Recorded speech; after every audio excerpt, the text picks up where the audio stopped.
Okay. We're going to take this seriously. We're going to take this very seriously. This is... Just don't fuck around. Just don't fuck around. This is all staying in the video. Hi, everyone. Okay. New video, new idea. We're just going to chill and shoot the shit. We are. Right? This is Usefuldonkey. Hello, it's me, the streamer guy. Yes. Yeah. The streamer guy. There's a couple of us. There's a couple of us, yes. So yeah, Finn's a very good friend of mine. Can I call you Finn? You can't call me Finn. Finn's his name. Connor's my name. So we are... Well, a few years ago, Finn got me onto playing some games by a company called Frictional, who made Amnesia. They did. And some other things, apparently. Oh. Yeah, no one really knows what they are. Everyone knows about Requiem. Come on. It's gonna... But we'll get to that. We're gonna get to that later. Okay, we have an order of things. We're jumping ahead. So, yeah, cringe intro aside, we're here. We're talking about a really cool Swedish horror game developer called Frictional Games. Finn knows a lot about them. You've been a fan of them for a long time. I do. I am. How long? Dude, so I am the kid that watched PewDiePie when he had no subscribers and was just playing Amnesia, and I fell in love with that game hard. I thrived and this is as a non-horror person. I've only in terms of movies, I've only watched a handful of horror movies, but this game just sent me head over heels for horror. Which is, God man, this is what 2000.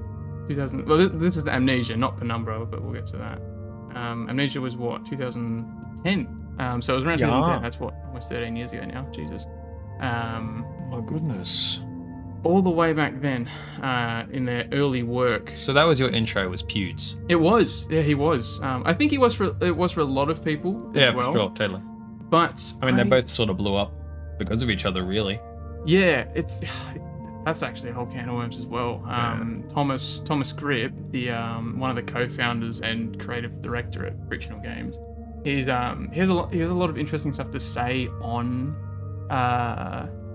YouTubers and reactors kind of playing his games and whatnot. It's very interesting, especially from the Ars Technica. In one of the Ars Technica interviews, he's got a lot to say. He found it was almost a free way to do psychological, not experiments, but psychological kind of analysis on players without having to, hire people to do that kind of testing like some other games do. Just being able to watch the hours and hours and hours of content of people reacting to your game was actually such a great way. And he talks about this in the Ars Trekker video. Is it Trekker? I can't remember. Oh, anyway. I'm not a professional. Oh. I don't know what I'm doing. No one told me. No one told me what's going on. But yeah, no, he does, and it's really, really interesting. But yeah, anyway, definitely the early trend of Let's Players playing Amnesia sort of leading into that around the time of like the real indie boom of gaming, being like the forefront of indie horror in a way, like I don't know if maybe Outlast wouldn't be what it was, probably Five Nights at Freddy's definitely wouldn't be what it was, because I think Amnesia in a way opened up to a lot of younger people at the time, because I think horror had become forgotten in gaming, at least for a long time, because especially around that time during like 360 PS3 era, horror had definitely leaned more towards action. There was still some good horror games, like Dead Space. It's pretty rad. Of course. One of the inspirations. Oh, not even Resident Evil 2.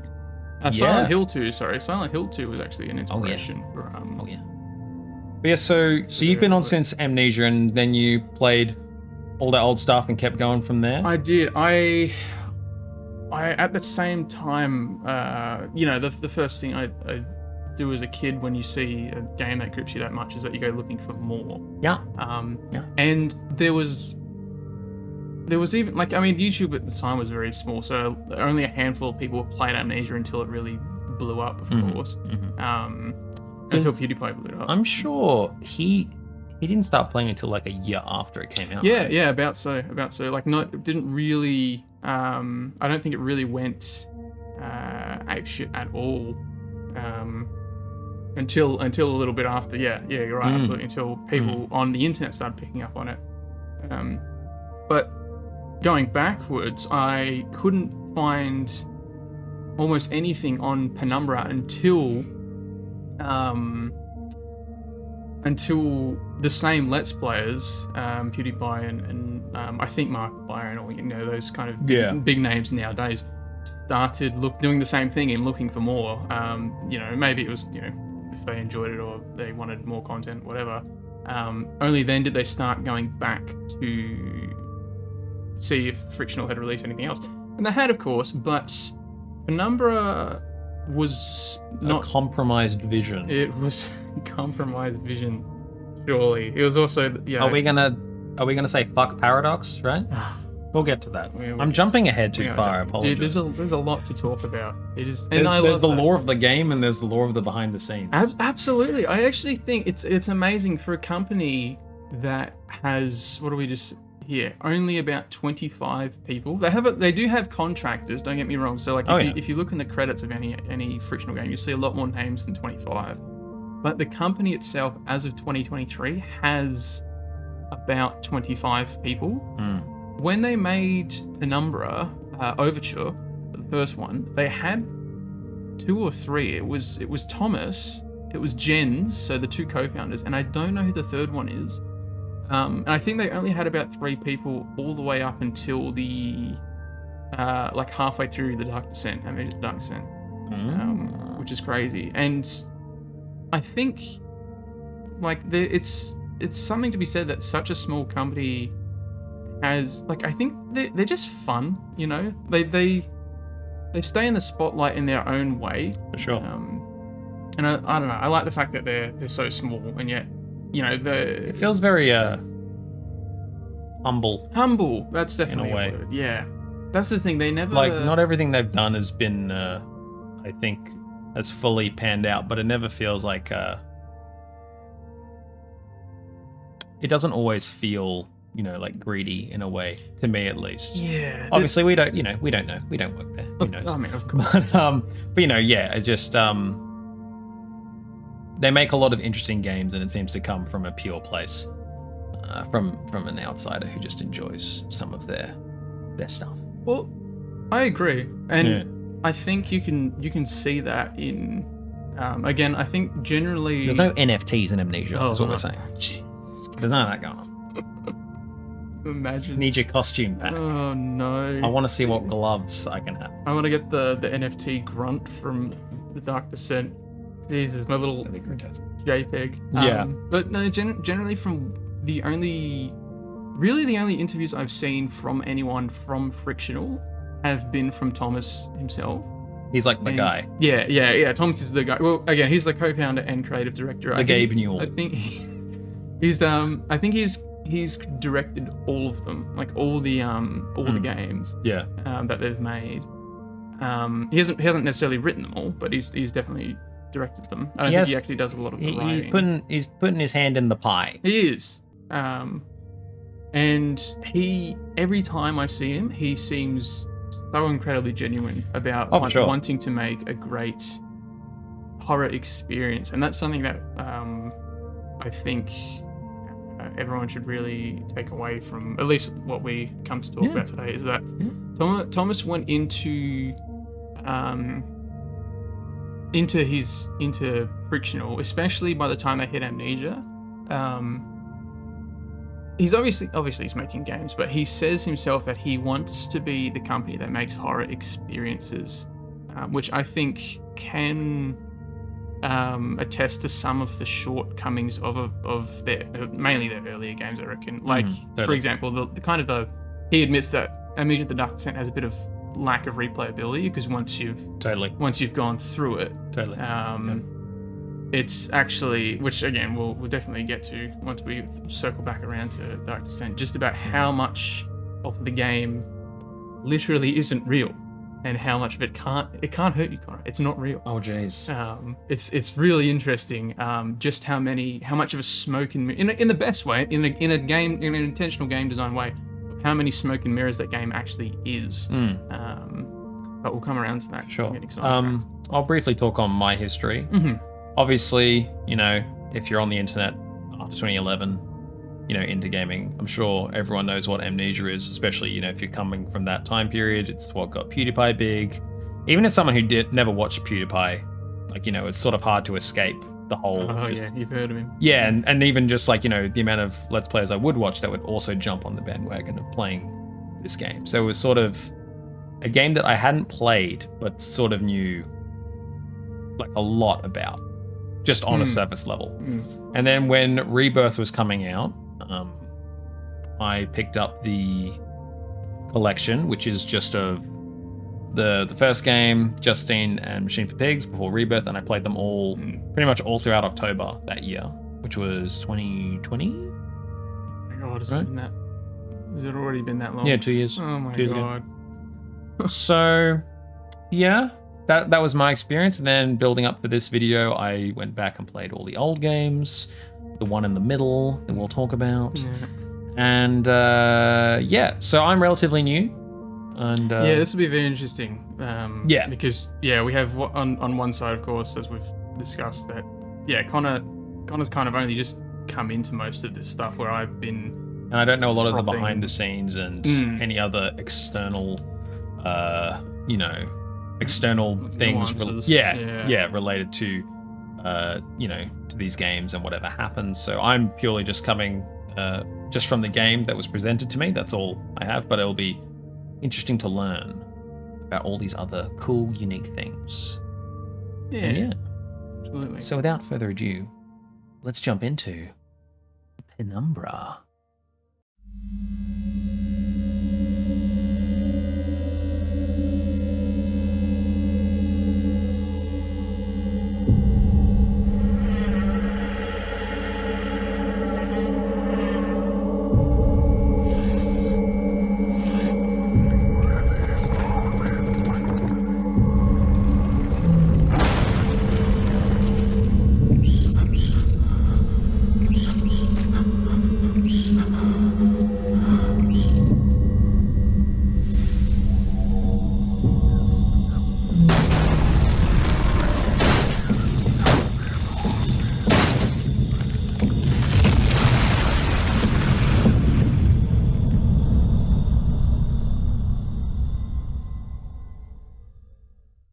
Welcome to the Penumbra Overture discussion.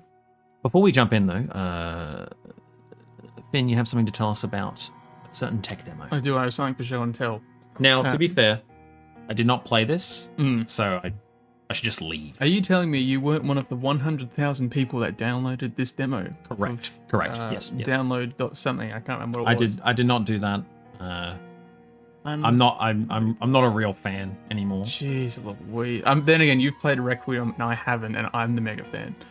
Yeah, it's kind of it. So, I mean, honestly, I still lose. Yeah, look, we'll get to that later. I actually think the tech demo is probably better than Requiem. I made the wrong choice. The bad ending. The bad ending, yeah. But the tech demo was interesting. So this was actually this is what spawned Frictional, pretty much. So Thomas actually made an engine, a game engine for his master's degree. And originally he was making like a small, like a 2D game. It wasn't a horror game or anything. I can't remember exactly what it was called, but it was about, I think the whole basis was like energy and whatnot, like actual, like, you know, power your cities kind of energy thing. But he actually took the engine and turned it into the Penumbra tech demo, which came out like a year or less than a year before Penumbra Overture did, and it's still available today. If you look it up, it's still easy to download, and there's only about 20 minutes or less. But it looks pretty the same to Penumbra Overture. There isn't really any graphical changes. How long is it?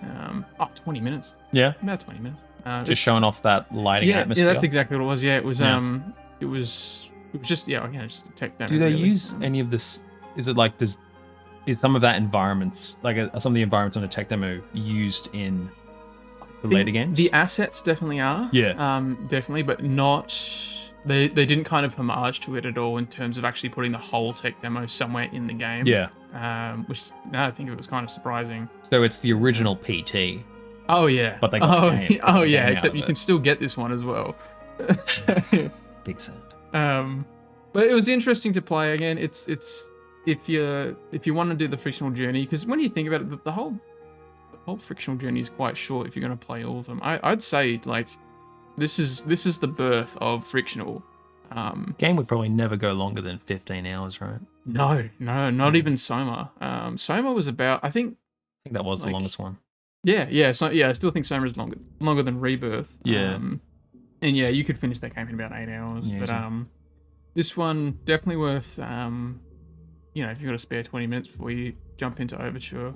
It's interesting, very interesting to see what was there. And again, yeah, like it blew up. Like they kind of put it out there, and Thomas put it out there, and it was just like, oh, not much is going to come of it. And then practically overnight, it got 100,000. Well, I think as of one of his last interviews, it had 100,000 downloads. Or I think he said at the time it got 100,000 downloads, which is fucking insane because that was like, this was before YouTube was like, or like I can't remember what year YouTube was founded, but I don't think Let's Plays were not big at that point. No, not at all. Not at all. At that time, it was still like teenage skit comedy. But so somehow Paradox found out about it. I mean, look, eventually they did. Okay.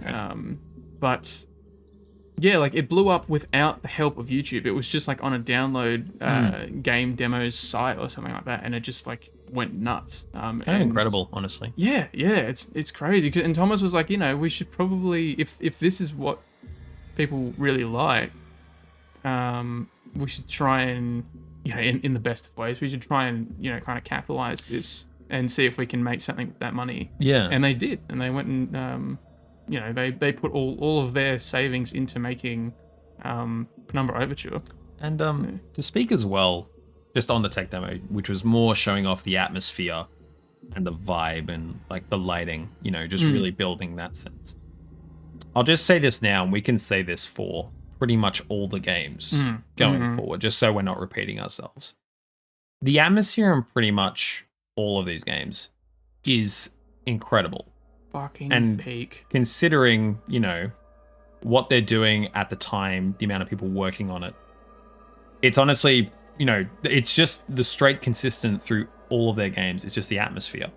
It's incredible. This, like, just the real vibe their game set is incredible. And something that not a lot of games try to get this vibe, especially like in the indie horror space, but not really any can get it as well as I feel Frictional have done it. Very, very rarely. I'm sure an example of one that like an indie game that has nailed a similar vibe will come up at some point in this conversation. I can't think of one off the top of my head right now, but absolutely, it is.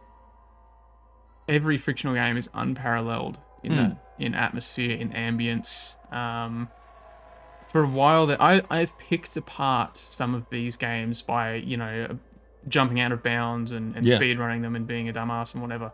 And yet, I still remember, specifically in Dark Descent, I'd be fucking around doing whatever, and the ambience would still freak me out. Yeah, totally. And again, this is as someone who doesn't really do horror stuff. Yeah, for sure. So, but like the fact that I can break a game, turn it inside out, and still get creeped out. Yeah. Just by walking through a dark hallway. And it's like, I know what's there. I know there's not a monster in this part, but just the pure ambience and sounds is just so fucking good in these games.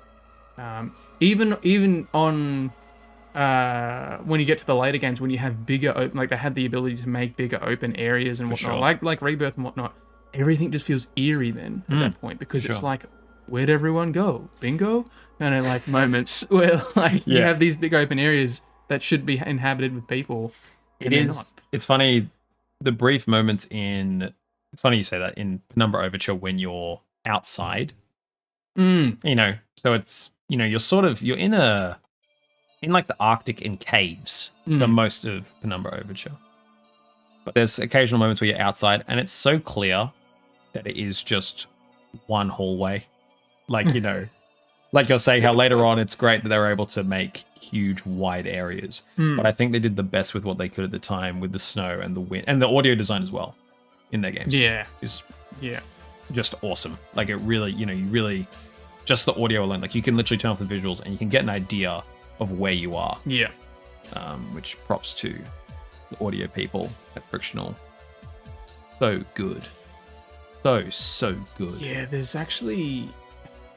Again, Frictionals, they do a couple of game trailers and whatnot, usually only in the 3 months or so before the game actually releases, I think. Oh, wait, no. Actually, that's a lie. I think when Rebirth was announced, it was like 7 months in advance or something. I think of it. Recall now. It's been a while. Definitely go within the year, but like the game is close to finish. Absolutely. They don't do this whole see you in 5 years. Don't pull a Elder Scrolls. Yeah. Trust us, we're working on it. It's happening. Yeah.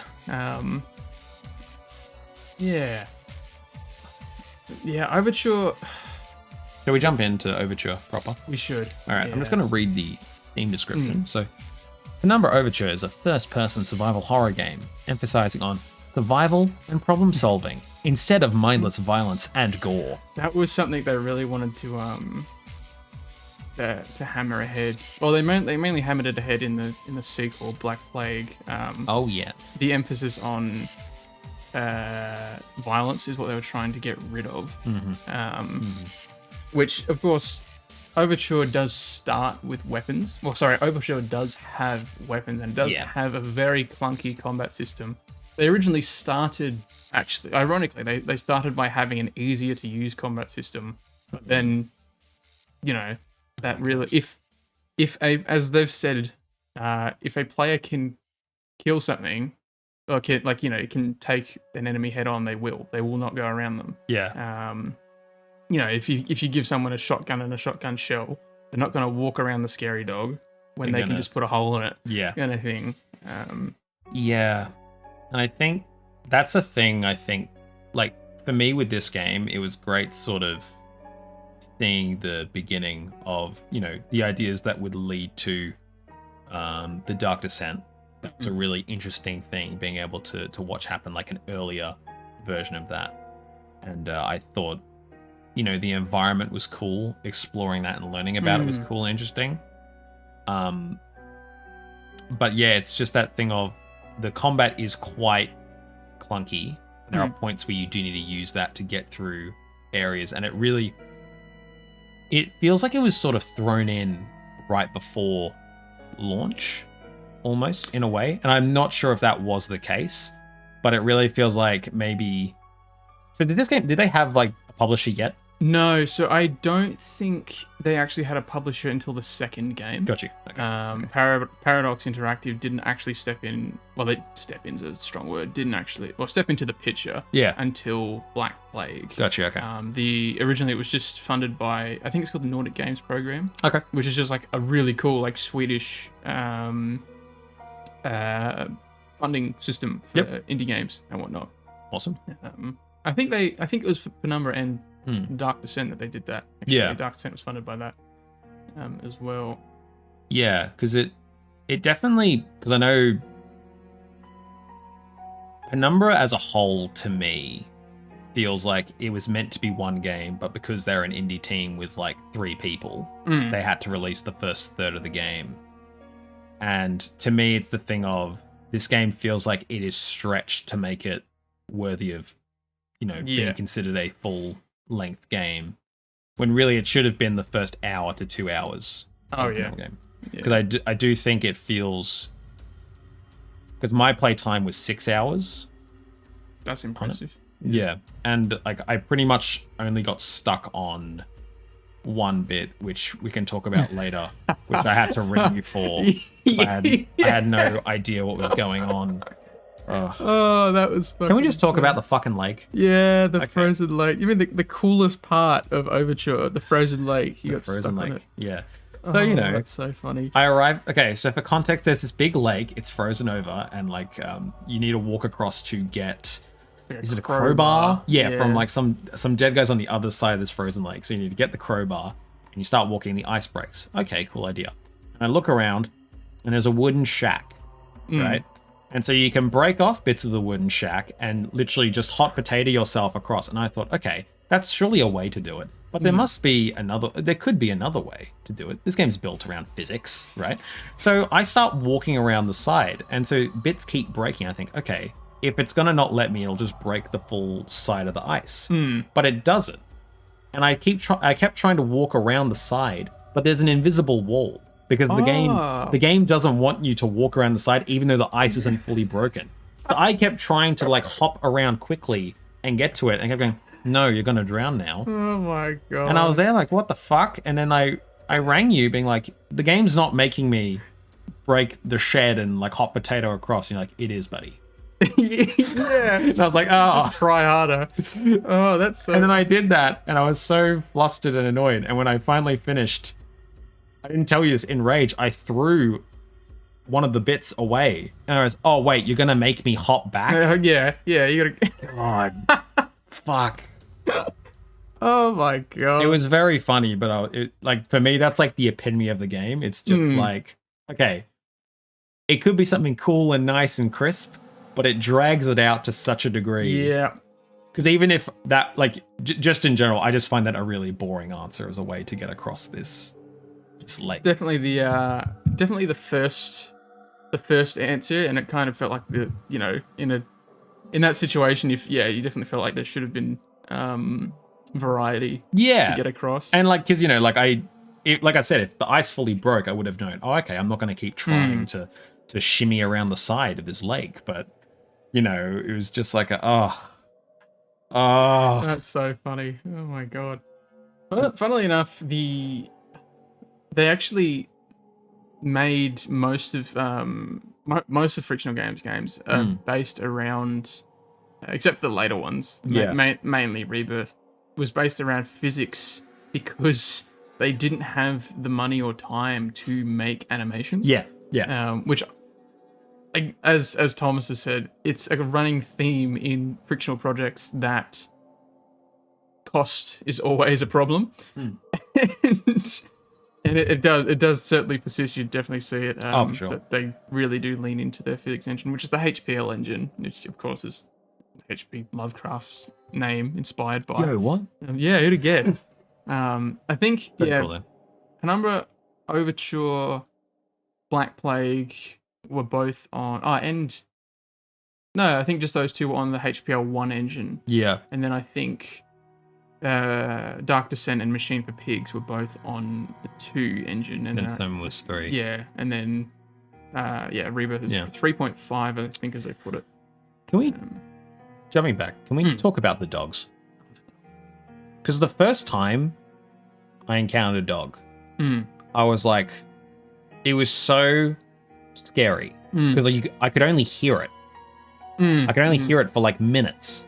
And then I saw a pair of yellow eyes in the darkness. And like, it was such a tense moment. And then you start seeing it walk around. It's like, it looks like clay. Yeah. I think they nailed the design of a zombie dog. The design's cool. It's just in motion. Even I find the problem even before that is like, I think it's at that point it gives you like a prompt. Like the dog howls and it does like a little cutscene where you look in its direction. And I think it says something along the lines of like, oh my god, there's like something coming. What if I crouch with left control and stand in this corner, and if I wait long enough without moving, I can see in the dark. And it's so it happens a few times where it's like, you pick up the hammer at the start or whatever, and it's like, oh my god, I can swing by holding left mouse, and just the way it's then the way the tutorial is presented is like he's talking to himself. Yes. Speaking of so the basic premise from my memory is you play as a guy called Philip, and he receives letters from his dad, right? Yeah, he does. And who's apparently been dead for like 20 years or some shit. And it's like, yo, you need to come to this place in the Arctic and like just find something. Like, no, I think it was he had no, it was that he got a key in the letter from his dad with a message saying go to this lockbox and destroy it all. Okay, so no one can ever find the place in Greenland. Yeah. And then Philip decides to go. To Greenland. But I will say, because I played this game about 5 months ago. And the only parts I remember is, aside from the lake, was the beginning and the end. Yeah. Because the beginning, it's, just the cool, entering these caves. And I remember early on, you find these notes, and it's the first time you see one of those slugs. Do you remember, like, in a cabin underground? So, yeah. One of like the worms. Yeah, the worms. Sorry, the worms. Yeah. And just, environmental storytelling, just you come to this room, there's blood everywhere, it leads to this worm in this room. It's like, what happened here? And you find the notes, and it's sort of left up to your imagination on what happened here and who was here. And then at the end, is it in this game where you meet Red? It is. It's this, I think you're talking about the spider. Like the spider. In like the spider, like it's like one guy, I don't think it was Red. I think the guy that was eating the spider gets killed as you're like crawling around under him trying to get something. So I'm trying to get a MacGuffin. Because the notes are like, I've been eating spiders for like years. And I remember that was like one of my favorite parts of this game in particular. Was that it just like that moment was like slowly realizing, and as well, like, you can either go left or right the moment you enter, and I went right, so I sort of got the story in reverse. Like I saw what had happened, and then reading notes going, oh shit. Yeah, shit. Like realizing what had been going on here.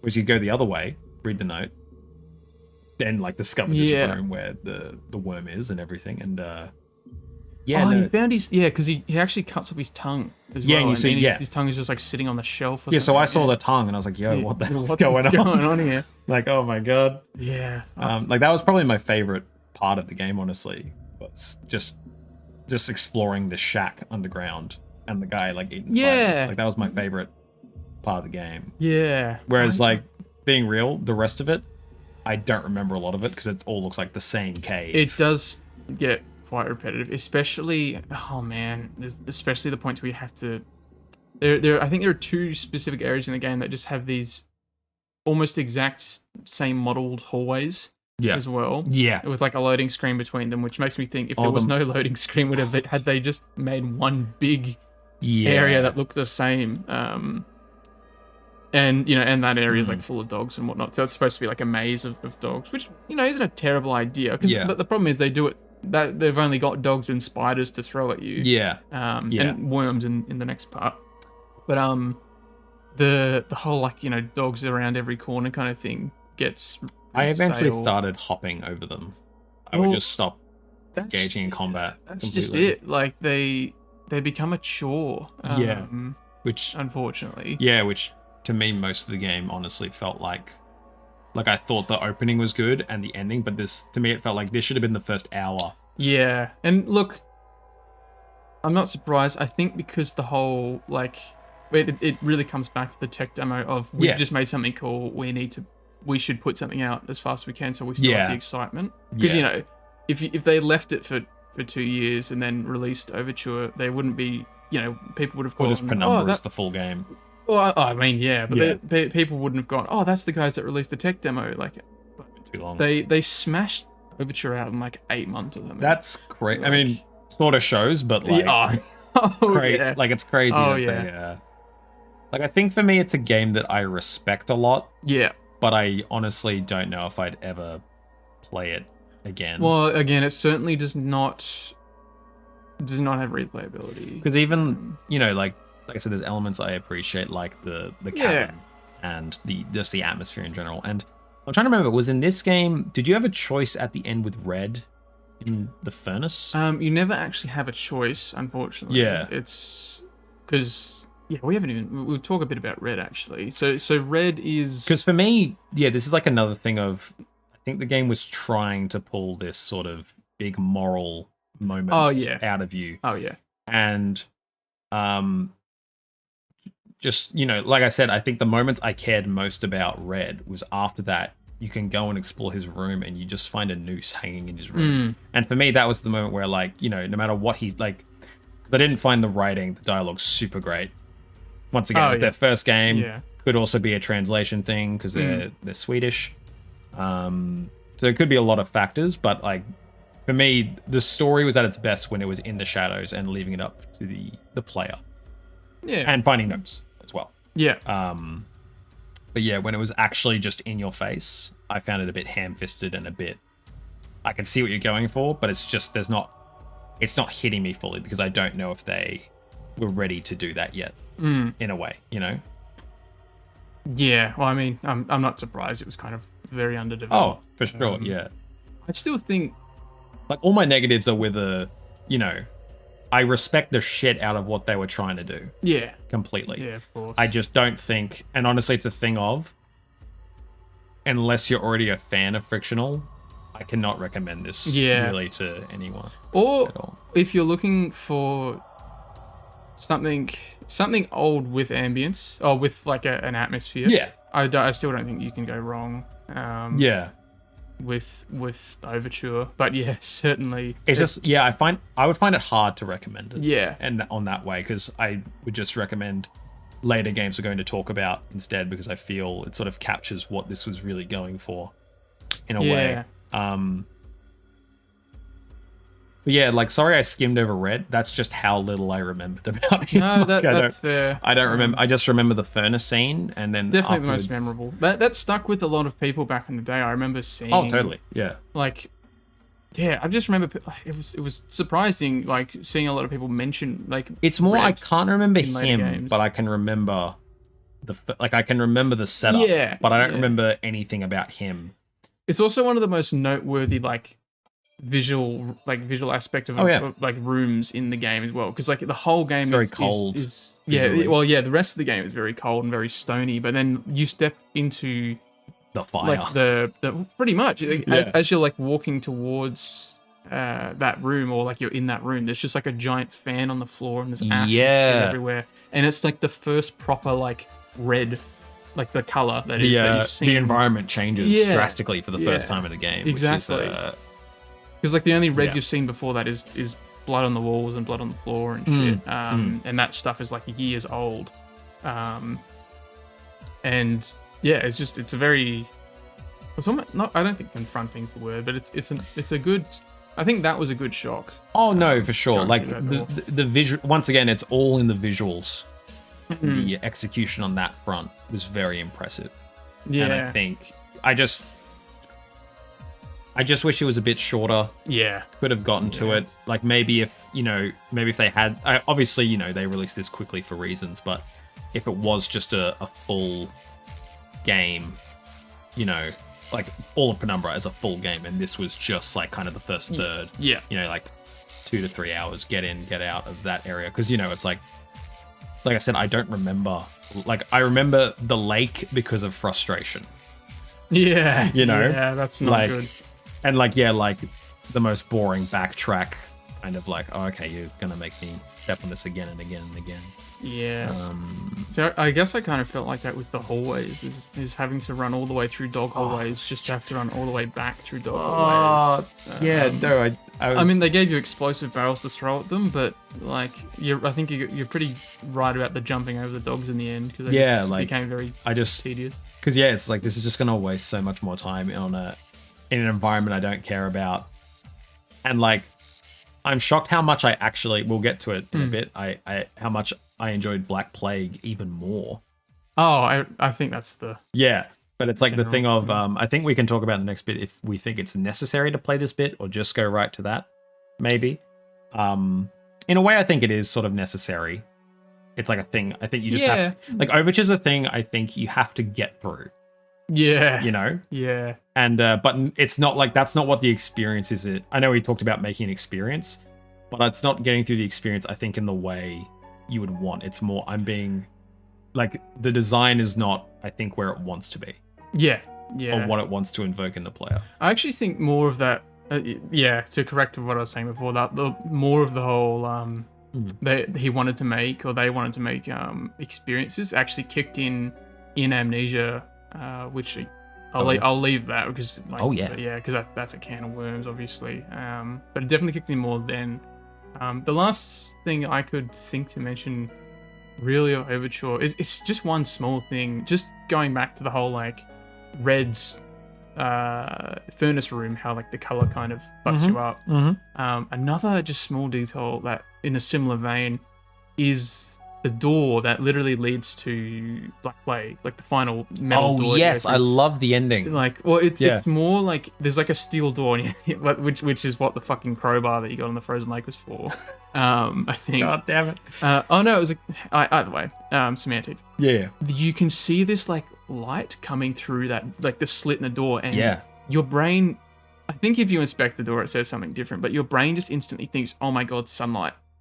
And it's not sunlight, because when you go to the other side of the door, it's just like another roof light, and it just looked like it, and it's just the absolute drop of like in your stomach of like, because on top of that, not only do you see the fake light, or the like, you know, the indoor light, you realize you're walking down steps. You're going further straight down afterwards, and you're like, fuck, man. Like, it's not. It's only going to get worse.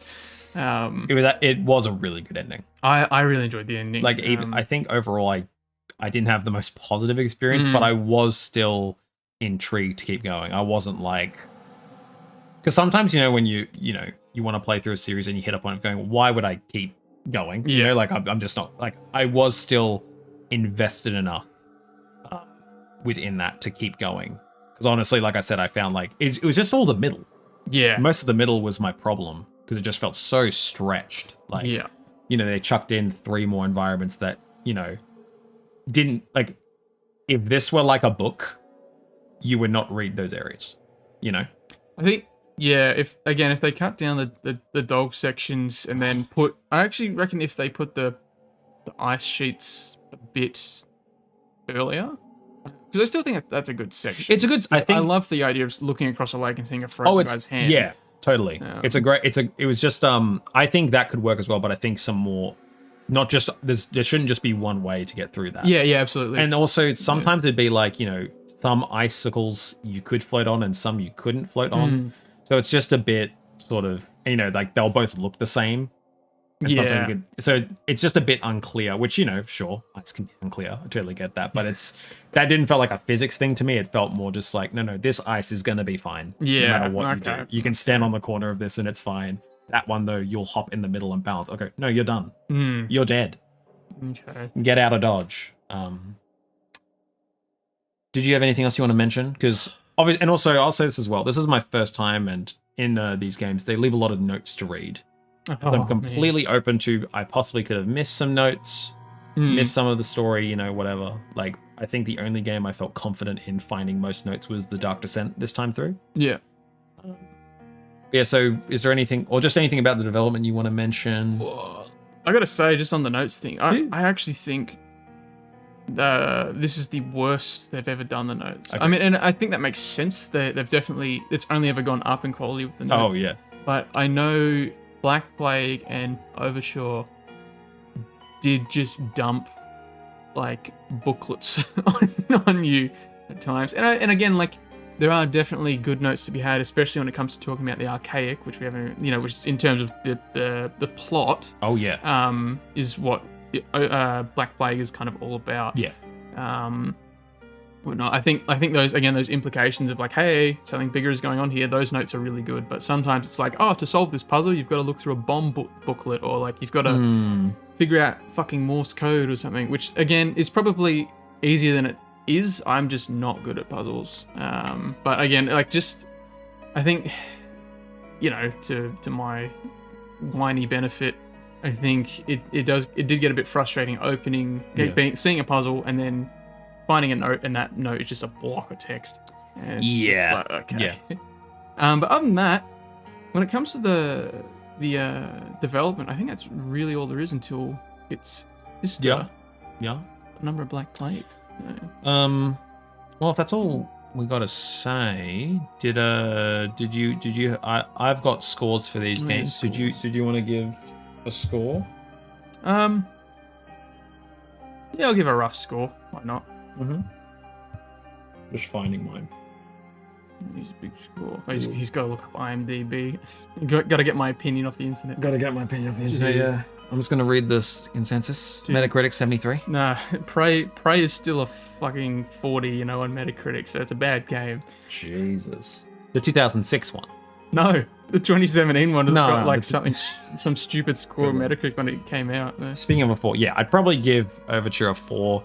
Overall, I can respect a lot of its ambition.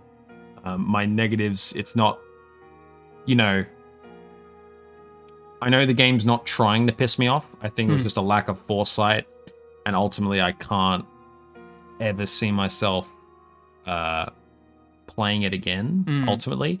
And the things that it does well, I think future games they make do it better for me. There's no real reason for me to come back here. Like, yeah, if you get into Frictional and you want to experience it, I think that's the only real way I can justify my head going, yes, you should play this.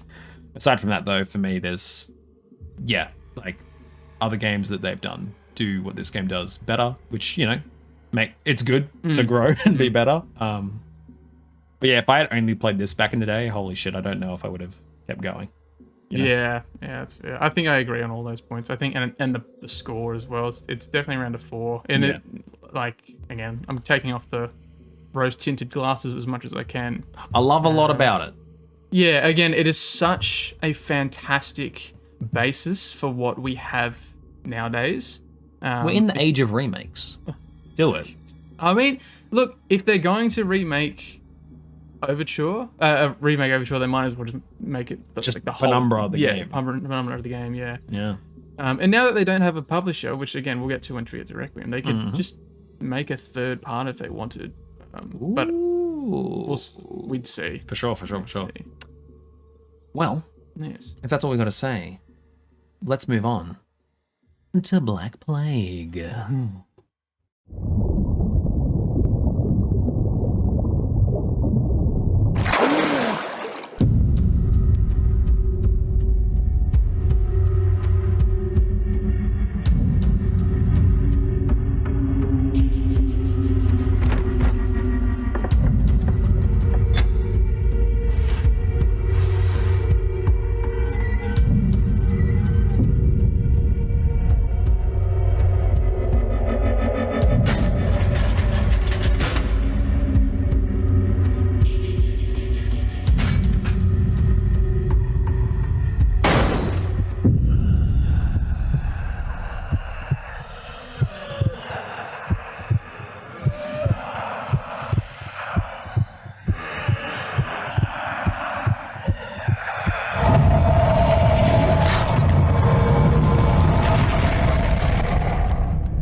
Are you ready to get to that good shit? Oh, I'm ready for no combat. No combat. Experience. Oh.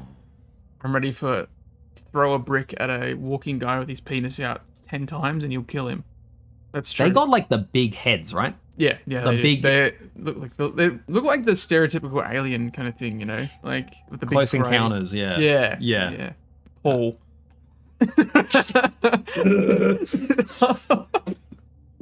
Holy shit. Well, we're just jumping right in. So, okay. So Penumbra Black Plague came out a year after. Less than a year. Less than a year? Yeah. It was about another like 9 or 11 months. Something fucking stupid. I'll just read the synopsis again. Surrounded by enemies and assaulted by terror from all sides, Philip must collect clues and solve vexing puzzles while combating the gnawing psychological terrors that assail his mind and threaten to strip him of his sanity. And that's pretty crazy. That's pretty alright. Yeah, it starts off. I mean, look, it starts off like every frictional game where you wake up. Yeah. Wait, no, it's like you're in a prison cell, right? Yeah, more or less. Yeah. So you wake up in a prison cell. There's creepy, as we've established, we're just going to call them poles from now on. I like that. Poles. Yeah. Outside, you leave, and I can't remember how early it is. When does the man start talking to you? Clarence. Yeah, Clarence. Yeah. Oh wait, it's in the sewers, so it's past one of the first couple rooms. You're like in the middle of a puzzle. Yeah. And then he just like wakes up in your head and so for context, there is this. You have this disembodied voice that sounds very jovial, talking to you the entire game, pretty much. Yeah. And gee willikers, man. I'll provide context for people listening. This reminds me of how I felt when a Breaking Benjamin song played in Halo 2. I don't know if it fully works, but I'm kind of all on board. You know what I mean? Like, it's so... Yeah. It's like, I don't know if this actually works, but I'm just finding it kind of silly enough. Because at points it does work, but most of the time I'm like, I don't know if this fits the tone that you're going for, but I'm sort of on board. And I can't explain why. It certainly makes Black Plague unique. Oh, like, yeah, like, there's a very, unique. It was always a pleasure. Yeah. But I'm not, like I said, I'm not sure if it was working, but I still enjoyed it thoroughly throughout the entire experience, just constantly hearing him just cracking puns. And removing your, what is it, like 2,000 movie collection memory storage or whatever it was. Yes, he does. I hope one day they take the idea of Clarence and bring him back. And should we rip off the band-aid on what he is? Oh yeah. Look, we should probably just quickly cover the whole fucking. I should have. Plot. Sorry. So, spoilers for everything. Yeah. Ever. Well, I mean, we're this far in. There will be spoilers for every other game. I mean, look, there's not a lot to spoil in Overture, so spoilers from everything from now on. You're in a cave in Overture. Sorry, I just spoiled the whole game. So at this point, we're introduced to what the mine was sitting on top of, or what it was for. Because I think the mine was originally like a World War I or II, like a holdout or something like that. But it turns out there was like a massive pyramid or some shit underneath it, all alien. Yeah. Like, you never actually get to see the pyramid, but pretty much humans unleashed. Kind of giant. You get to see it in. Oh no, not quite. Not the end. The very, very end. Whenever I see it, I'm just gonna call it Elder Scrolls 4 Oblivion, because that's what it looks like. Oh yeah, like the fucking the sigil tower. Yeah. No, you see in like one image in the game like what they found, which is just like, again, this giant ancient underground pyramid, and it's the whole plot of, you know, humanity opened it up and released a virus is what it was. Yeah, but it turns out, this virus mutates a bunch of people and whatnot, and they end up becoming the enemies, which are called the Turngate, or the Pauls. The Pauls. And it's just like a giant hive mind kind of thing, and that's what Clarence is. He's actually the infection that has gotten to Philip. Do we find out is that unique to Philip, is Clarence, or does it manifest in different way? Like, is it a different voice from people, or is it all Clarence? Or is it just never known? It's not always Clarence, but I don't think everyone has. I think Clarence is unique in the way that he actually evolved with too much freedom, and that's why the whole idea of the Turngate is that it's a hive mind that everyone helps. Everyone in the hive mind helps the hive mind to survive.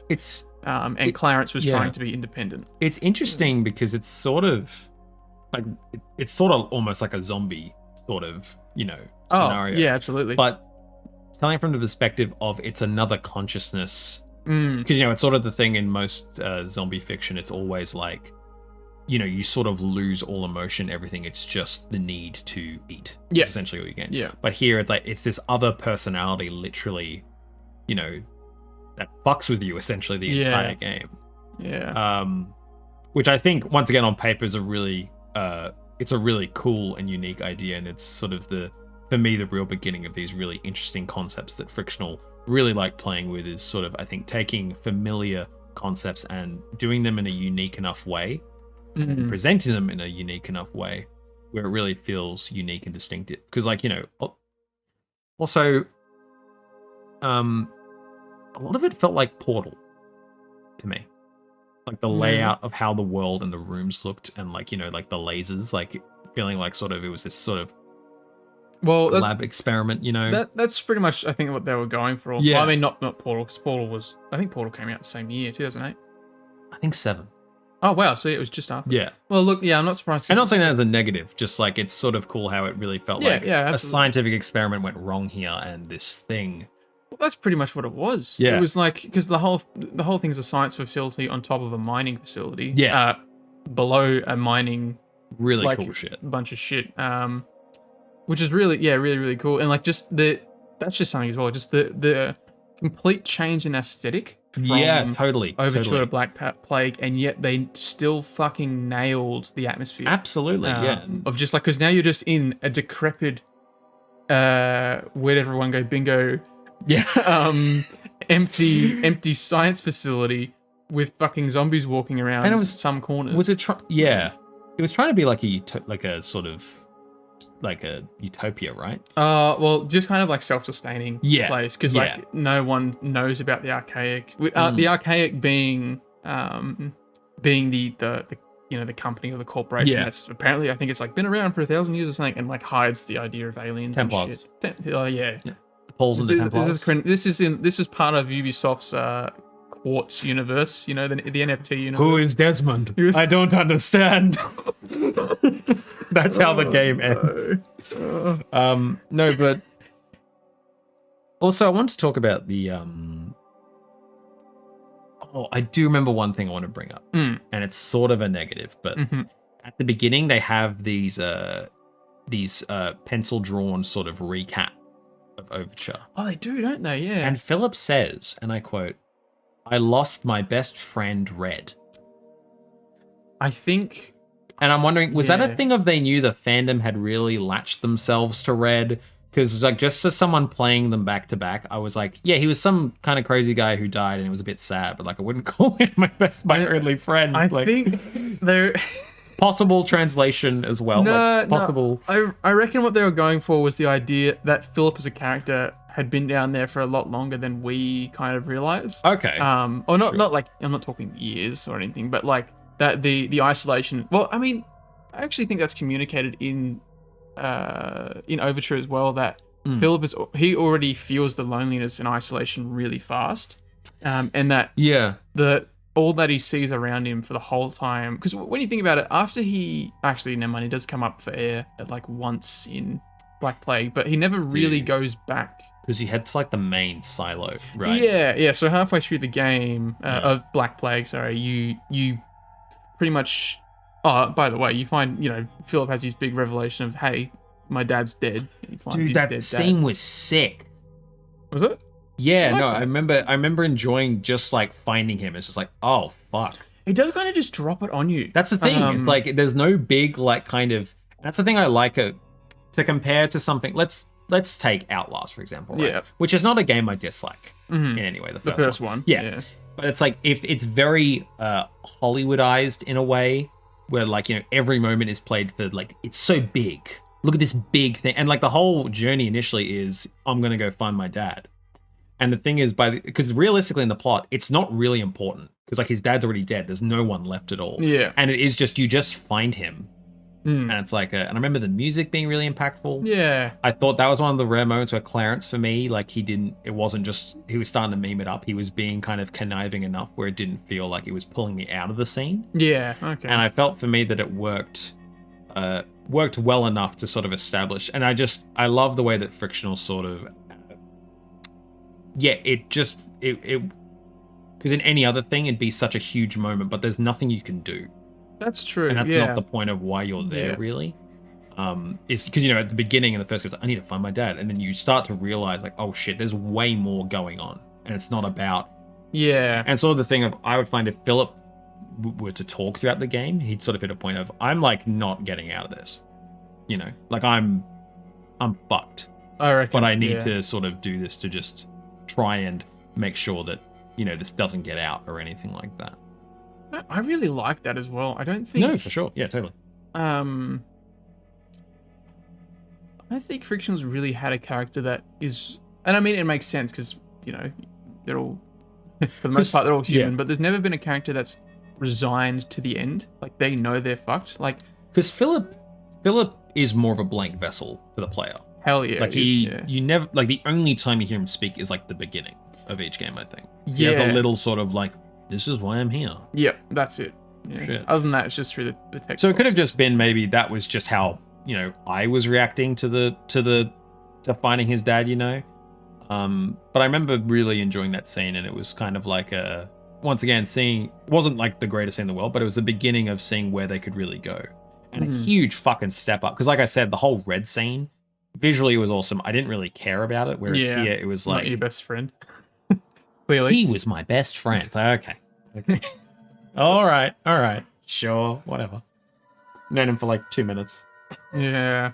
Which, it's, and like it could have just, like I said, this is like a team of 3 dudes, who knows, But just can't stress enough just the step up in quality. Like, removing combat, such a great idea. Yeah, God, we didn't touch on that. Yeah. The environments were a lot more distinct and stood out to me a lot more. Yes, they were. Love the interaction with the guy who's like, hey, if you can, does he ask for like meat? The guy in the... Oh, yeah, he says, you need to get through the door, but you need a handprint. Give me a saw. Yeah, and you realize later, because this thing, the virus is taking him over, and he's trying to help, and then after you do that, he busts out and like... Just goes fucking ape. It's such a cool, just, fucked up idea. Yeah. Because, it's one of those things where, you think back along the plot when you find out what Clarence really is, and you realize, oh, those few people I met, like, holy shit. Yeah. Like, they were going through the same fucking thing. And they're a lot worse looking than I am. Which I can't recall. Is there moments where Clarence fully takes over? Yeah, there is. There is one at the end, and there's one about just before you find your dad. He removes the door. Like, you go to, you have what you need to go through the door, which is the severed head of some poor fuck. Oh, yeah. And a hand. And Clarence calls you out on that. He goes, yeah, I'm not the fucking idiot walking around with a head and a hand in his backpack, which is funny as. But yeah, you go to like, I'm pretty sure as well, it's just been like there's a monster nearby. There's a pole nearby. Yeah. And you like go to scan the door and it's not there. And Clarence is like, that's strange. You must have misplaced it. And you have to like run around to like survive. And then when you come back next time, it's there. And he's like, oh, there you are, you dumbass. And then at the end as well, when you're about to cleanse Clarence, you have to like, you got like all these chemicals and shit. And it's already, I'm pretty sure it's already just been like a really intense chase sequence. And you go through the store and you're like... He put Clarence into... He kind of astral projects into another body when you kill him from your body. But like, just leading up to that scene, a similar thing happens, but it's like entire hallways are different as well. Because he's like, I'm not going. Yeah, he starts fucking with you. Which I thought that was like a really excellent moment. Yeah, because at the same time as well, I think there's 2 Pauls walking around as well. And we were talking about the... sort of the influence, those scenes when you're sort of in your mind and you're back on the ship from the beginning of the first game, but it's sort of rusted and all fucked up. Very like Silent Hill-esque imagery. That's exactly where it was inspired from, actually. Silent Hill 2. Yeah, totally. Very cool. Yeah. Can we talk about do you have anything you want to mention in specific before we jump to the end of the game? The end of the game, God, probably my least favorite part. Yeah, totally agree.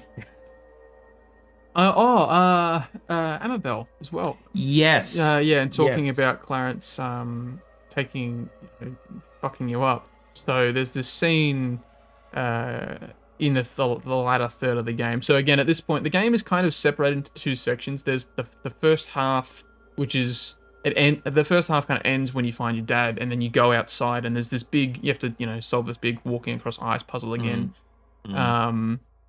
or something similar, to get to like the other side of the facility. Yeah. And then the other side of the facility is the last kind of third of the game, and that has some really cool sections. I like about it for sure. Having to jump through, run through a hallway that's the lights are turning off and on to not get eaten by things that live in the dark and stuff like that. Oh, I remember that. Creepy dog kennel. And it's... The big whale. The worm. Oh, the worm. Yeah, we haven't talked about the worm. Yeah, so the worm is actually in this one, except we've only been seeing smaller ones of it so far. Is the worm where that's where they extract the virus, right? Is it from the worm? No, the virus itself, I think it was airborne from the temple. Got you. When they unearthed it. Okay. We'll talk more about the turn gate in the ending. Mm-hmm. But yeah, the worms do make an appearance, and I really like it when they show up. Because they don't overstay their welcome. Yeah, sure. And they like whenever it's implied that they've been in an area, you can tell as well because there's giant fucking holes in the wall. Oh yeah, and whatnot. And I think the chase sequences, I think there's one or two in Black Plague. They're not. I think they're at the right times as well. Yeah, they're not. It's not. They only do it twice, so it doesn't feel too repetitive. Yeah, and it's quite spaced out. I think one's in a dream sequence as well. One of those Silent Hill 2 dream sequences. But yeah, circling all the way back, the Amabel scene. So you're in the second half. And Annabelle's been talking to you. Yeah. So she's been your kind of red, but of the game. But she's like, hey, we actively have a cure for, like, I've made a cure for the Turngate virus, the Paul virus, and it's real because that's what you end up doing near the end of the game. You get Clarence out of your body, but like she's like, hey, come to me. I know you're on the other side of the facility. I'll try and guide you there as much as I can. And you get to her, and you walk into this room because she's in there. And there's a pool, and you're like, holy shit. So she's just like chasing you around trying to kill you. So you drop a giant box on her head, and then you like blink, and it turns out Clarence was fucking with you, and she was actually a human. For sure. Which is just, I think that's really cool. Absolutely. It's a really... I think when I played it, I did sort of think that's what was going on, because at that point, Clarence had been fucking with you a bit. But I still thought it was a pretty, I think at that point in the game, though, in context of the story, it's the point where you're like, I need to get rid of Clarence now. Well, like they've made you desperate. He really becomes like the antagonist of the this part of the story, and the real sort of threat going on, beyond just the whole Turngate sort of virus and trying to very passive threat, if you would, I guess, or like ever present almost. Well, in saying that, I guess, again, this is something I hope they expand on in later games with like a similar Clarence thing. If they're able, and again, once we get to talking about the bunker as well with dynamic things. Oh, yeah. I could imagine, because Clarence's interferences only happen in specific spots in the game, but what if there was some sort of dynamic system like Clarence where, blending Clarence with the... kind of the sandbox. And as well, you could blend it with the sort of the sanity from later. Oh my god, yeah, I didn't even consider that. Fuck. But yeah, something similar to that. The more fucked you are, the more he can fuck up the map that you're on. Oh my god, I didn't even consider that. I guess they already have done that now that you think of it. That stuff does appear and disappear depending on how sane you are. Wow. I feel like you could take it to next level though if you had an actual sort of organism in your brain, fucking with you and shit. We're just getting into Scorn territory at this point. Sure. But yeah, the ending. Oblivion? The Oblivion ending. So the ending of Black Plague is the weakest part of the game, and that is... Do you remember before when I said I liked the dad moment because it felt really real and not... Yeah. This moment feels like, no, you are the hero. Yeah. It was just kind of very... and you're like doing these like trials. Yeah, so you have to do the Turngate trials, which is just so the Turngate literally starts speaking to you, and it brings you to this imaginary world thing, and you just have to you have to do these puzzles, which is trying to show you like, hey, you got to be selfish to get out of here. Selfless. Sorry, you got to be selfless. If you be selfish, you're not gonna. I mean, you might get out, but you won't pass the trial. Well, it just resets. If you don't do it right, it just resets it. But it falls off so hard. Like the entire horror element just kind of disappears. Like I see they were trying. They tried to lean into the cosmic horror, but they just went like so fast, like so far, so fast. Yeah. Kind of thing. Yeah. Like, it is just like you're on this like cliff top. Essentially, God talks to you. Yeah. Do the trials and be a good boy, and then you do that. And then it's like, you solved it, I guess. And then I do kind of like the ending, because they're like, hey, help us, tell us, because you're the only one that can communicate with anyone else and get any attention drawn to us. Can you tell anyone? Can you do what your father was going to do, what told you to do, and destroy any evidence? And in the end, Philip sends an email, which we've actually been reading most of the email every time you open the game as well. There's like a little intro stream. Yeah. I really like that. And he, instead of saying, don't come here, he says, kill them all. Yeah. which is I actually really I like yeah. that part, which is like the last 5 seconds. It does sort of. The ending doesn't fully come together. No, I think because that's the thing all. of Philip being a blank character. It's like I don't, you sort of just have to jump through your own conclusion of why he would make that. It's like I guess this makes sense, but it doesn't feel like the actual writing is making a good enough point to get you to there. Do you know what I mean? Yeah. Where like maybe having a choice at the end would have been cooler. Yeah, I reckon the choice, would be nice. Okay. So rating. Yeah, we're gonna do some ratings. Yes, Finn. My rating. So I'd say 5.5. About 5.5. I think unless you're a super fan, it probably falls in the same category of that. Of like you probably don't need to play it. It's the best thing about Penumbra, but yeah, I agree. But Penumbra itself isn't a lot. You're probably going to, you will find a better experience in Amnesia. Straight up. But in saying that, again, if you're the super fan and you want to see how Amnesia got to where it was, totally, absolutely Black Plague. Totally, Black Plague crawled so Amnesia could run. Absolutely. And Overture kind of walked forward on its bum. Yes. To get Black Plague where it was. Yeah, for sure. Totally. I think when I finished it, I gave it a 6, closer to a 5. So if I ever replayed it, it probably would go down to a 5. I think it's it's decent at what it's doing. Not a lot really, is special about it, I feel. It's just doing a lot of things like fine. Yeah. It exists and that's fine. It's not overly bad. But definitely a big step up from Overture.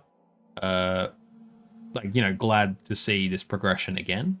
Overall 6 out of 10, probably a 5 if I ever replayed it. Which, maybe I will. Probably replay this over Overture easily.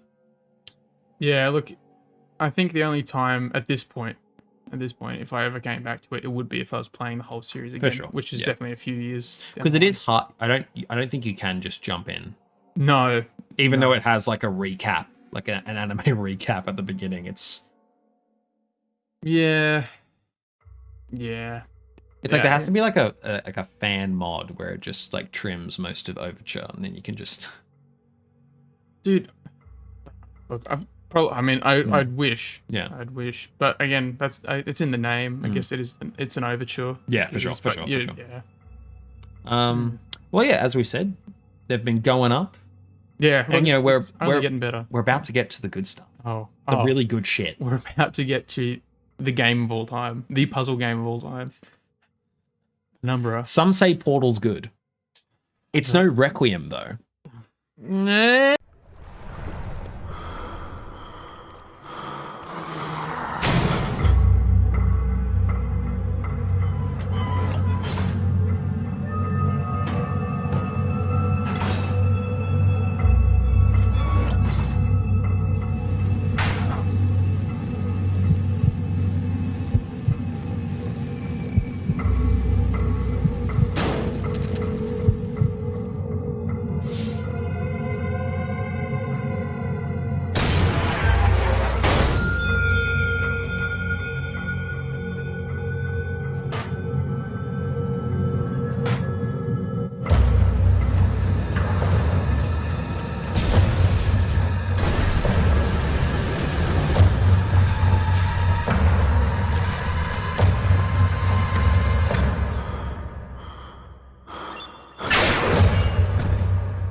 I just want to start this section off by taking back what I just said.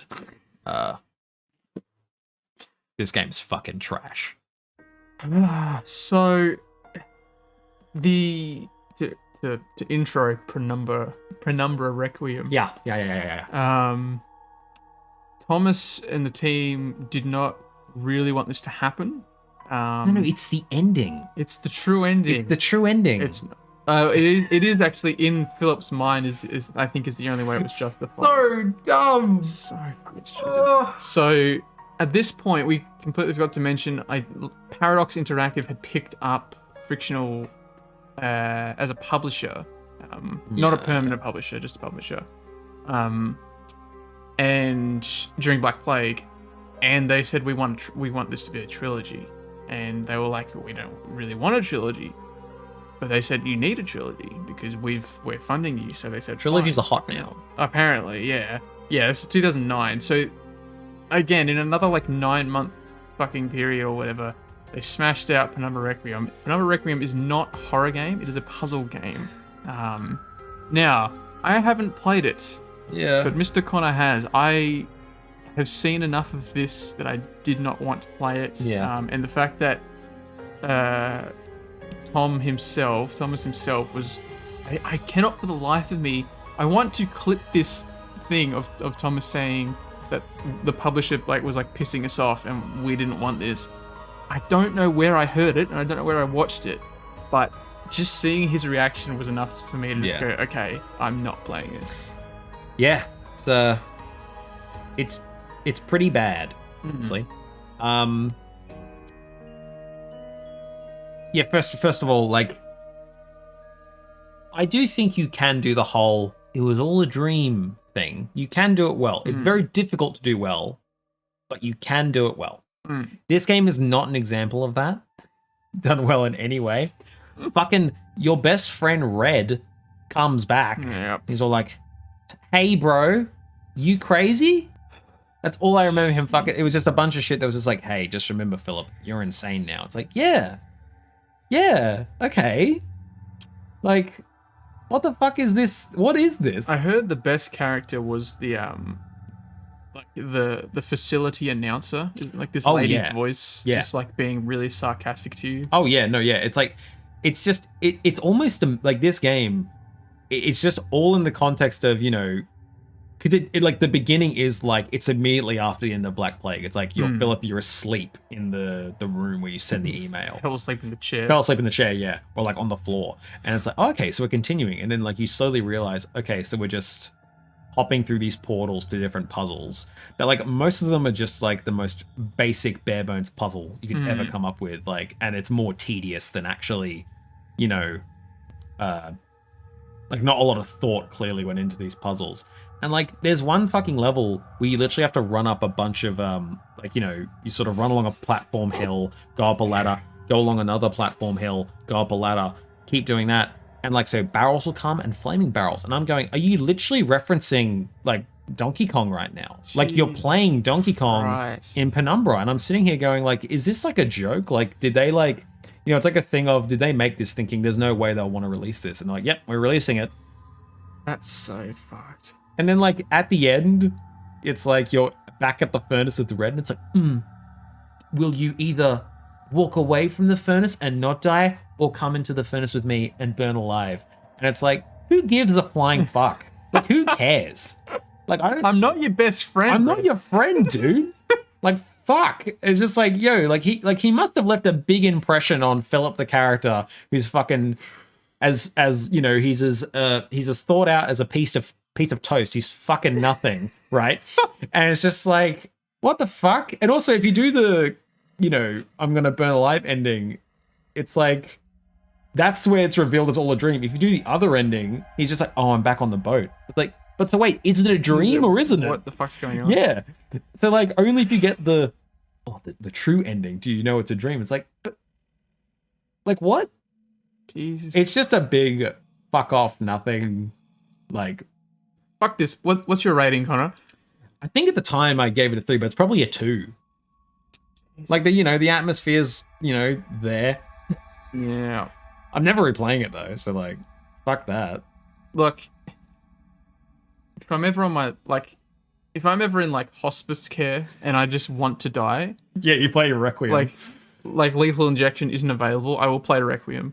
Is what I understand. Like it's constantly like, this feels pointless. Yeah. And I felt that the whole experience, because it's just like, oh really? Your puzzle is you gotta let 4 fucking like blocks go down the stream. And you've gotta fucking like follow them for 90 seconds of real time. And it's like, Jesus Christ.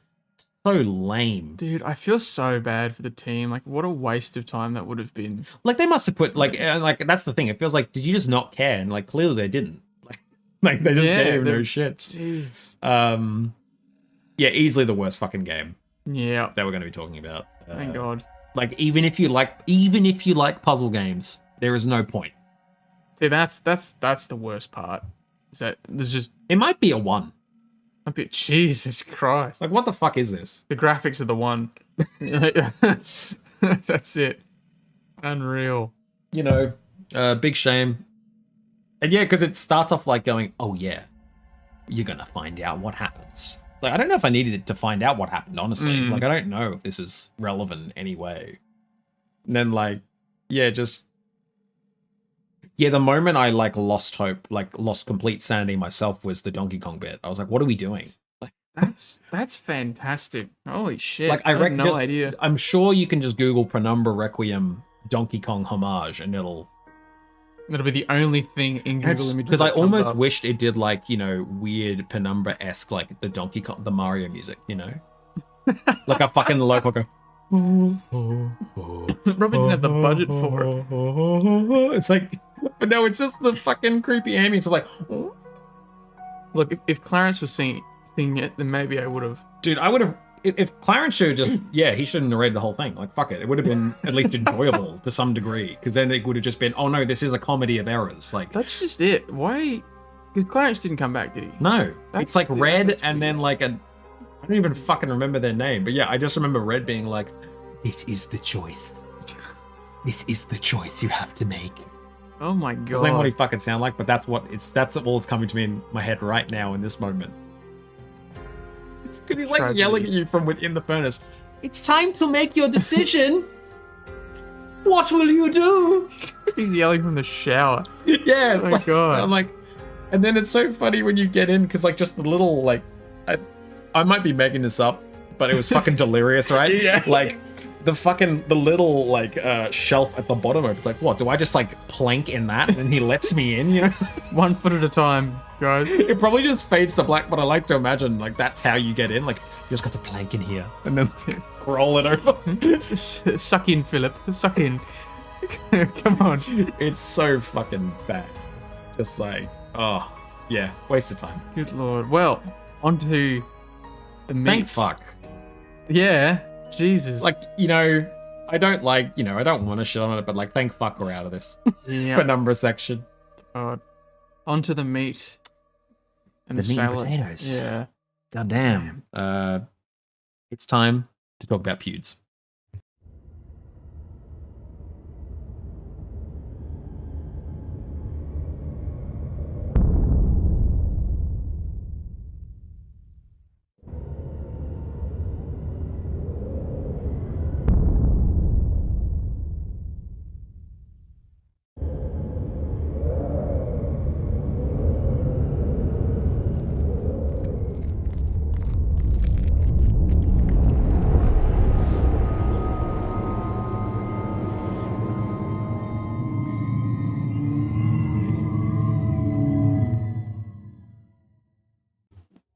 Amnesia.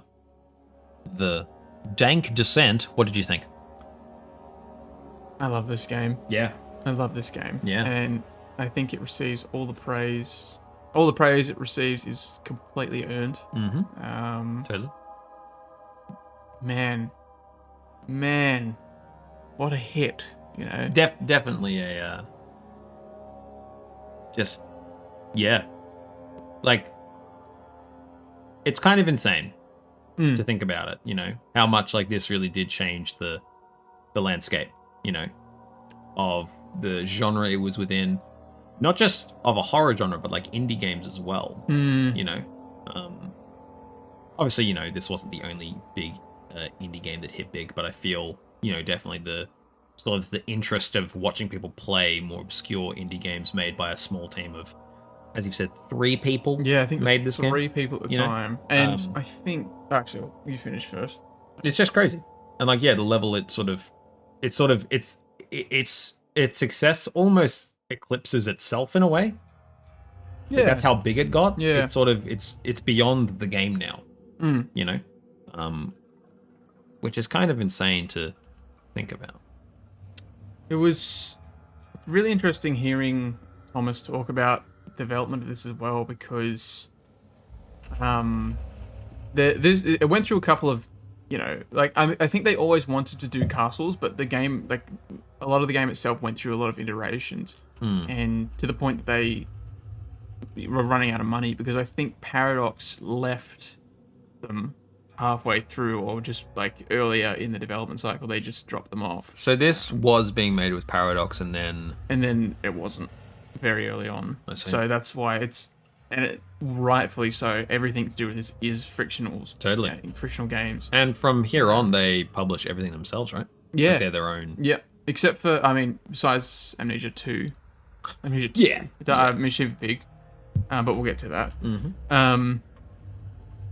I think, dude, because they were running out of money, and I think it was because the game, like Penumbra was on, all the Penumbras were on Steam, and they were like, Steam contacted them and were like, hey, do you want to put your games on sale for like a third of the price? Mm-hmm. And they were like, that's fucking crazy, but we're running out of money, so let's give it a try. And apparently they sold like 10 times more copies of the game than they had sold ever. I can imagine for that time, they're very weird games for the time. There weren't really games. I think like it's in 2010. Yeah. So it makes sense at that time to do that, to sort of give a bump. Yeah, absolutely. But the thing is, they didn't even believe it would work. They thought they were just going to lose a bunch of money on it. Yeah. I guess lose a bunch of money. But yeah, no, it exploded. And it like helped Dark Descent get going. Yeah. Properly. I think we can agree this is probably... I don't think they're going to make a game that's going to hit the level of success and both critical and commercial acclaim probably ever again.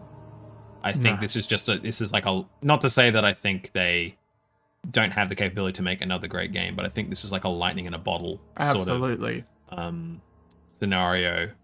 And, it's just incredible, like what they did, considering, like the sort of, like only 3 of them making a game of this scale, and really it taking off on such a huge level, It was just the perfect time as well. Yeah. Coming off of, all the Silent Hills and Resident Evils, and Condemned as well. And like, all of them like dying. Yeah. Slowly, like. Just like, it's going in a direction that wasn't horror focused anymore. Yeah, that's just it. It's like the whole idea of the horror action hero was seeping in. Yeah, to the point where Resident Evil 5. This is like a year or two before Resi 6, basically action games. Fear 3 is an action game. Yeah. I think the same year as Dead Space 2. Definitely still horror, but lent more into action. Oh yeah. And it was definitely. I think a company or a team willing to just, take a step back and not be afraid to scare its audience. But I think, it's that, I agree, sure, horror does not sell as well as, action games. Yeah. For sure. Yeah. It's because people don't like being scared.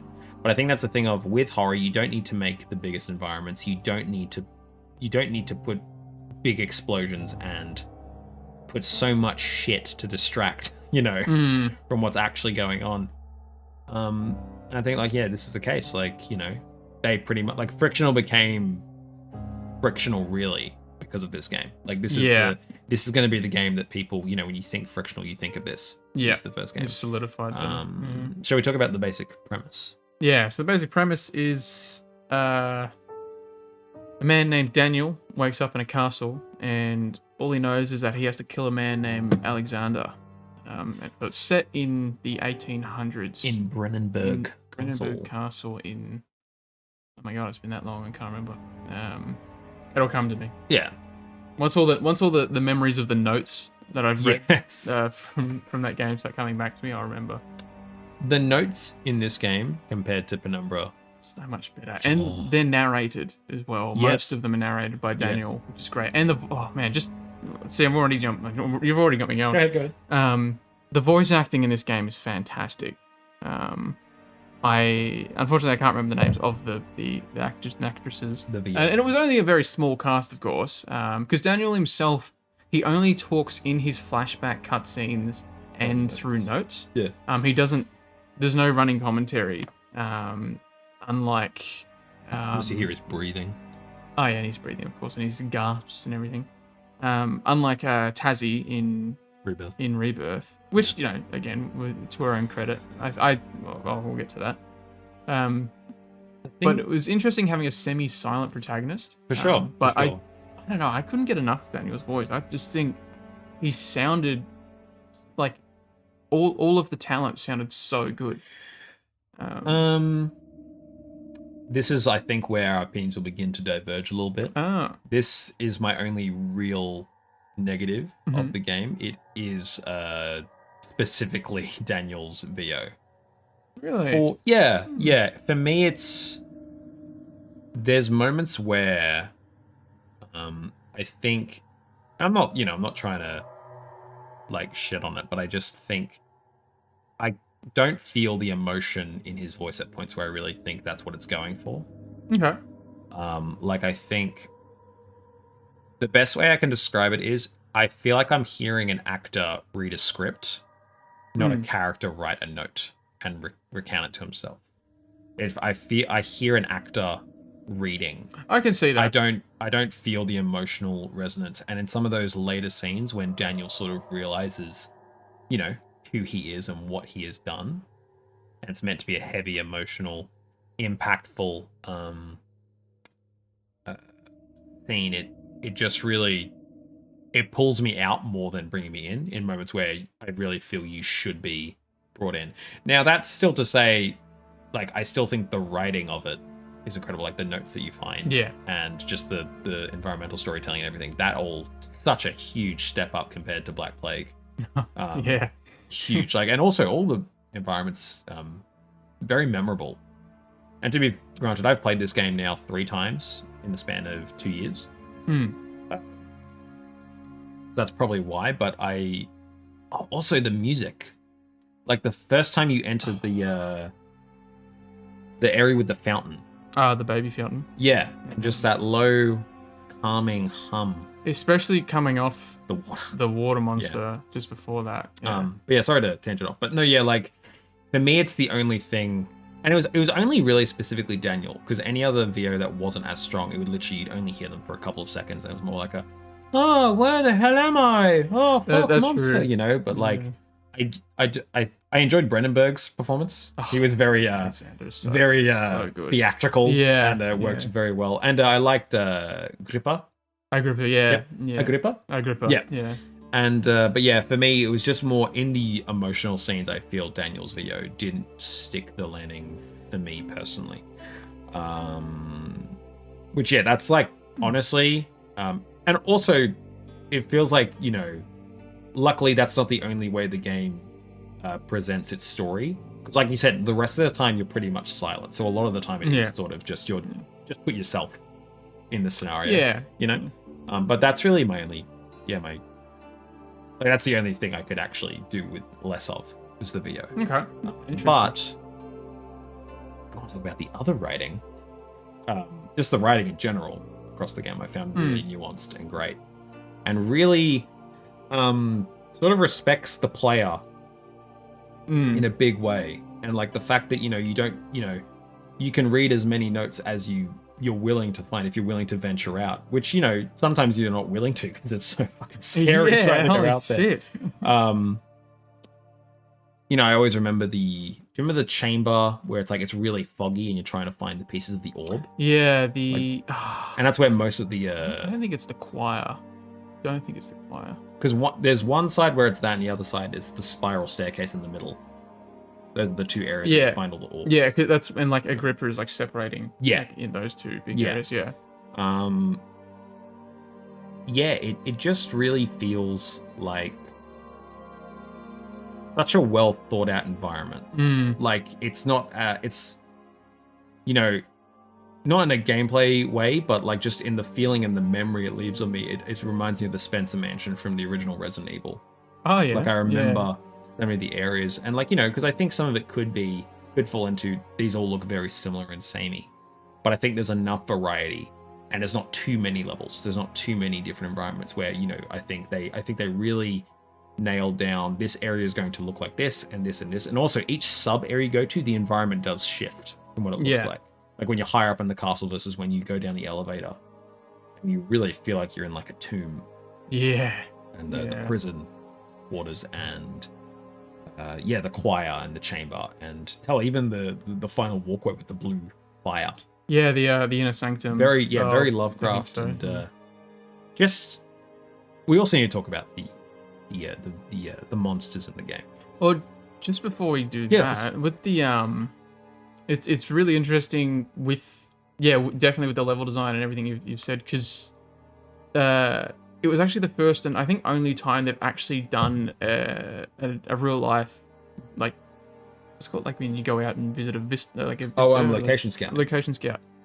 Because Thomas was like, yeah, I live in Sweden, and like we're based in Sweden. There's castles fucking everywhere. Yeah. So he like he took the team and they always went to castles and like sketched everything and took notes and whatnot and took real life copies of everything.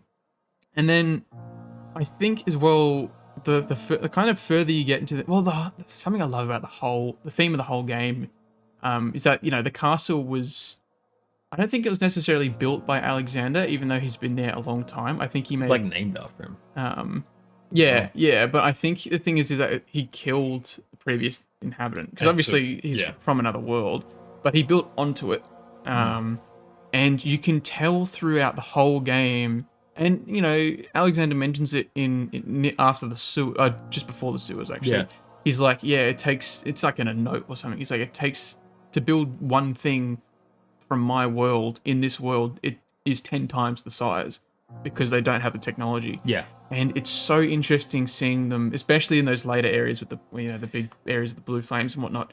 Everything is so fucking big when it shouldn't be that fucking big. And it's just combined with the idea that he had to build all of this shit out of cobblestone. And it's funny, you know, because you're going further down and it starts as so claustrophobic, like the prison quarters. But then you come to these huge, vast areas and it's like, you don't know how deep you really are. Like in the choir, you know, there are windows outside and it's the blue flame. And it's the thing of, I don't think we're like, what is, you know, and that's, I think, a great thing about the game is the lingering sort of the otherworldly nature of it. Yeah. And sort of, you know, how, like, you know, obviously very inspired by Lovecraft. But I think, you know, just that real sense of we should not be playing around with these things. Like the people here.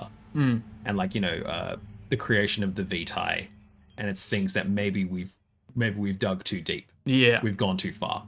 Yeah. And I think, you know, it's such just a cool atmosphere and vibe, very distinct, and it's just, you know, it's like there's nothing else really like it. It's one of those games I think really it embodies that Lovecraft feel in a way of, you know, it's sort of you can't really comprehend. And speaking of not being able to comprehend the what are the monsters called in this game? Which ones? The you know, you've got the grunts, the fucked up mouth. I mean, they're all fucked up, but you know the poster boy. Yeah. Like where does the bro, but like it's just even that design, like where, like it's even the thing of if you looked at it straight on, like where does their like how far down does the slit in their mouth go? You know what I mean? Yeah. Like it's almost impossible to really comprehend like what's going on there. And it's such an iconic, and like, like it is the iconic thing. It's the iconic design, probably the most iconic thing out of this game. That like you see that everyone knows what game that is. Yeah, nailed it. Such a just fucked up thing to have hunting you, and the way it sort of wobbles around, like it can't really walk properly. It's been like stitched together. Yeah, thing like, and cool.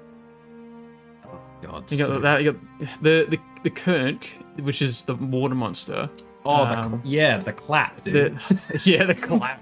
Funnily enough, it was originally going to be a massive tentacles coming out of the water. Oh, but it's so much better that it's not. Yeah, absolutely. It's so much better than it is. It's so much scarier. Because, I mean, and it all came down to Thomas was like, I can't fucking afford it, and also I can't animate tentacles. Yeah, so he's like, man, he's you like, gotta fuck go it. next level for that shit. Yeah. It's so, yeah. It's like even that, like that's the other iconic moment. It's the water, and it's just a little animation in the water coming at you. Just a splash So and a incredible. growl. Yeah. I love that. Again, so I mean, Dark Descent builds so much around smoke and mirrors, and good fucking lord, do they do it well. Again, I've turned that game inside out. Those of you who watched, if anyone's tuned into the stream I did a while ago, we turned that game inside out. We fucked around, we jumped out the map, we skipped entire sections, yada yada. Talking about the speedrun? Yeah, the speedrun. Yeah, Amnesia done fast, yeah. So it was really fun to plan, but just like I love the sneeze. yeah. So some monsters aren't. Is that just like, you know, once the monster leaves the area it's meant to be, it'll just disappear like that, or not all of them do that. Yeah. So is that just a way for the game to work, or is there like an actual? Because I remember before you said it's not real. Yeah. So occasionally, like not every monster you encounter is actually there, because they're building into the idea that Daniel is hallucinating or he's remembering. Generally, I don't think Daniel generally ever saw those monsters before. Otherwise, you know, that would kind of break, even for a man who was trying to kill people to save his life. He would probably go, hang on, that's a little suspicious. The dude walked with a sword on his arm. But yeah, it's more the idea that he's just going, like he's hallucinating, and like the stress is getting to him. We'll talk about, which for me, because I think when I first played the game, it was sort of, like I said, it's a hard thing to not know what it's about, you know, because so much of it's talked about. But I think sort of, the title of the game, Amnesia, and realizing why your character's done that,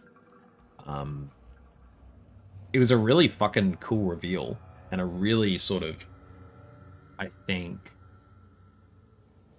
it's just such a fucking like fucked up idea of like, and it's a very believable thing of what your character would do, you know? Yeah. And it's the thing of, so basically,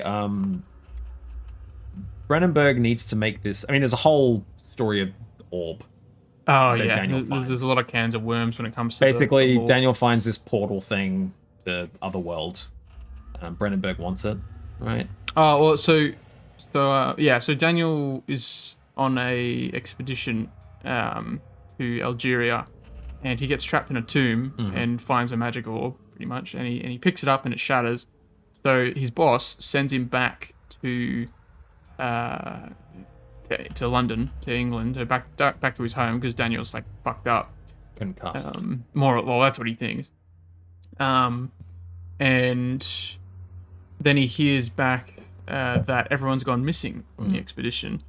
So he finds out that he goes to it because he's got this shattered orb that is moving, like its pieces are kind of moving around. He's like, what the fuck? So he goes to a gemologist. What are they called? He goes to the gem guy, the gem bro, and gets it inspected. And the guy's like, yeah, I have no idea what the fuck this is.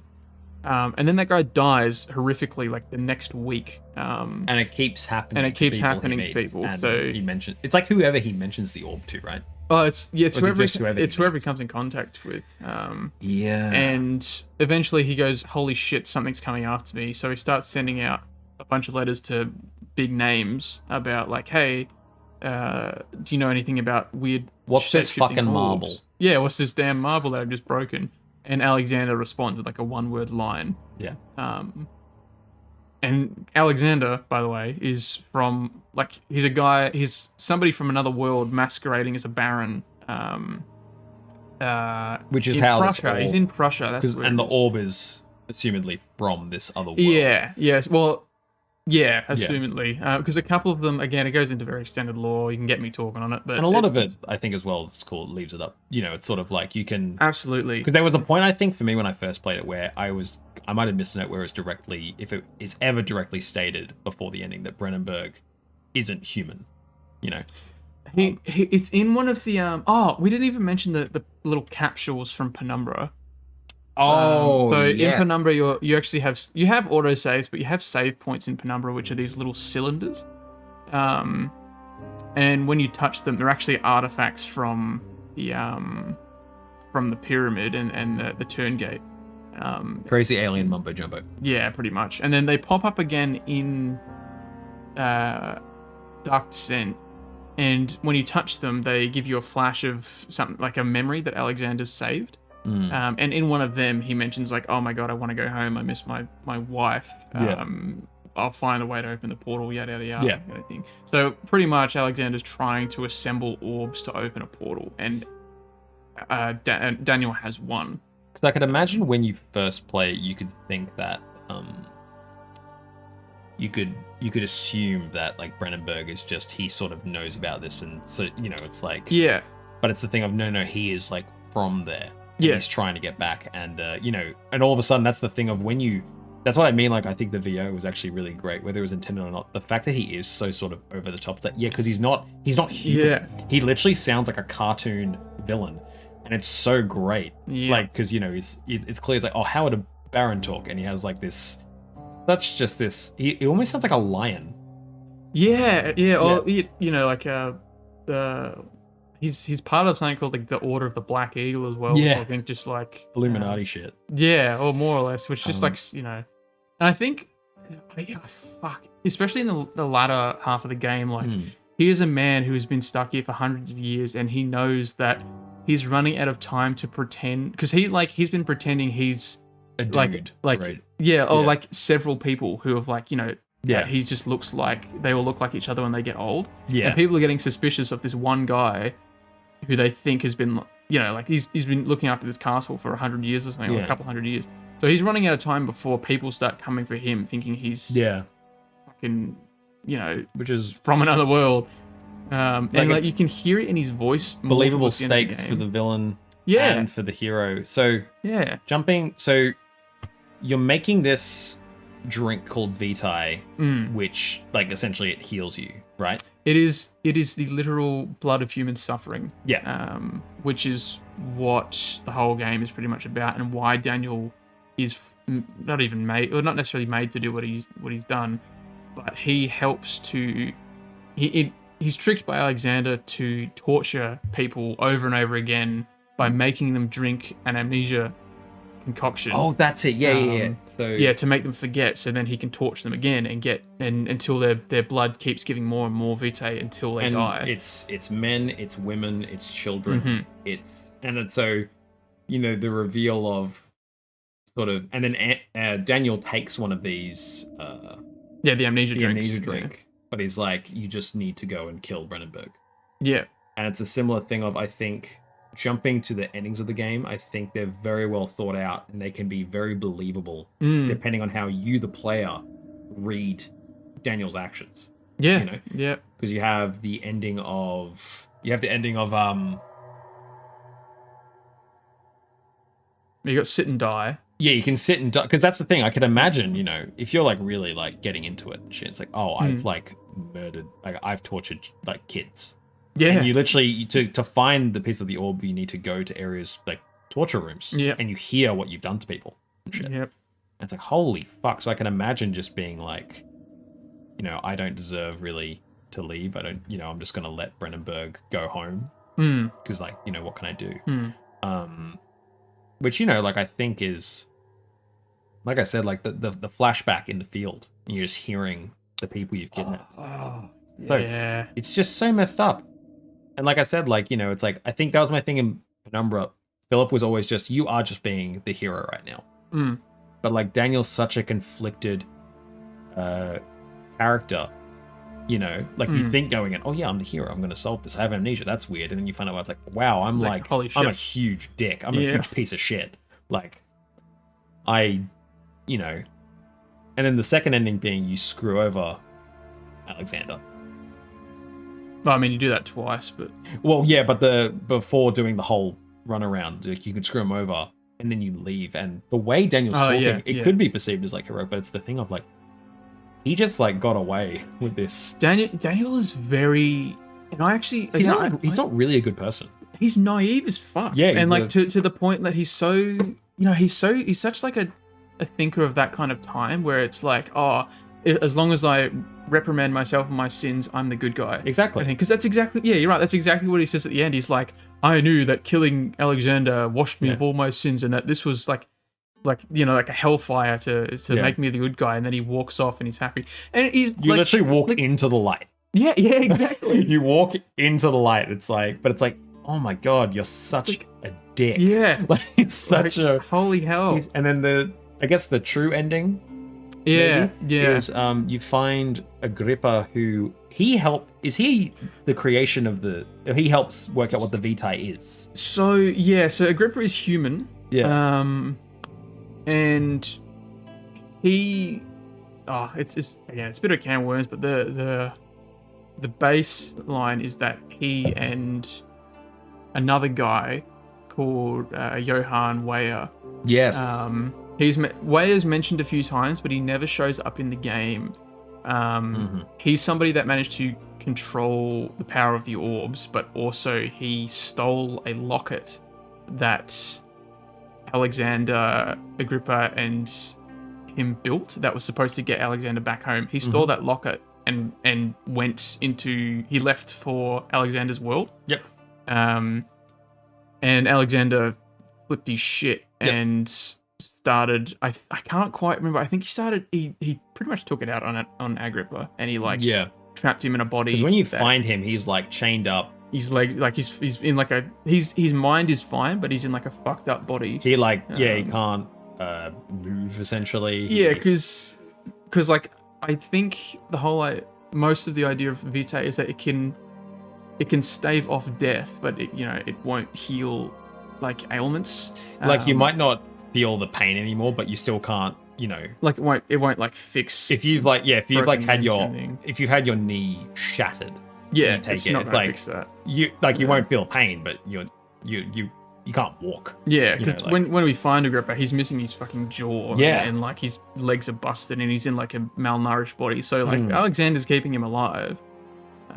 He's the closest link he has to Johann, who's actually able to control it. Exactly. And Johann's gone through the portal. And he's gone. He's fucking gone. And that's when in that true ending, you actually take Agrippa's severed head, because you feed him some concoction, MacGuffin concoction you whip up. Yep. And you throw his head through the portal that Alexander's opening to get home, and you die, and so does Alexander. But somehow, Daniel's soul kind of lives on, and the ending monologue is actually Agrippa talking to Weyer. Yeah. About like, hey, Daniel's actually a pretty cool guy. He's just in a bad situation. Because in that moment, he actually does make the selfless. Yeah, like he actually decision. atones. Whereas like it's so funny, like it's called, like if you look up like guides, it's called the good ending. Where you fuck him over. It's like no, like you're like a piece of shit. Yep.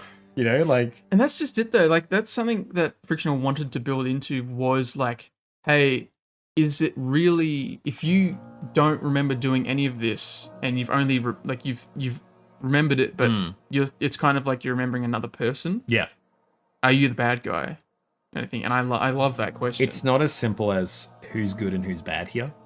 Yeah. And that's what I really love about Frictional from this point. It's not necessarily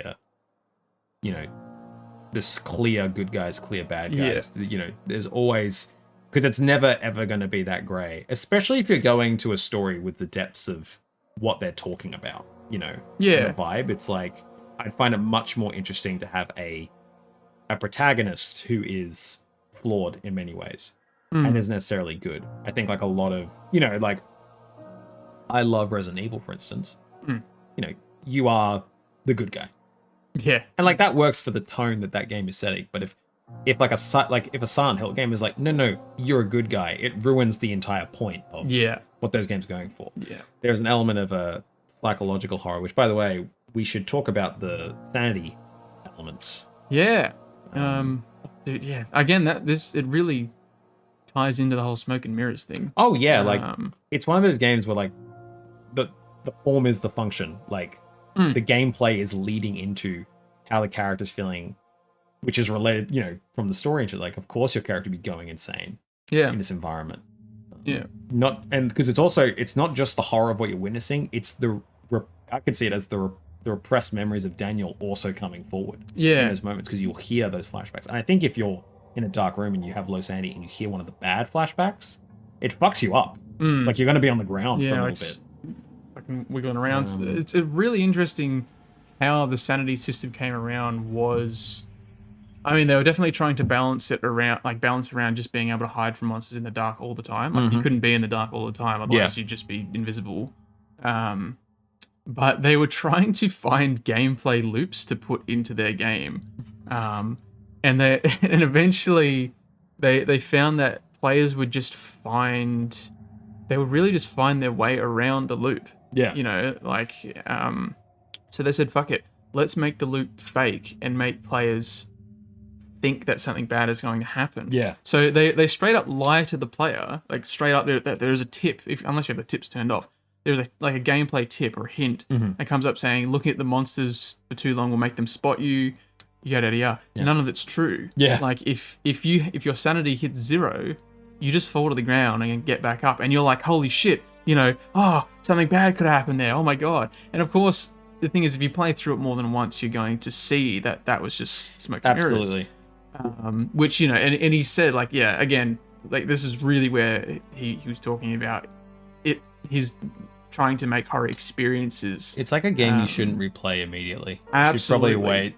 Like, I sort of regret playing it as much as I have in the past 2 years, because that was my, like I said, not a real negative. It's like I'm starting to see the game. Yeah, exactly. But that's more of a thing I think I've played it just a number of times very recently, so it's still so fresh whenever I have replayed it. So, is there anything else you really want to mention? Oh yeah, the marketing for the game was really interesting as well. It was pretty simple, actually, the marketing, but I think maybe it's less of the marketing, more of just the story. I'm not gonna go explain beat for beat a lot of the stuff, but I think a lot of the Amnesia lore is actually really slept on. I think, whether intended or not, I actually think the Shadow, which is this invisible being, this invisible monster that leaves behind this red pulsating flesh, is actually really underrated as a villain, or as an antagonist. Unstoppable force, really. An unstoppable force, absolutely. Like it's described as like a mistake in space and time. Yeah. But a lot of like the implications of that thing are really cool. Because if it's pretty much it. The Shadow protects orbs. Yeah. Is what it is. Or at least most of them, because once we get to the Machine for Pigs, it doesn't really make an appearance at all. But on top of that, just with the story, it's actually a series of short stories that people don't know about. Yeah, no, I remember it was called, you mentioning this to me a while ago, and I was... Yeah, it's called, like, the collection is called Amnesia Remember. And all of them... before? Yeah, after? So all of them are set before. I think the one that's set the longest is about, I think it might be like 80 or something years set before. And whatnot, and a lot of it is about, we hear about a couple of the characters in game, but we're never fully connected to them. But we hear, like, they're all just very, very interesting. Like that scene you were talking about before that really got you with the farm. Yes. One of the stories is about the little girl that gets abducted, who, by the way, we actually work our way through her story backwards in the game, because she is the little girl, or she's the female voice that is like screaming when you're in the cellar or whatever it is, where like the first kind of proper monster encounter happens.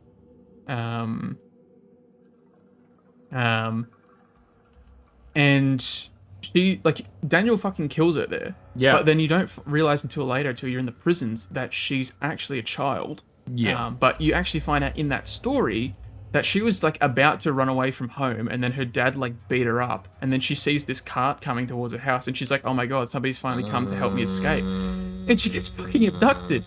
And the stories are like, one or two of them are really inquisitive, just about like, hey, something's really suspicious about the castle, kind of thing. And then one or two of them are about one's about Weyer, which will lead into Justine. I'll probably bring that up in a minute. Sure. About Justine. but they're so interesting, and it's such a shame that not a lot of people know about them. You can actually get them when you open your Amnesia launcher and it says launch Justine or launch the game. You actually see it says Amnesia Remember. Oh. And you can actually look at it and read those stories. And they're really, again, they're short stories. They're very, very Unfortunately, short. it's not on the console. No, it wouldn't be on the console. Very sad. But, I mean, I guess that's like cool little extra stuff that's not essential, but it's just cool there to expand on the world. Absolutely. Everything. Absolutely. Again, I think it's just so much of Amnesia's biggest story, which I'm a really big fan of. Yeah. Got lost in the YouTube screamers. Agreed. Kind of fiasco and all that. Like that, it was just a game to be, not looked into more than a surface horror level kind of thing. But at the same time, again, a lot of it is surface level, kind of, unless you go looking for it. Again, a lot of the stuff about the shadow is very implied. It just feels more like this sort of device to, not in like a negative way, like it's set up, but like, to keep, the suspense coming. Like you cannot turn back. It is this unstoppable, which, like I said, sometimes in stories like Lovecraft, it's less of the why it's going on and just the sense of dread it wants to emit. Exactly. And I think it's cool that, they have gone to lengths to sort of have it make sense within the world. But it is more of I think it's a cool, because once again, it is sort of outside the story in a way. Because the real story is Daniel reaching Brennenberg and finding out what he is and what it is. And the shadow is just, I think this, and like I said, like, when you first step on it in the game and it like takes a chunk of your health, shit. Fuck. Like big, just this weird goop shit. But yeah, I think aside from that, I mean, you can recommend the Thomas Grip video talking about how the sanity effects aren't like, nothing, like a lot of the time it's not real. Yeah, again, it's crazy. And like, especially the way, even how the ambience worked, like the ambience in Penumbra was set, the soundtracks were set. I mean, the actual OSTs are set in Amnesia, like all the music will always be the same, but the sanity system has a series of things that it picks from. So not necessarily will every playthrough be the same, but the thing I love is that if you have high sanity going through one area of the game, everything will look normal. But the lower it gets, the more weird, fucked up things, which now I guess was actually an evolution of Clarence. More things get fucked up as you go. And it's so cool. Like, I think, I wish there was a couple more bigger changes, like, maybe if you have low sanity in this area, the monsters can actually hurt you or some shit like that. But that never really happens. I think... it never really gets more expanded on than that. But again, it's just smoke and mirrors stuff. For sure. It's like a lot of creepy stuff happens, but none of it can hurt you. But I just love the idea that there's a lot of interactions in the game, like picking up, like a trigger point. Like if you look at it from like a dev gameplay perspective, it's like a trigger point. But like picking up an item will trigger one of like 5 sound effects to play, not just the same one every time as well. I think that, again, it's not a game you should, like we were talking about, you shouldn't play through it straight after you've just played through it. Totally. But I think that just adds a really nice little touch of replayability. For sure. Because every time you were to replay it, you might not know what those things would be that it does. Very cool stuff. It's just such a fantastic game. The graphics wise as well, I think they are definitely getting a little bit dated now. I think if somebody went through and made like a 2K res, like gave it like a proper HD, it's got a very distinct though art direction. Absolutely. Like, the HBL engine I really like the look of it, and like just the world and the lighting as well. Lighting's so good. It looks a little, I mean, obviously it looks a little odd when you get to like kind of outdoory areas, but there really isn't any. Now that I think it's like when you're on like a windowsill. The windowsill with the forest, that's like it, which I love. And again, the monster design is fucking nailed. Like none of it is overcomplicated, and the ones obviously they were on a budget, so they couldn't do like like the shadow itself, which is like obviously the driving force of Daniel doing everything. Is invisible. And so what they do, they put the pulsating flesh everywhere, and that was a really good touch. And they didn't, when it comes back in Rebirth, they didn't give it a texture there either, which I love. They kept it continuous. Which again just really, really well leans into the Lovecraftian, like, hey, incomprehensible horror right up your ass. Yeah, what are we gonna get moving? I mean, yeah, it's like, what are we gonna do? Nothing. You gotta run. Yeah, That's yeah, it. exactly. Like, oh yeah, no combat, of course, as well. Yeah. Yeah, so good. And, It'd be weird.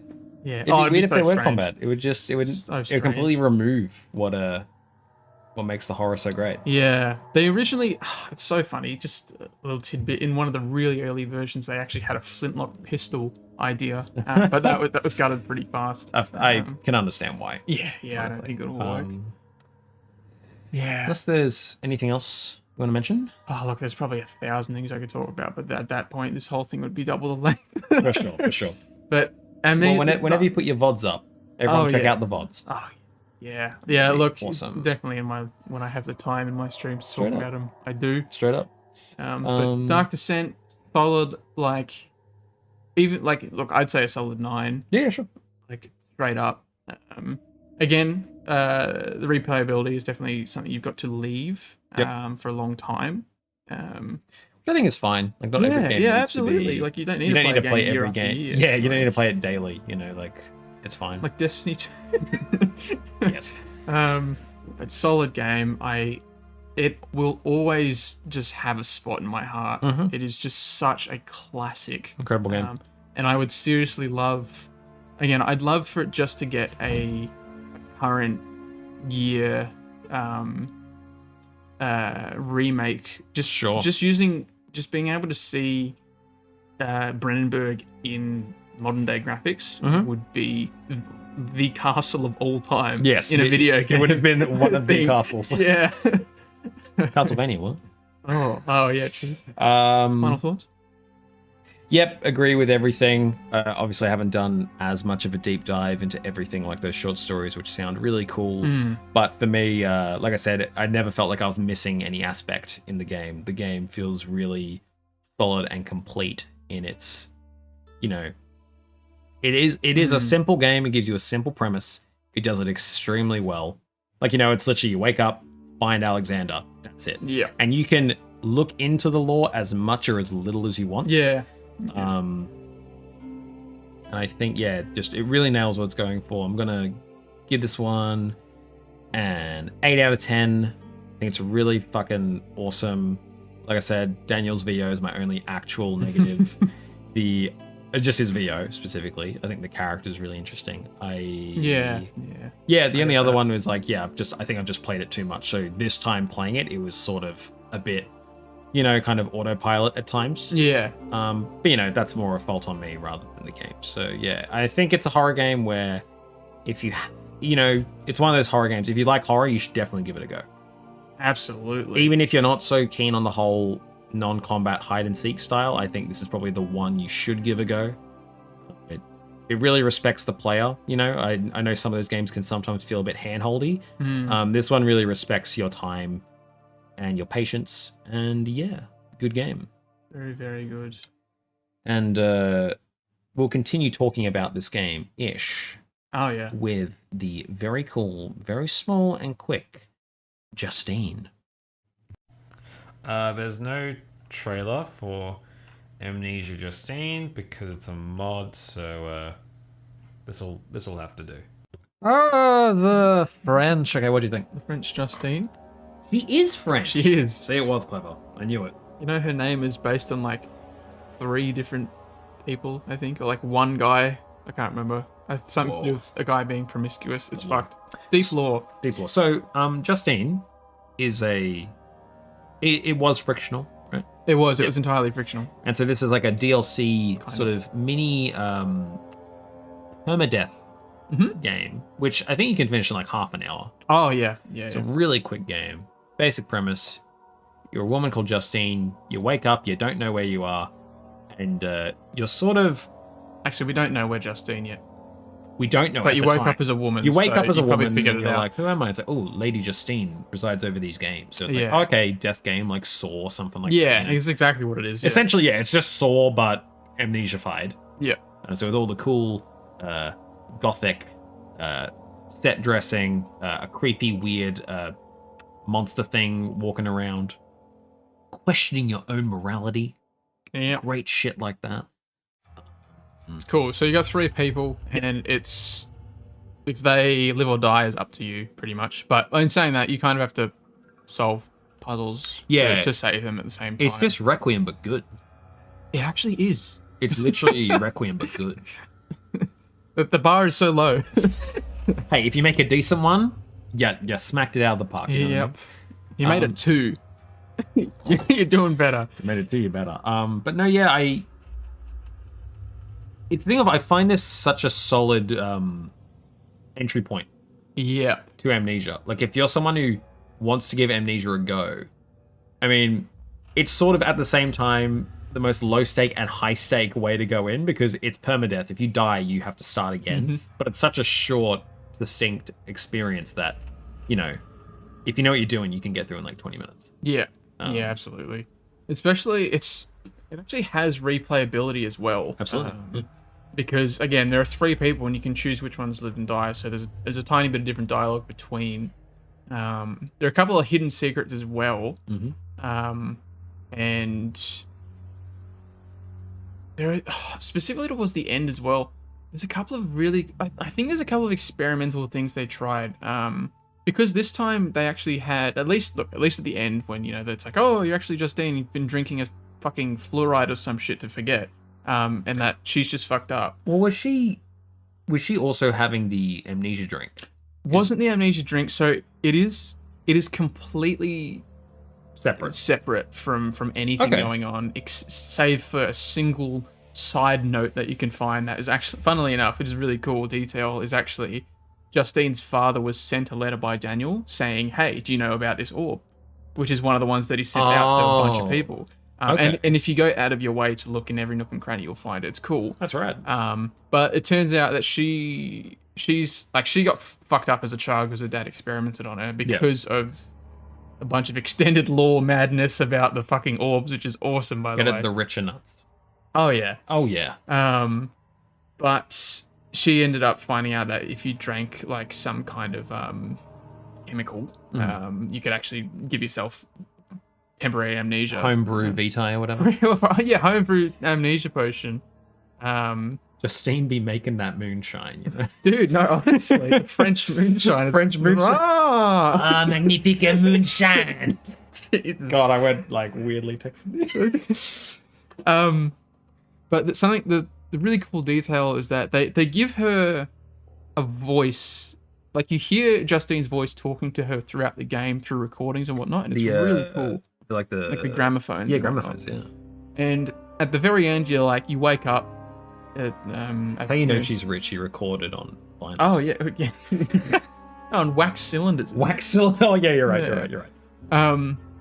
But yeah, you know, you wake up after the twist or whatever. And the really cool thing that I think was probably it's always interesting seeing small experiments into what companies were going to do in their next game.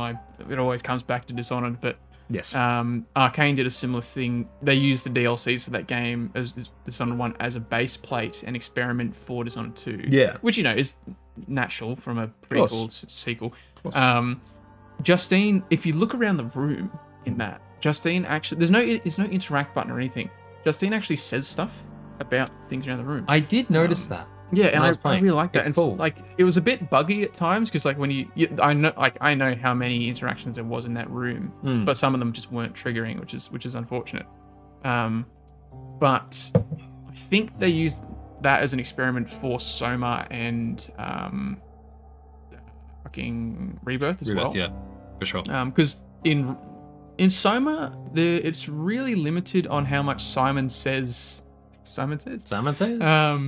It took me, how many years did it take me to realize that? 6 years? 7 years almost to realize that was a joke. Simon says.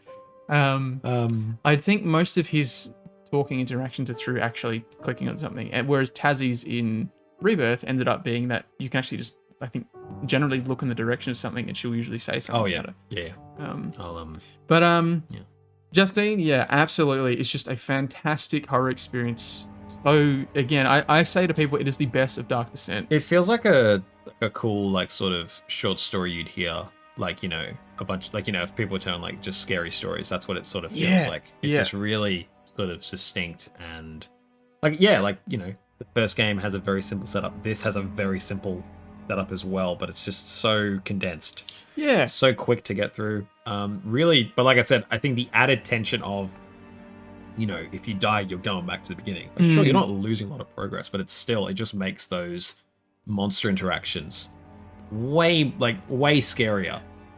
It's funny that you mentioned that as well, because I think it's only just occurring to me now that that is probably the most amount of repercussions for dying in a frictional game. Yeah. Because, again, the whole smoke and mirrors thing, which it continues into the later games as well. Yeah. If you die in Dark Descent, it will... I think it's similar to kind of adaptive difficulty, where sometimes, I think in some certain areas, if you do something, the monster spawns, you get killed by the monster, it'll put you back, and then if you do the same thing, the monster will spawn. But I think occasionally, if you might be struggling or something along those lines, it won't spawn the monster when you pick that thing up. Oh, okay. Which I know is the same thing in Rebirth, but we'll get to that because it had a bit of a negative impact in Rebirth. It'd be cool if, like,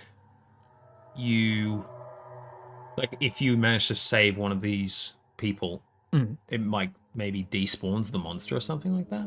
Does that happen? No, it doesn't. There? Because all the monsters, there's actually I think there's 2 or 3 separate monsters. Because being honest, every time I played this game, which this was my second time, I haven't been able to save the people. Oh, Too scared. Too scared. Look, I gotta say that definitely the second guy who you have to do like the light puzzle. The water guy's fine. The light, yeah, the light. But the light puzzle, I'm just too dumb to do that puzzle. I just fucking up. Like the first one, I'm always just too scared because I can hear the thing walking around, and I'm like staying, and then like I know once again if it's just the game pulling a trick on you, but it sounds like he's getting closer. So it probably is just the game fooling me. But like I said, this was the one that actually got me in the. Whereas with Dark Descent, I was sort of able to work out the game aspects of it. Exactly. Whereas like here, it was. There was stakes, you know. I almost shat myself. Almost. I managed to get there in time. So it's not a 10. You didn't shit yourself. True side of horror perfection. Did you shit yourself? Yeah. Yeah, and then of course there is the whole meta game that. Oh yes. It was. Oh yes. All the entirety of Justine was. Funded is not the right word, but it was actually an idea by Valve. Well, it was Frictional's idea, but it was brought to fruition. It was brought to fruition by Valve, yeah, I guess, because Valve wanted to advertise Portal 2, and Portal 2 had an ARG where GLaDOS, the big robot lady from that, was actually invading other games. Yo. And there are several, there's like 12 or something games that were involved, including, off the top of my head, I can only think of Super Meat Boy, the original one. That was involved, and Frictional were invited to as well. And Valve said, hey, you have the rights to all of our licenses, go for it, give us an ARG. So they all, figured out what the fuck they were doing. Yeah. And Frictional, I'm pretty sure Justine was already in the pipeline. I'm sure it wasn't completely for the sake of the potato. I probably thought that would be a bit nice to, it's like had something, a bit more. Because, mind you, Justine was always free. It was always a free DLC, which is really cool. And there were updates for the main game that did include some of the ARG stuff. Like some of Dark Descent actually had funny things to do with it. And so is that stuff still in there now, or is it now removed? It's removed from the base game. I'm sure on Steam you could probably patch backwards, which I really want to do one day. For sure. Patch backwards to the potato. Even the code would still be in there somewhere. So absolutely. Yeah. Well, it's only part of a code. Yeah, is the thing. But Justine actually has an alternate ending. There's a certain bookshelf where if you look into, if you move a couple of books and there's a note, and it says that the light box that is used in the second puzzle is actually provided by Aperture Science. And at the very 19th century Aperture. Yeah. Jesus. And if you, it's like when you find that Nintendo started in the 1800s as like a card game manufacturer. Is that true? Yeah. Holy shit. I know. Oh my god. And then they're like, yo, computers. Do like it. 100 years later. Fucking plumbers, man. Fucking plumbers. Do it. Plumbers are monkeys, am I right? But yeah, and then if you finish the game after having picked that note up, it actually gives you some alternate dialogue. So what you're saying is, unlike the number of Requiem's reference to Donkey Kong, this is done a lot better. I think so. This is at least a 2 or a 3 in terms of other video game references. I see. You know, so the bar is met. No, it's beat by 1. Yeah. And then of course we had the custom game. The custom game. Which sadly, I played these on console. Don't have access. Big sad. That's crazy to me. I know. Custom stories. So pretty much fictional. The game, it's not open source. Oh, it is now actually. They actually released the code for the original games a couple years ago. But there was a custom stories mode, so they just gave everyone the dev tools and the assets to make their own maps and whatnot. And Amnesia itself is really fucking easy to change textures and stuff just on the fly. Like you can just like replace voice lines change the grunts noises to Jerry Seinfeld saying shit or something. It's awesome. So people took that to a whole new level and made actually, either very ironic and funny custom stories and custom maps. Yeah. But also there are some really, really fantastic, at least at the time, handmade maps and horror shorts and like their own stories and whatnot. And it was the carrying factor of, if the Dark Descent did not have custom stories when it came out, it would have left relevance twice as fast. True. But so many YouTubers played, because it was just free content. It was just free scares. Yeah. It was just like, we're not playing the same game again. Like, we're playing Amnesia, but we're just not playing the same game again. We're playing an entirely new campaign and whatnot. So it just kept going. And there were some really cool mods that would fully, like full conversion mods as well. I think there's one called White Knight where somebody just bought in like a ton of the Penumbra assets, and they didn't make a sequel to Penumbra, but they just combined the assets of both games and made their entire story. What Penumbra Requiem should have been. That's what you're saying. Oh, Jesus.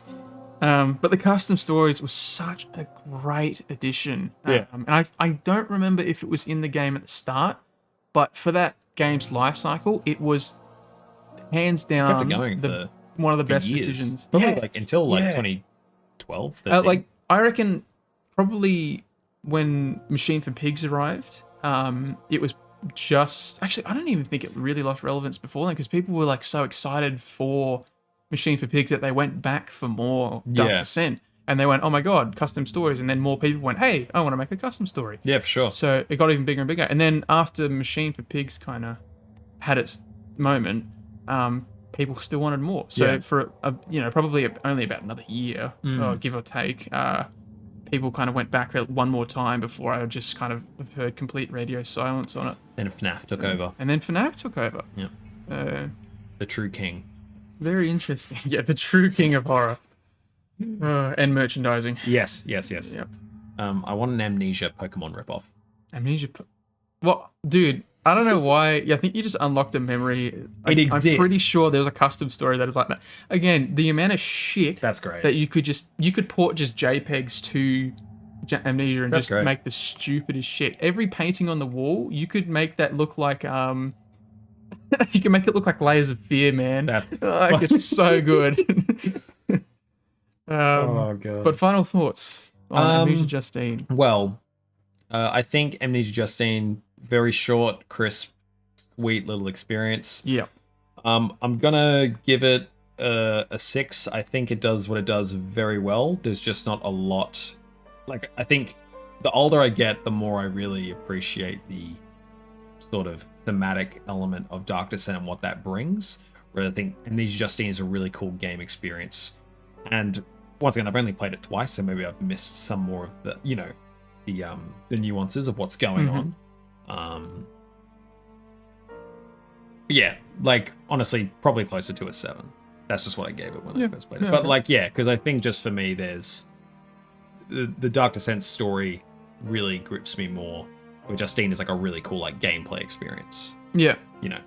But yeah, no, I think it's great. And like I said, it's a perfect sort of first step into Amnesia for anyone who wants to give it a go, I think. personally. But I'd say about a fucking. Oh, I'm tempted to say 9 as well. Okay.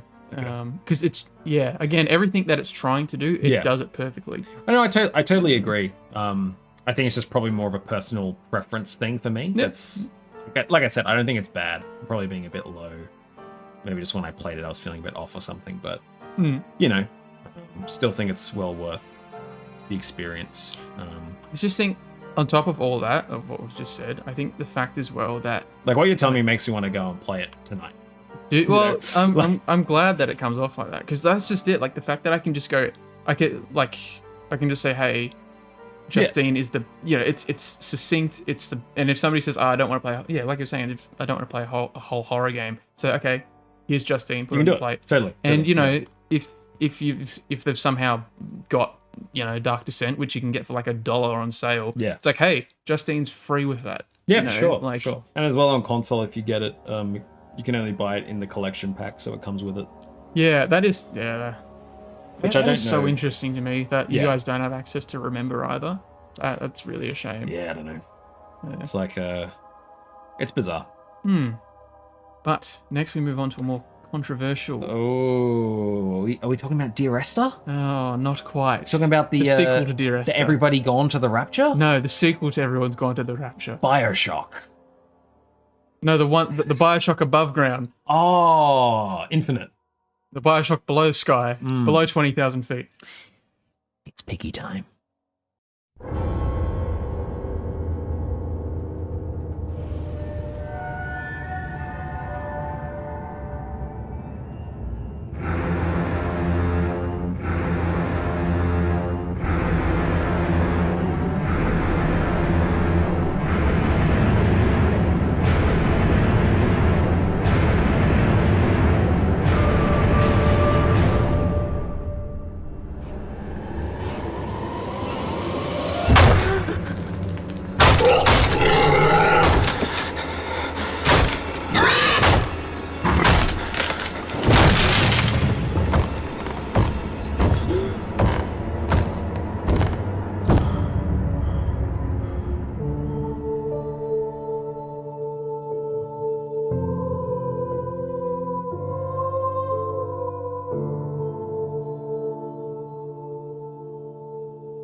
Now, I know we're all thinking, guys, this is a Frictional Games chat, okay?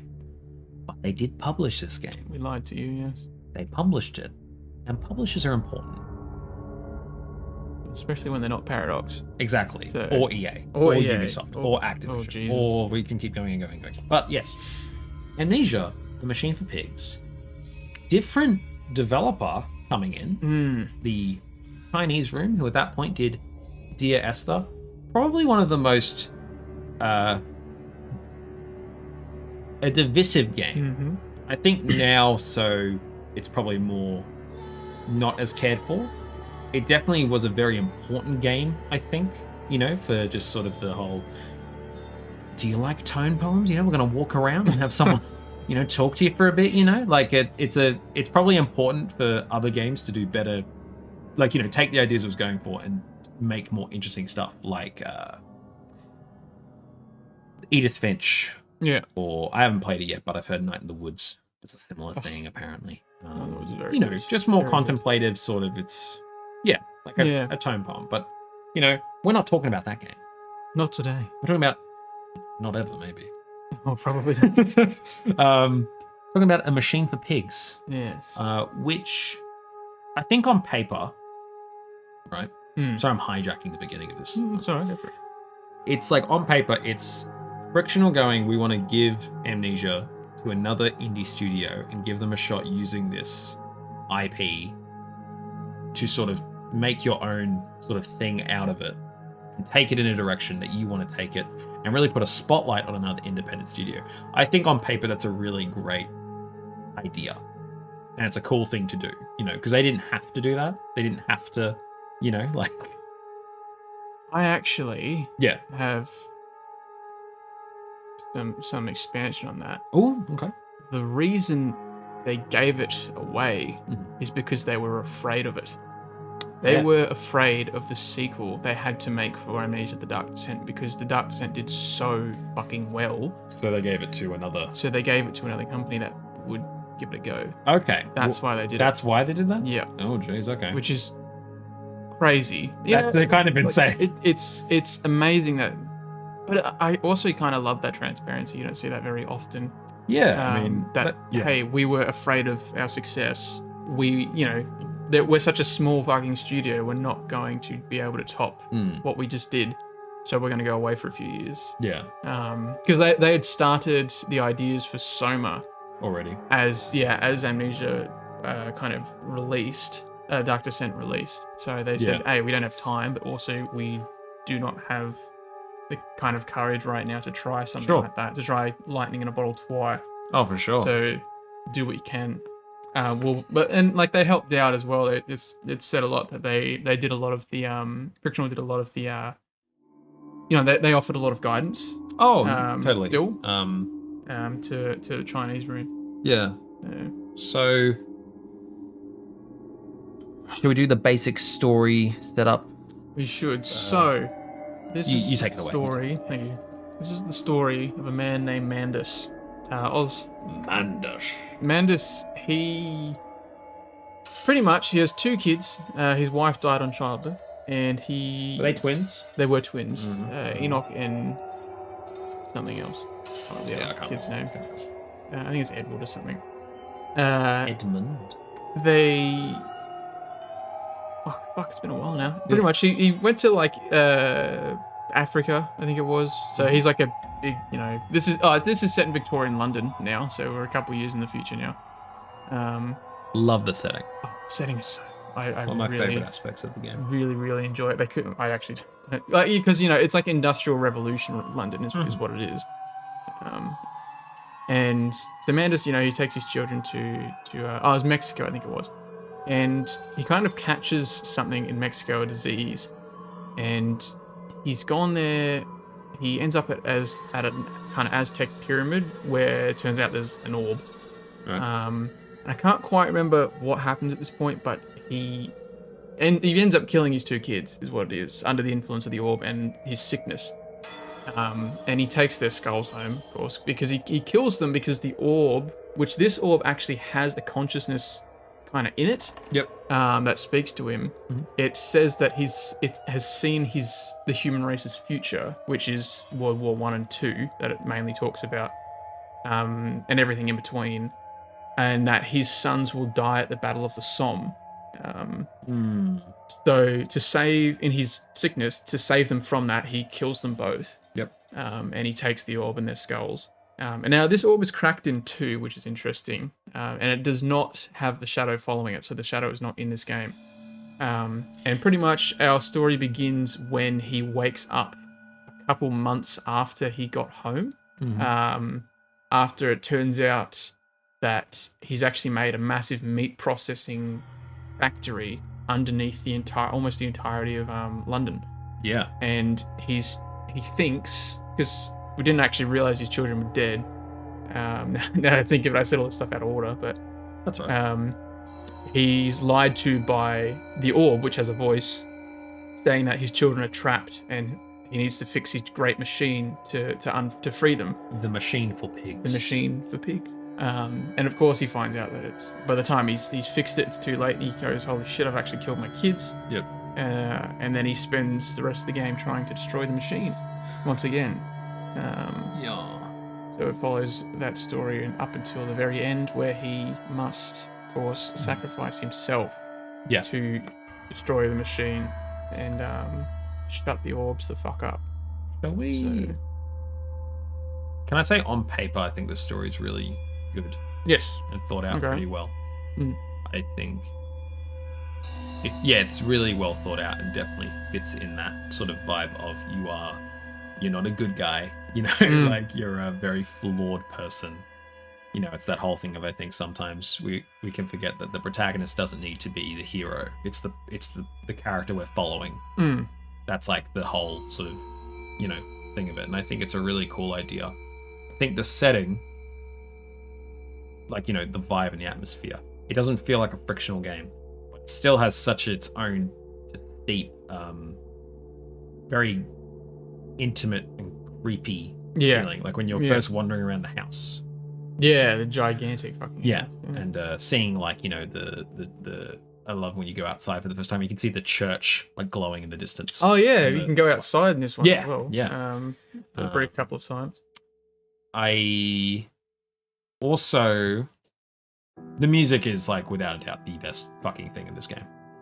Yeah, it's probably once again does not feel like every other Frictional game, but I think the music in this, it's Jessica Curry. Like she is insane. Like I've listened to songs from their games that I'm probably never gonna play. It's because she's such an incredible composer. Good song. The sense of feeling and just like it's a very beautiful score, but it's also filled with such dread. Like, absolutely. Just emptiness in a way. It almost feels like a eulogy in a way. It's very sad and broken eulogy, and I think all these elements, you know, there's a lot of great things that this game does. I also feel that as a game, it doesn't fully nail what it's going for. Yeah, I think a lot of the general consensus has been over the years that this game really struggled with gameplay. And it started for me immediately. Yeah, like something we didn't talk a lot about in Dark Descent, which we can talk about now, is you know, it's resource management. You're trying to find lanterns. I love that we're bringing this up now. Yeah, Jesus, the whole light thing, hiding from the dark. But you know, you're constantly looking for resources. You're trying to find matches, oil, laburnum, all this other shit. And the first thing that you do or I did in Machine Pigs is that so you know, in Dark Descent you look around like drawers, pull out desks, and not every desk drawer has something in it, but it doesn't matter because it's the whole thing of you're searching. You know, some of the time there's going to be something that's going to help you. In this game, the first drawer I pulled out was a stack of books that you couldn't interact with. And the next one had like a bottle that you couldn't pick up. And I closed it. And I'm sitting here going, okay, the first desk I come to, there's essentially nothing. It's set dressing. Yeah. And that's the thing of, I think for the most part, this game, you could remove every single desk and the game would be no different. And I think that's a perfect way I feel for this game of, I wish it was just a Dear Esther walking sim. Or actually commit to the Amnesia gameplay. Yeah. Because what it's doing is, the game is confused and there's points where, do you remember in the church when you have to use the candlestick? Yes. So I saw there was one candlestick on the side, and one of them was bent and the other one wasn't. So I thought, oh, maybe I got to drag and pull on this. And I did it, and like nothing was happening. It's like, oh, you mean you missed the room where there was the one candlestick that's not glowing, that's not distinct its own way, and you don't even have inventory, so you just have to carry it in front of you. And it's the thing of, I think that's as a game, it's incredibly confused and isn't aware of what it wants to be. And I don't know if that was Chinese Room were working on this game called The Machine for Pigs, and then Frictional came in, and as you said, was scared, said, hey, do you want to do it? And they're like, sure. And then maybe it was a bunch of half thought out Amnesia Dark Descent ideas were thrown in and not fully implemented, is how I feel about it. To the point where it became a bit of a chore, because then it's just the thing of, okay, so there's nothing in these desks, so why do you some of the time put a note in when you can just put the note on the top? If the rest you don't search for anything most of the time. A lot of the stuff is just locked up as well. Exactly. They just have actual locks on them. It's like, so why is this door here? Why are these environments? Because that's the thing, like, not every door in Dark Descent is openable. Some of them are locked, but like, it's not every door, you know? So you're gonna be looking. You're gonna see, can I get in here? Can I find either a bit of lore or resources? But in this game, it's like, it became such a chore, and like, I was looking around to try and see everything. But it felt like, is this really worth me putting my time in as a game? Which is a shame, because I enjoy, like I said, so much of the other elements, but I was hitting a point of frustration as to how much it felt like it was wasting my time. Because like I said, it's like, why are there desks here if there's going to be nothing actually important to the story? And if it's just a sheet of paper, just put it on the top. There's no difference. Like, there's no point to these desks existing in this world. And like, sure, it's a thing of, even if it weren't an Amnesia game, and that mechanic was still there, I'd say, why the fuck are there desks? you know, like that you can open, like, because they go to the point of you can open all of them, but most of the time you can't do anything with them. And it's just that sort of, it really lets it down for me from being something that I think, like I said, I think the story does work, and I think the environments and the atmosphere and the music, but it feels detached. You feel detached from the game. It is kind of crazy. Like, the game feels most enjoyable when you're just walking through it. Yeah, like when you're just taking in the atmosphere, the vibe, the graph, everything. Like, which I guess is why I enjoy it more than most people, is because I know where I'm going, and like I don't, the thing that I kind of already know where everything is. So to me, it already feels like the note is on top of the desk, but that's not how it should feel. Yeah, that's just not how it is. I totally get you. And also, I think there's just something to be said about the whole idea that most, you can't pick up most things in the game anymore when we're playing a game series which originated from a company that made a physics engine because they couldn't do animations. Yeah. But now we've taken away the physics as well. Yes. So we're kind of just stuck with looking at things and very, very occasionally pulling a drawer out. Yeah. So yeah, I think just playing it as that's literally it. Just playing it like straightforward as a very succinct 4-hour, 3.5-hour experience. Because this is much shorter than not much shorter. Dark Descent was about maybe 5.4. Look, if you don't know what you're doing, maybe max 6.5 hours. Mm-hmm. But generally, I reckon an experienced gamer would be about 5.5 hours of Dark Descent. Yep. Whereas it's only about 3.5, 4 for Machine for Pigs. Which, if you're playing it through that as a 3-hour experience, 3.5 hour experience, I think it's actually it's pretty good. Sure. It's kind of like a although again, it does feel like you're on rails for a lot of people because there's just nothing else going on. So it's like, why wasn't this just a book? And for me, it was just more the thing of there were points where the game was trying to make me engage with it as a like a puzzle, but the game clearly that's not the forefront of it, and so I become like, it's just like I'm not sure what the game wants me to do. Whereas in Dark Descent, I always knew. Even if I was confused, it was never like the game. It was just I had to work it out. Yeah. Whereas it felt like a lot of just like, oh, really? Like, and like I said, it's the thing. For example, I know I'm probably not in the majority of this. I actually really like the pigs, like as a horror kind of. Yeah. I know. I definitely agree. Sometimes they can look a bit goofy. They're like stilted, like kind of trotting along. I think that's. But I think it's. I can understand someone being a bit, this isn't scary, but I think I found it a bit scary, and also then, when you find out what they are, what you're doing, and all that shit, it's really like the implication of them. It's really fucked up. It's really awesome, and that's like my thing of.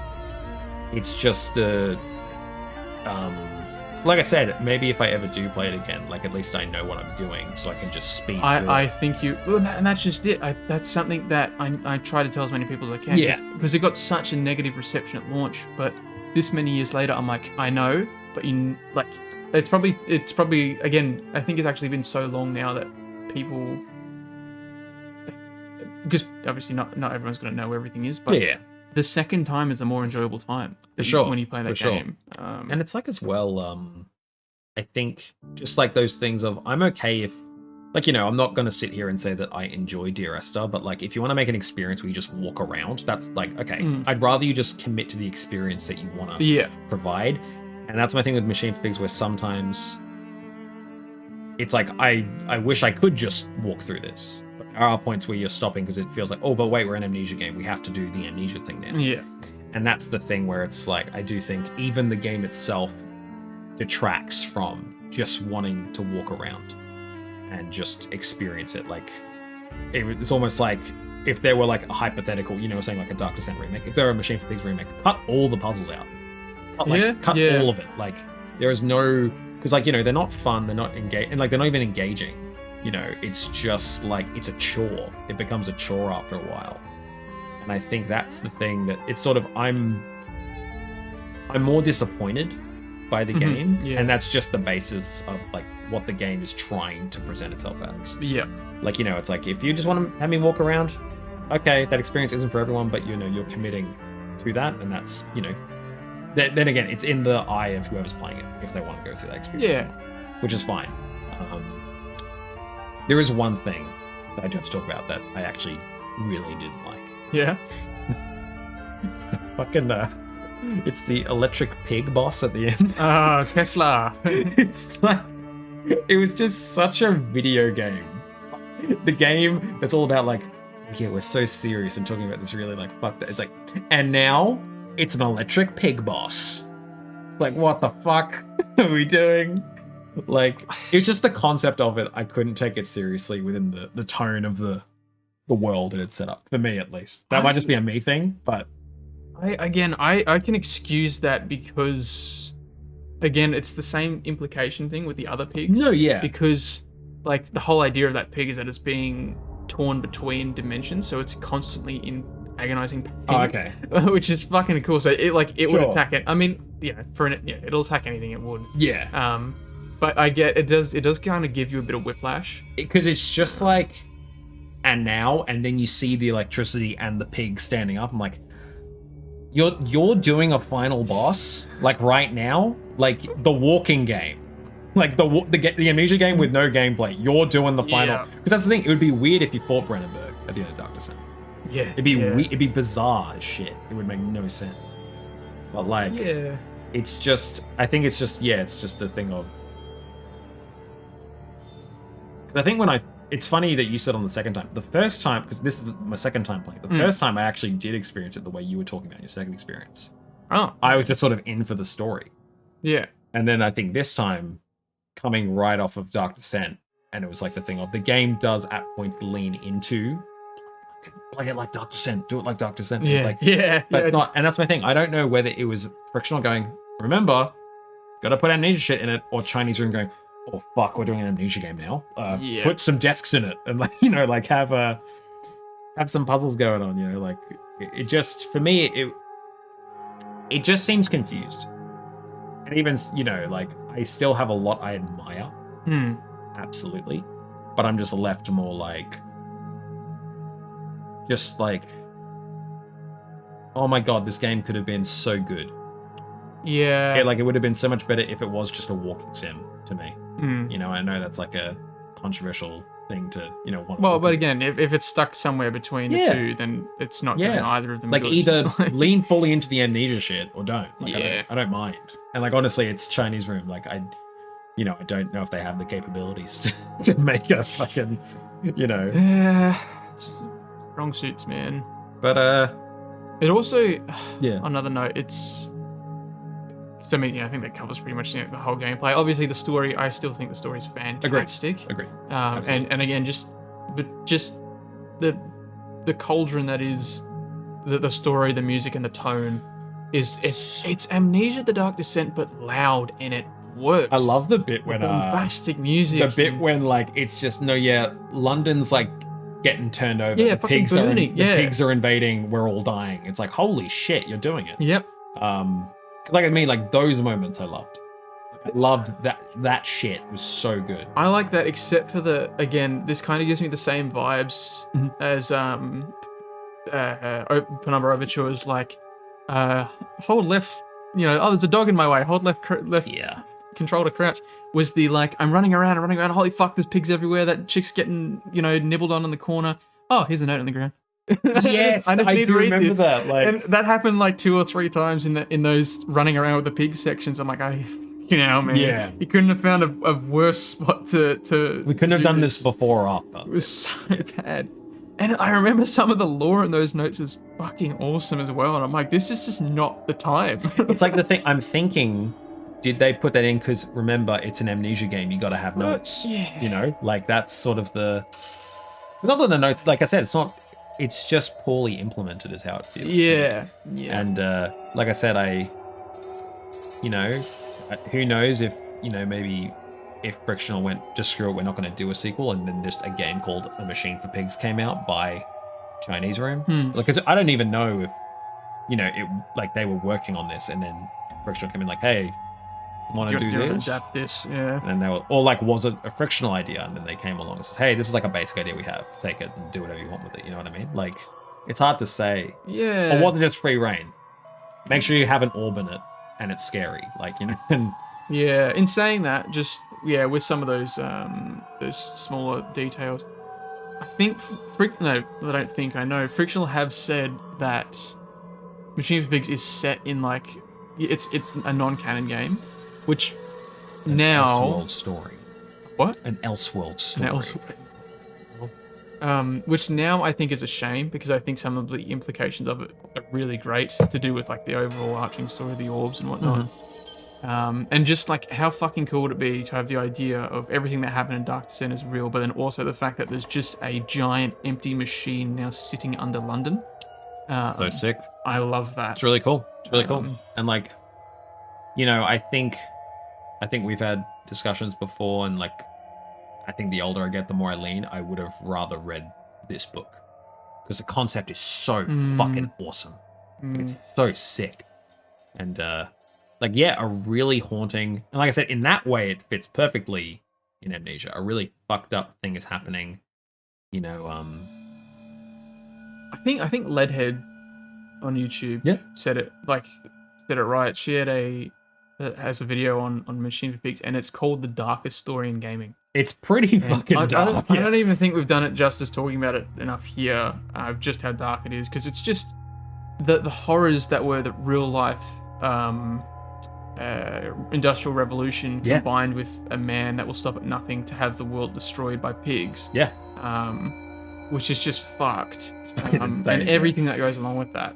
It's such a great presentation. And on top of that, I think the graphical improvement and like assets and everything. It does look very nice. Look really, really good. Looks nice. Yeah. I think it looks better than Dark Descent by a little bit. I know it's again. I think they're on the same engine. Yeah.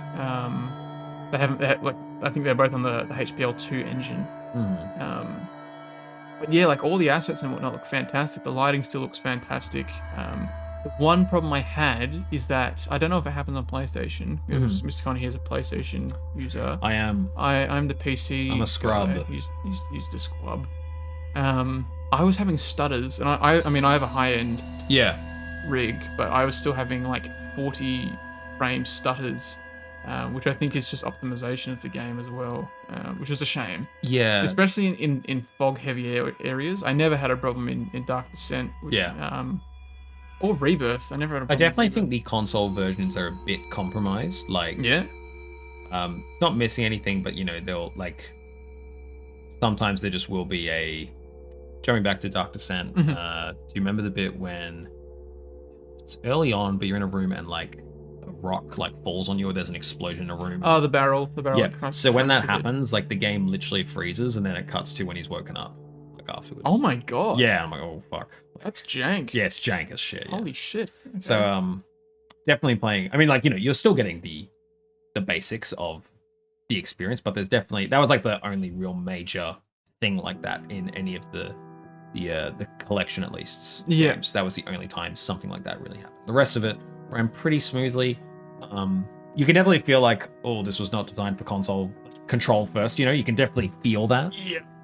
But like I said, like I can't even imagine how the fuck you do Penumbra on a controller. Like Jesus. Oh, man. I think the thing about Penumbra on controller would be easier because the thing about with the combat is that you can't move where you're looking when you're swinging. Oh, you're totally right. Unless, funnily enough, there's actually an easy combat setting in the INI files that I think are in the PC version, which you can cheat and turn on, because that was the original combat setting of being easy. And then they changed their mind. Maybe if I ever replay it, I'll chuck that turn that on. Yeah. Anyway, jumping all the way back to Machine Pigs. Obviously, you know, I think we differ a bit, but it's funny how you said your first time, like we mirrored. Because my first time I actually enjoyed a lot, but the second time I enjoyed it not as much, and you seem to have gotten more positive the way you played it. Then again, I do have to admit, because I was there at the hype train, this is the thing, like when it was peaked, and I was young. In my defense, I was young, and I was on the train of I want Amnesia: The Dark Descent 2. Straight up. That is not what Amnesia and Machine for Pigs is. Not at all. And I think it is semi-confused in trying to be that. Yeah. But I think nowadays, if people go into it not, you know, now that everyone's kind of, at least everyone my even age, just have a guide and like, you know, if there's like the puzzle bits that are like bizarrely told to you, just, you know. Honestly, yeah, just keep the game moving. Just keep going. Just keep the game moving, and I think you'll really enjoy it. I think it is the thing of, it's unfortunate that is an Amnesia absolutely. game, but absolutely. I guess it depends on, like, I think if you really want a frictional experience, just keep going to Soma or Rebirth or something. Yeah.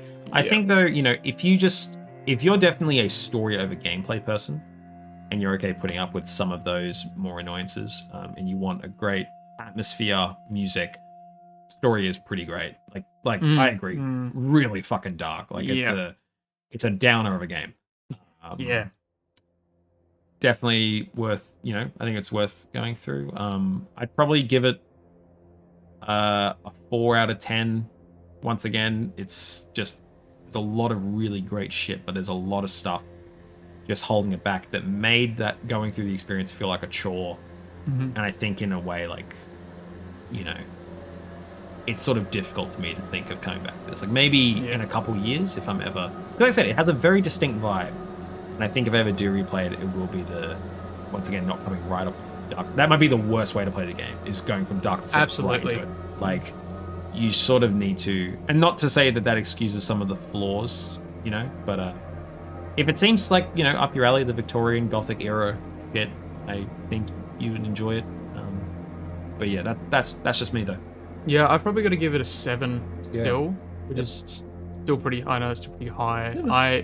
I'm such a tonal guy, or like a like an atmospheric guy. If a game nails an atmosphere, I could play it a lot. Shrug it off. Like Morrowind. I know Morrowind is a good game in itself, but as a kid who was trying so hard to get into that game and didn't read anything, didn't do anything, I would not have gone back to that game had it not had such an atmosphere. I'm sure there's definitely other games in my repertoire that have done the same thing, that have not had crazy great gameplay or whatnot, but it just has such a tone and just combines it all so well. The tone, the story, and the totally agree. Especially the voice acting as well, man. I love it. It's so good. It has one of the best monologues at the end of the game. What's the song at the end? The song, oh god, I gotta recommend this. The song is called Mandus. At the end, I'll put in the link in the description. You so should. Yeah. There's a specific version on YouTube as well that, because I think Mandus might be the first half of the song, and then it's a child's shadow is the other half, I think. Yeah. But there is a version on YouTube that is, it is those two songs at the very end of the game when you're walking towards death. And it's actually also got the monologue as well, and I listen to that once a week. Yes, like it's so good, so fucking good. We're just looking at some screenshots now, looping on Steam. So just a vibe. Again, it just all mixes so well, but it's just such a shame at the same time. It's a bit, And another shame, just to wrap up a couple of these thoughts as well, is that it didn't and never has shipped with custom stories either. It never had that setting, which murdered the game on launch. Yep. Because people were like the same engine as well. Same engine. It's kind of bizarre that it wouldn't. Yeah, especially it's like they just didn't go back and look at that. Like it's like they just scrolled over in the main menu of Dark Descent. It's it was such a big part of the community. Such a big part, and they completely skipped out. And I think people could have done such good work. I mean, to me, I'm going to make a weird parallel right now. I'm not saying that the artists I'm comparing these two to are like mesh well with what I'm comparing it to, but it's like, remember when so they got JJ fucking Abrams to do episode 7, which is the safest fucking movie you can ever make in your life. And then they followed that up with getting Rian Johnson, whose whole shtick is he'll take a genre and invert it and flip it on its head and do exactly the opposite of what that thing will be. It's like sort of, and like I said, like very different because Frictional are not fucking hacks, unlike JJ Abrams. But like, only true opinions on this podcast. But like, it's like Frictional and the Chinese Room are just complete opposites, and it is bizarre. Like I said, like it's just almost, it just feels like if this wasn't an Amnesia game, if it wasn't called Amnesia. Not even just what the game would literally be different. It would just be you walk through it. Yeah. It would just be that. Yeah. And like I said, it's kind of, I know they weren't trying to go for that Dark Descent 2, which, once again, the Chinese Room should not do the Dark Descent 2. No. And I just wish it was more of its own, I wish it was more of its own voice. honestly. Yeah. Than it is, whether they want to or not, the fact of putting Amnesia on it did affect the end product. But like I said, I still think if you are someone, like you were saying, if you just want a complete tonal, atmospheric experience, get this up. No shame, pull up a fucking guide. You know, who cares? Yeah, well, you know, look, like just again, like again. I mean, not that you could really get lost. No, again, everything really holds your hand. Generally, if there's a multi-directional, you know, you got to go through a couple hallways. You'll come back and it'll either loop around or you'll do the puzzle down one hallway and that'll lock, and then you won't be able to go back there anyway. But yeah, look, I still, this game, it's always been very interesting to me, especially somebody who was there during the hype. It is more of an interesting game. Yeah. I don't think it's but it is an interesting game. The fact that it exists the way it does, it's like a case study sort of, you know, I just think, sure, it was not the product I think they wanted it to be, but there are still a lot of merits to it. Yeah, look, I'm still, you know, if all of this was, like if everything we've talked about was going to be Machine for Pigs and they weren't working on something else, I'm still glad it happened. For sure. Because it's just such a good, man. Oh yeah, I've gushed enough. Good game. Yeah. And then of course, so this is so far the only, obviously, I guess besides Paradox Publishing. Yes.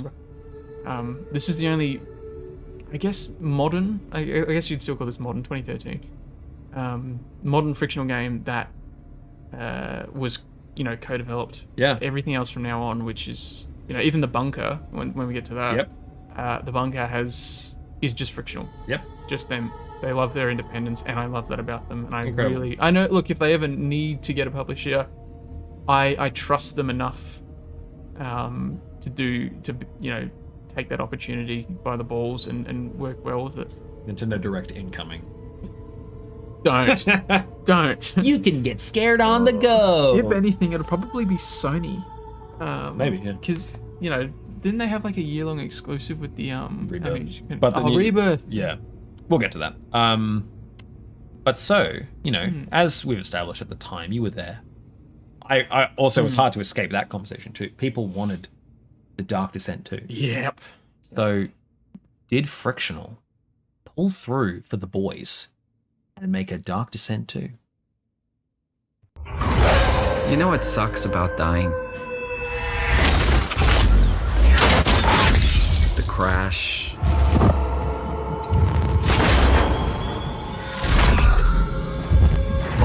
Everything up till now.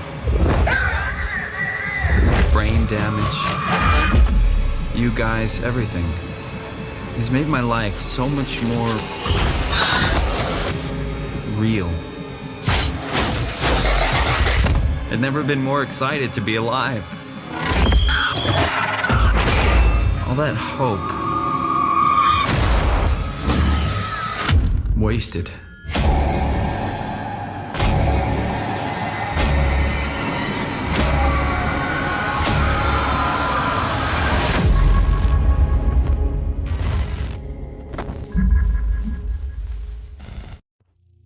No, they did not. They did not make the sequel to The Dark Descent. They made a new game. Very watery game. This game has some drip. This water has some moisture. This water has some moisture to it, you know what I'm saying?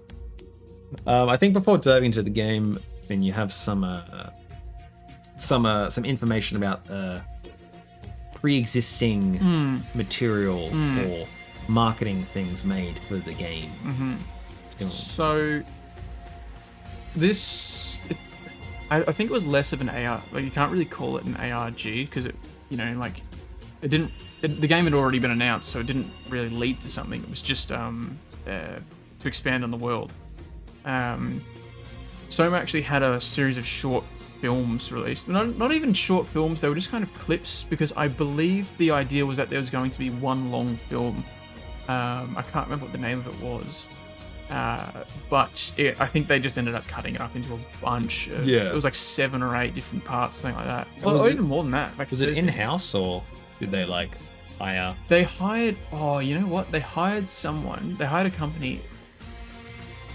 I can't even remember the name of the company, but they made another really familiar. If it comes to me, I'll bring it up. But yeah, they did hire a company to do it. And this at this point, this shows just how much. I actually think that, this shows how much money Frictional actually made on Dark Descent, which is awesome. I mean, the graphical jump alone in this game is like, holy shit, payday, fellas. Absolutely. Yeah, so at this point as well, just before I jump back to that, they did jump to the HPL 3 engine. Yep. But yeah, so it was a short film that was cut up into a bunch of different parts, and it takes place before, I think it's like 50 years or something before Soma. I think that's right. And it's just about the WoW. I gotta like switch my brain from Amnesia mode to Soma mode.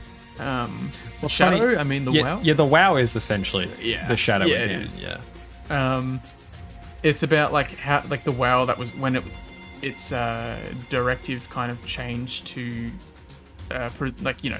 it started to realize how do I preserve humanity if they're all gonna die? Yeah. It started putting structure gel and fucking everything, and people started drinking structure gel, and it's all live action. Yeah. And it's also about Catherine, the lady in Soma who does all the scans to put people in the Ark. The voice with you the whole game, bro. Your companion, your Clarence. Your Clarence. It is. What do you mean you're underwater? There is no water. What are you doing? And I mean, she's never really. I actually can't even remember if you. I don't think you see her because it's not actually. Sorry, it's not actually about her. It's about Imogen Reed, which is another character in the short film. In the short films, yeah. But it's about people's experiences getting put into the Ark, like doing the scan, and then it's what's called the coin flip, which becomes a learn in Soma, which is just a bullshit thing of like, hey, if the whole idea of that is if I'm getting scanned into the Ark, if I flip a coin, there's a 50-50 chance I'm going to either open my eyes and I'll be in the Ark, or I'm going to wake up in the chair. And so people who wake up in the chair will kill themselves. And it's about those people. And on top of everything that's going on there about people killing themselves because they're not ending up in the Ark, which we do end up hearing about in the game, of course. The WoW is all released before the game. This is all released before the game. Jeez. All of that. And it's a really good watch. It's a pretty short watch. I think it's about 45 minutes. Maybe an hour tops of your time. Because I never knew about any of this. Would you recommend playing the game first before watching? Because I think if I knew about that because, I mean, we can come back to this and you can finish the preamble before going into that. I might go right into the game. We keep going. Yeah. Well, there was all that, and that's really interesting to watch. It's very, very indie film. Very, very cheap budget indie film, but I really like it. For sure. And there was two others as well. I can't remember. Oh, it was Mockingbird, and there was Vivarium as well. Now Vivarium, not the Jesse Eisenberg. Yeah, I was just gonna say. No, not that one. I watched that the other day. Goddamn. Right. Vivarium. It's about Imogen. She's just kind of like she's looking at this screen because she's trying to figure out why it's kind of like it's like a robot. She's like, why is it acting like the way it is? And then she realizes, holy fuck, it's fucking sentient, and everything to do with that. Because Vivarium is like, pretty much, almost the act of looking into a fish tank or an animal enclosure kind of thing. Like you're looking into where something else lives and how it behaves and everything like that. I think that's pretty much what a Vivarium is. And it's the implication that she's not watching it's watching her. And it's really cool. And then the other one, which is Mockingbird, is we actually see a lot of the Mockingbirds in Soma, which is like some of the worker robots that spoilers have people's minds inside them. And this is the first time one of them has identified itself as human and is like, hey, why are you looking at me funny? What, like, stop, why are you asking all these stupid questions? Like, don't be a dumbass. And then during these experiments they get the real person to walk in and be like, hello. and then they both, the robot fucking flips out because it's like, why am I looking at me? Yeah. And everything that Soma is about. Yeah. There was all that, and there is actually a couple of short stories as well. Yeah. Which are really great. I honestly can't remember them off the top of my head. I remember more the Amnesia ones. Yeah. But the short stories are really worth a read as well. Sure. I think there's about 3 or 4 of them. Sure. Are they accessible through the game or external sources? Only external sources. Unfortunately, nothing. Soma didn't really have any bonuses, I don't think. Even in, oh my god, I haven't even talked about the secret files. I think every frictional game, including the 2 Penumbras, has a locked file in them. And if you do... Wait, what about Requiem? I really just deleted that from my mind, didn't I? Unfortunately, it will never leave mine. I actually don't know if it's burnt in there. I actually don't know if Requiem has one, but most frictional games have a locked folder that you can find the password to in the game by doing convoluted things. In certain parts of Soma, if you jump through a roof and stick your head through a roof or something like that, enter certain buttons in certain parts, you get like the code, and it's just got a bunch of really cool behind the scenes stuff. But Soma's one is probably the most interesting because it has 20 minutes of the old build.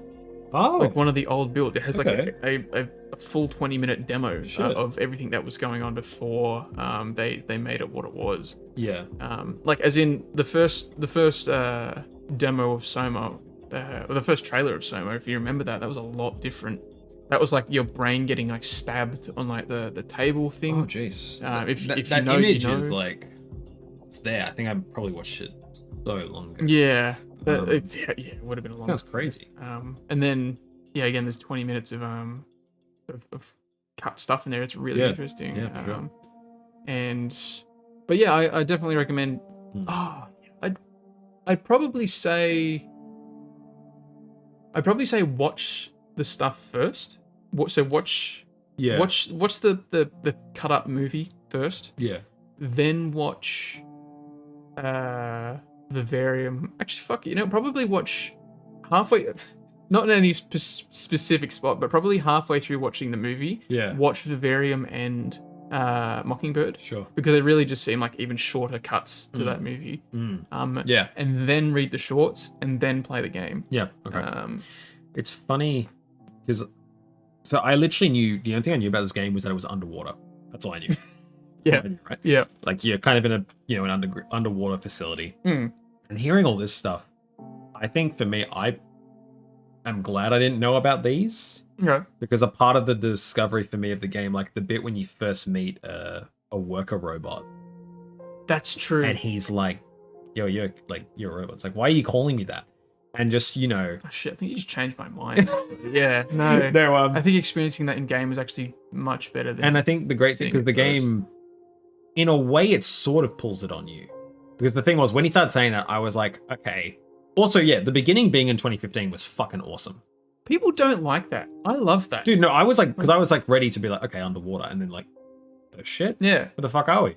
And then, you do the scan and, I think you're sort of thinking, okay, maybe. Because when it first happened, I thought maybe I was worried it was the whole like, it's all a dream. It's all in VR. Yeah. I was worried like, maybe the scan caused him to go into like a coma, but he's stuck in the device. Yeah. Or some shit like that, right?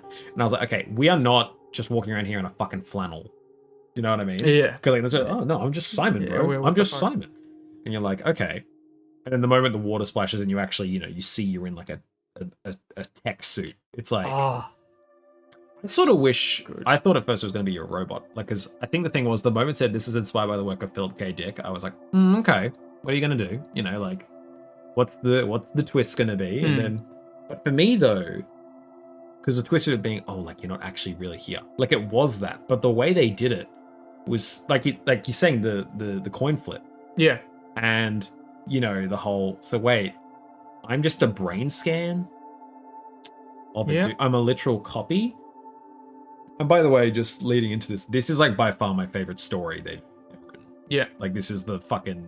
I think that's it's so just.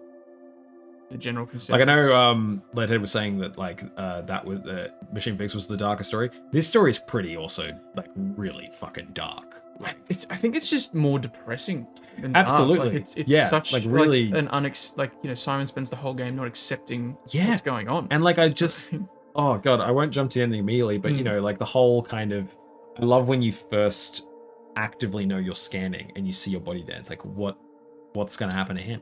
Yeah, like the midway. Yeah. Yeah. And so I killed him.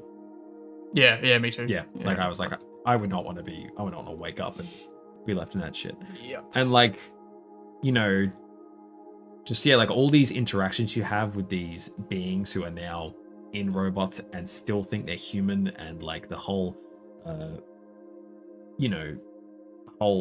because to me, not in a negative way, it feels like such a blur, because it was genuinely for me such a harrowing emotional experience where I can't really pinpoint this moment. Like I can remember moments, but like I can't remember the flow through of that. Like I remember the elevator ride when you're kind of, questioning, like what's... Oh yeah, and what's his name pops along. Yeah, and like that is one thing about the story. The WoW to me felt very like just sort of a threat there as a threat, and I understood its place. For me, it wasn't as well executed, because for me it felt like the game had to take a break from the narrative to cut to the ending of the WoW plot to then keep going, whereas in Amnesia it's like you can't stop the shadow. It's gonna happen no matter what you do. And to me, I just don't think that was executed as well. The whole, because it does just feel like you're doing the plot and then wait, you got to stop the WoW though. It's kind of funny that you say that, because almost at a weird metaphorical level, that where you walk into the WoW, you're walking down a long hallway that could represent like the plot going forward, and then to get to the WoW, you just take a left turn. Yeah, yeah.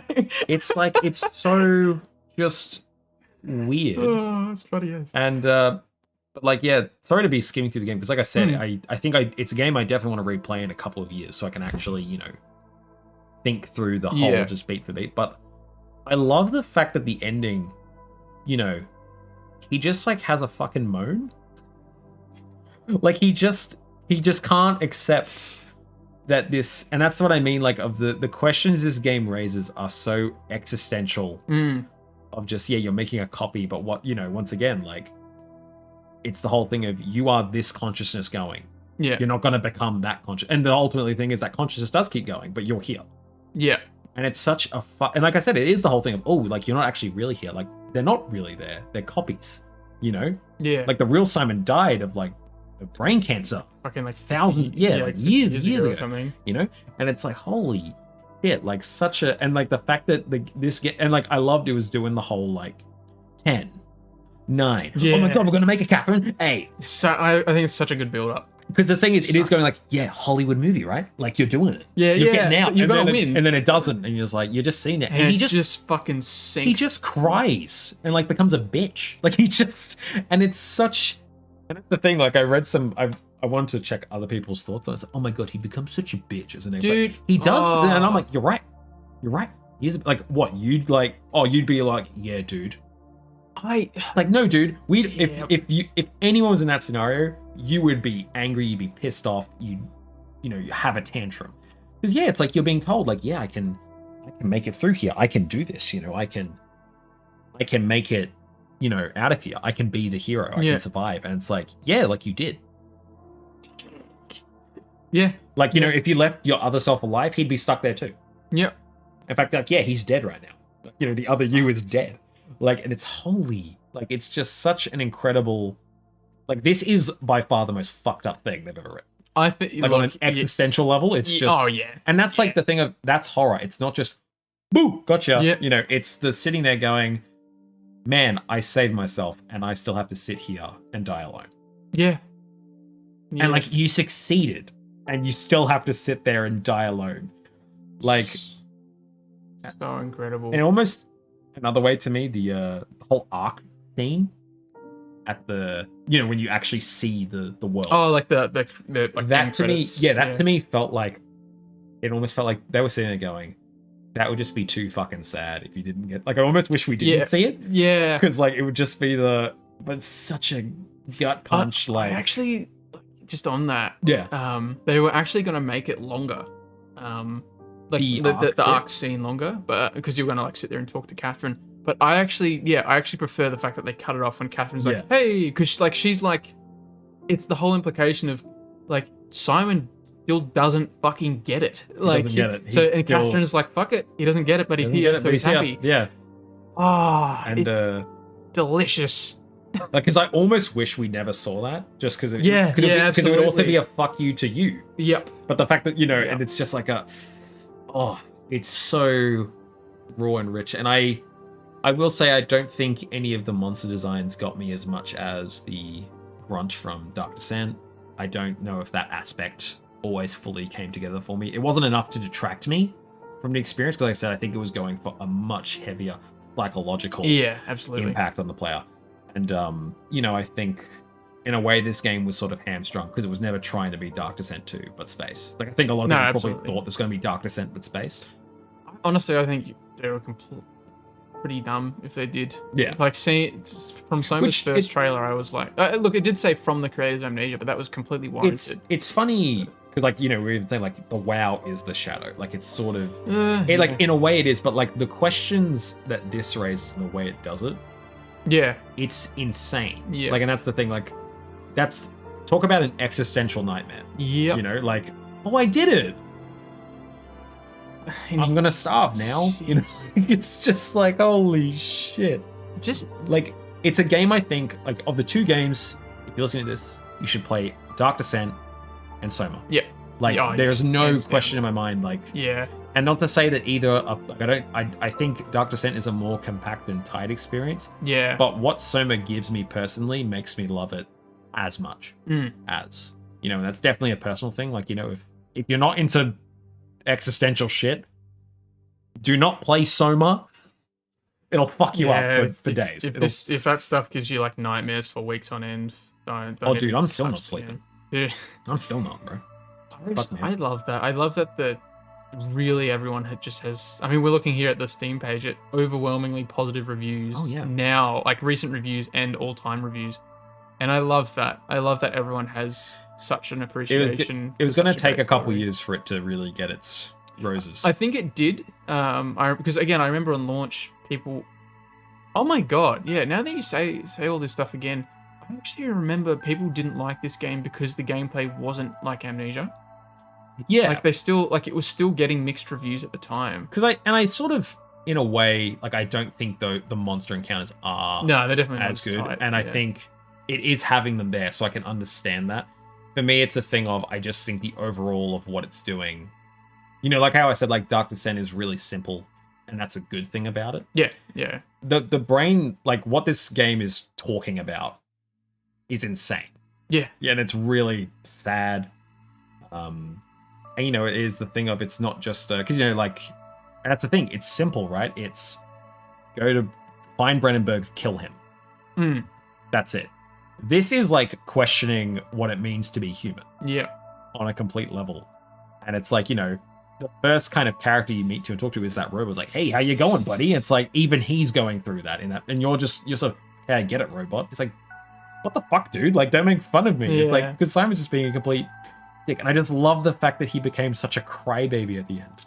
It's such a, and it's the thing of people like, oh, he's become so annoying. It's like, yeah, because he doesn't get it. He's never going to get it. I think that actually applies to the whole game. I think he's like a whiny baby the whole game. Yeah. And people go, oh, yeah, he gets so annoying. And like, Simon's so annoying. And people complain about his voice actor as well. And I'm like, dude, he is a fucking fish out of water, man. He is like, if you were in the same situation, you're going to get me to the magical dreamland? Sure. Holy shit. Like, you would take that long and maybe even end up like Simon Bell, just trying to accept the fact that you're not getting out of here. You know? Like, a part of you is technically. And you're praying to God, I'm the coin flip, bro. Yeah, exactly. You're like you would do the same. Like, anyone would do the same in that situation. Like, everyone would like to, like, oh, no, yeah, I'd like have a single tear and be like, thank God I made it.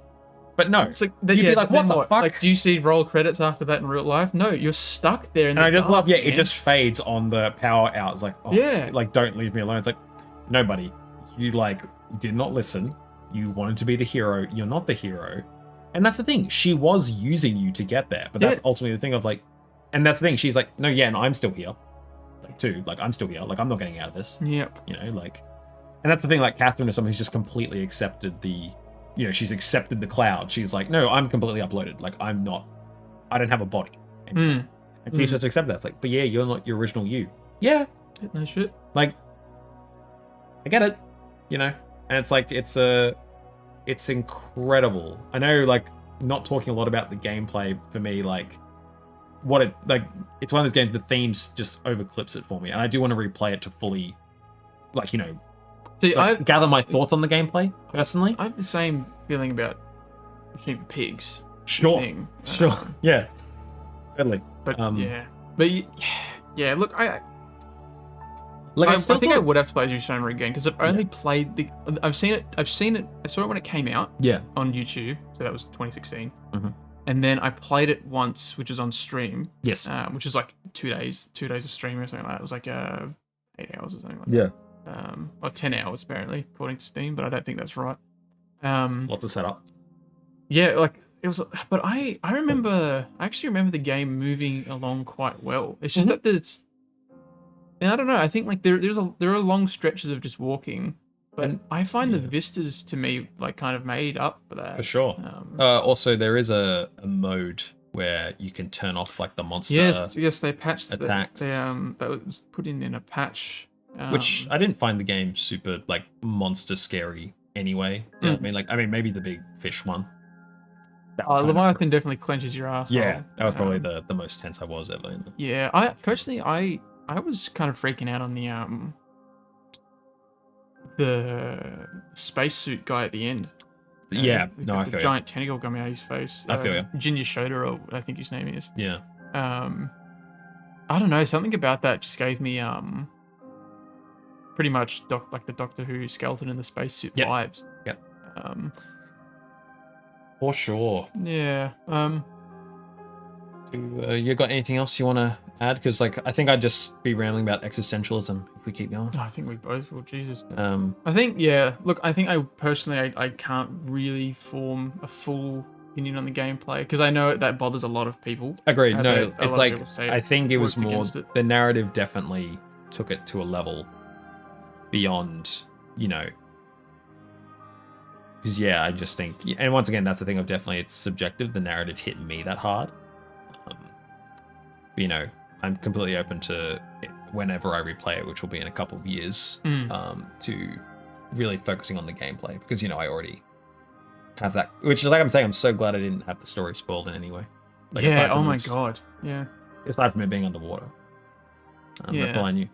Which could have been cool even when you're playing, because I think you think when you start, oh, is this a space station? Like, imagine if you had no marketing. It's the reveal of like, oh shit, we're on the water? Like, we're on, because, you could think, oh, we're not on Earth anymore. It's like, no, you are on Earth. Like, Well, you see, like, the fucking, like, the structure gel and stuff. Like, that doesn't look human tech at all. Yeah. It looks like it's bioorganic, Yeah, man. Anything else you want to mention before we go to scores? I think you definitely changed my mind on like all the extra stuff, like all. But that's cool for like after. Yeah, I think so. Just experiencing it flat out. I guess I'm such a sucker for trailers, so I suppose I had a much different experience. And you know what? To be fair, they released it before. Yeah, well, yeah. Like, I mean, it was marketing. So. Yeah. So like, if it's something that they were comfortable letting people know about before, like, free game, but I'm very glad that I didn't have that, because like I said, when they started talking about the coin toss, I was like, oh shit. Yep. And I was seeing at the end during the countdown, like, we are so totally not going up there. Like, we're gonna be here, and like I was just waiting for his reaction, and then he started going, what the fuck, Catherine? And I was like, she's such a bitch. Yes. I love it. Oh, yeah, real sad. Yeah. Real downer of a game. I think that also, with that extra stuff, that's also what... I don't know if they'll do it again. It doesn't seem like with the bunker that they are doing it. They did something similar with Rebirth as well. But, well, not actually, in saying that, not nearly to the same effect. But that's when they started doing like little extra tidbits. But we'll proceed to that in a minute. For sure. Yeah. Ratings? I give this one an 8 out of 10. Like I said, the story just hit me so hard. It's like my favorite story. Probably willing to let go of some of the lacking gameplay elements at some point. I would be more open to critiquing that on a second playthrough in the future. It might take the score down for me, might not. I might go higher if the gameplay doesn't bother me. Like I said, if the gameplay's not going for that Amnesia experience, that's fine. Like I said, I think in future when I replay these, I won't be playing them all back to back. So I can just sort of take each one for what it's doing rather than, coming off of Dark Descent. But, no, yeah. Incredible. Love it. Yep. Honestly, I think I'd have to say the exact same. Yep. Especially about the second playthrough thing, because it was...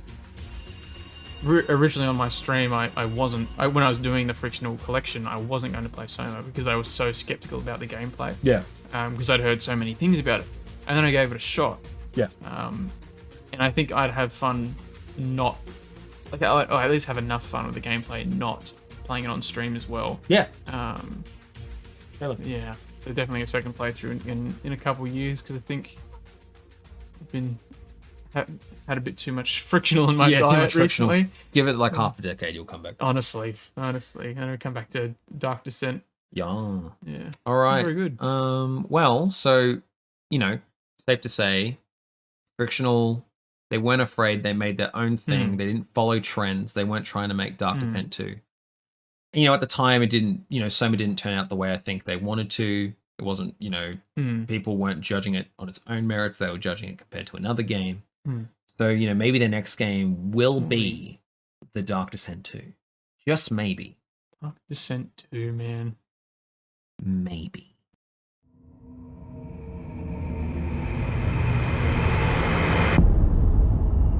Crew of the Cassandra, please respond. We have found help.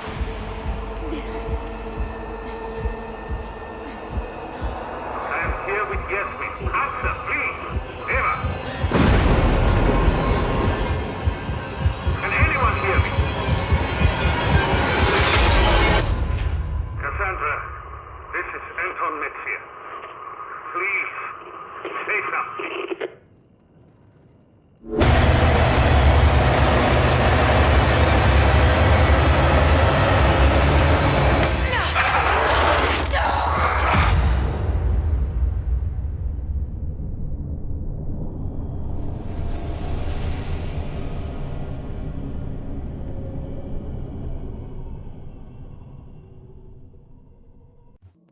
Kinda. It kinda did, in a way. In a little way. It sorta did. I think... Look, the second playthrough, I do like Rebirth. Yeah. I like Tassie. Tassie's cool. I think a big critique people were having about Tassie was like, oh, she talks too much. And I think that's fine. I think, again, it reflects the character that You were she's- saying... Sorry to interrupt. Those moments earlier where you're saying she sort of naturally explains, oh, look, this is how I solved the puzzle. The only ever did it when I myself playing had the moment I realized what to do here. He would say, of course I can do it like this, And she only said it the one time. It's like almost like the game weird. I don't know if it just says it when you pass that, part in the map when you're walking or whatever, but it was like, oh my God, it was like crazy. It never got annoying. And it's like she would say something and I would be thinking it. That was like a crazy, oh, this is how I solved the puzzle. And then she would say, oh, this is how I solve it. Like, what the fuck? Oh my God, we're so in sync. Do I have my brain scan on for this game? Oh, no. Oh, shit. Yeah. Again, people complain a lot about Tassie talking to herself and whatnot. And I chalked that up to I enjoyed her dialogue, and I chalked it up to the character of like, hey, if I was a pregnant woman Talking to her baby. Yeah, Death Stranding moment. Can't relate. I haven't played it yet. Damn. Hey, I've seen the Rick and Morty ad. Got some baby. If you're in that situation as a pregnant woman trying to, she doesn't exactly go insane, but she knows she's sick. She'd do anything to be sane, Well, sure. And the thing is, the doctor Metzia, the first thing you hear is don't feel, don't get angry, don't fear. So, her baby is a fucking anchor. Exactly. So of course she's going to be talking to talking to herself to stay awake and aware all the time,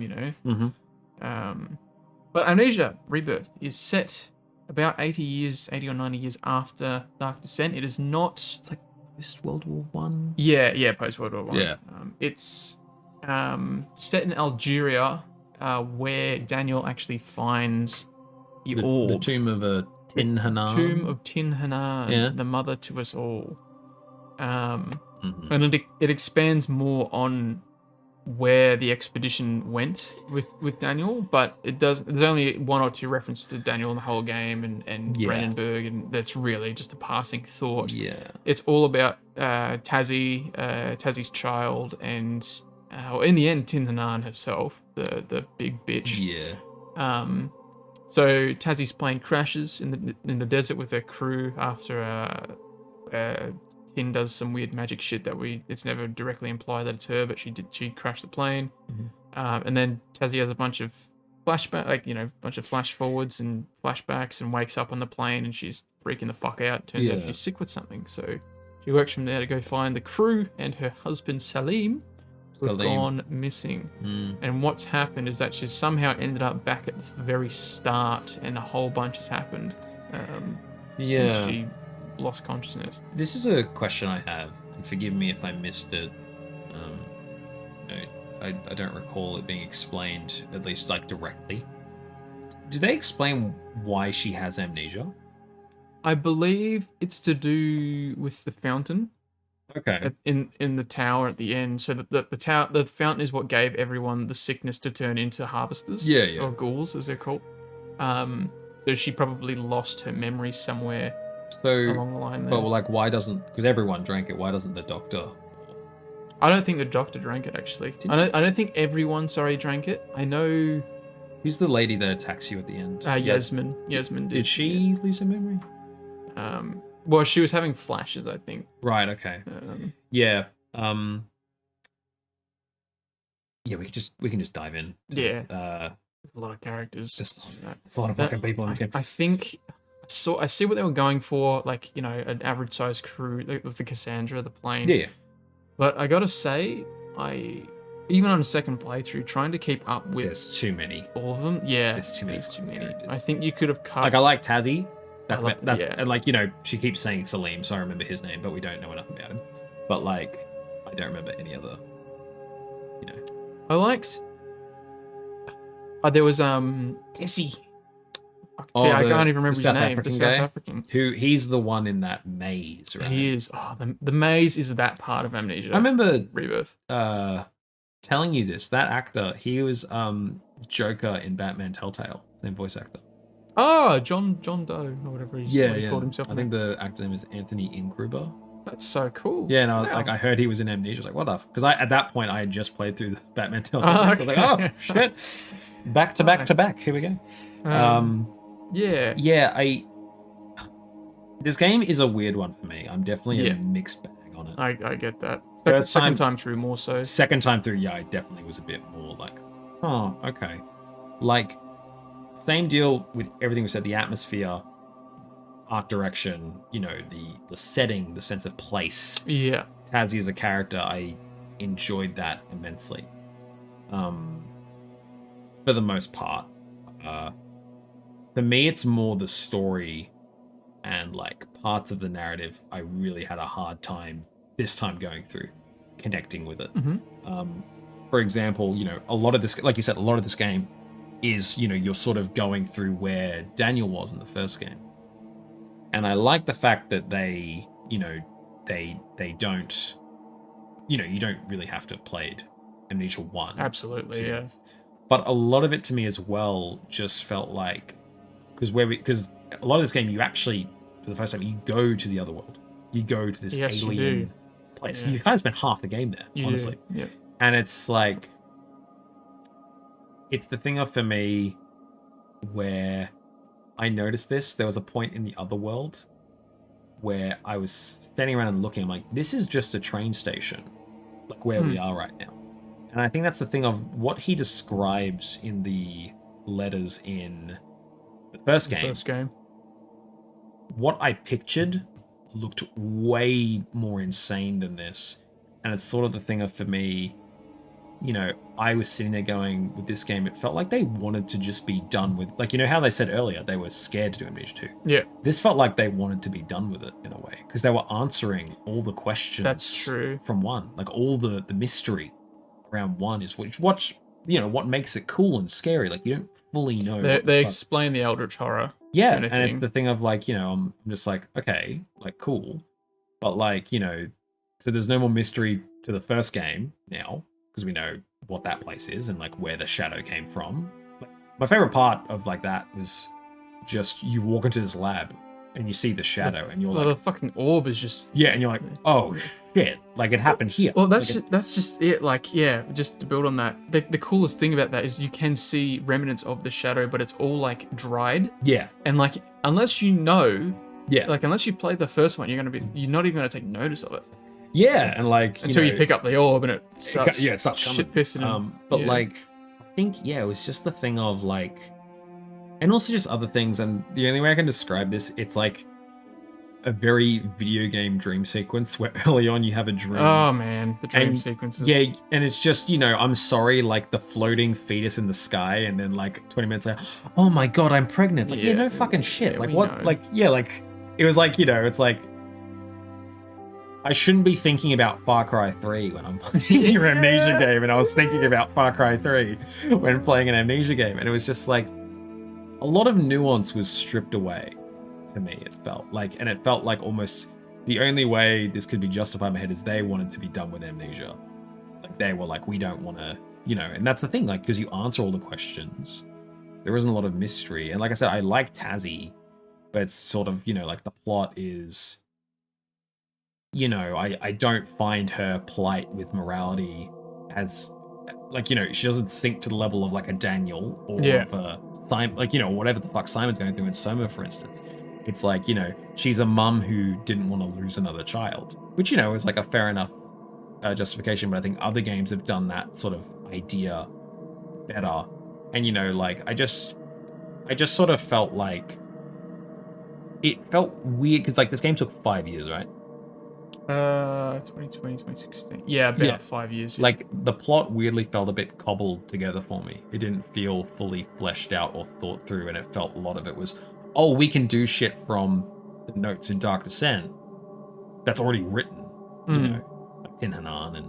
Like, that's the strongest part of the writing was pre-written stuff. Yeah, kind of thing. and like, but as well, like, the whole thing of learning about that, it takes away the mystery from it, and it's the thing of, okay, so if this is the end of Amnesia, if you're not going to make Amnesia anymore, that's like the only way I think you as a writer can justify doing that.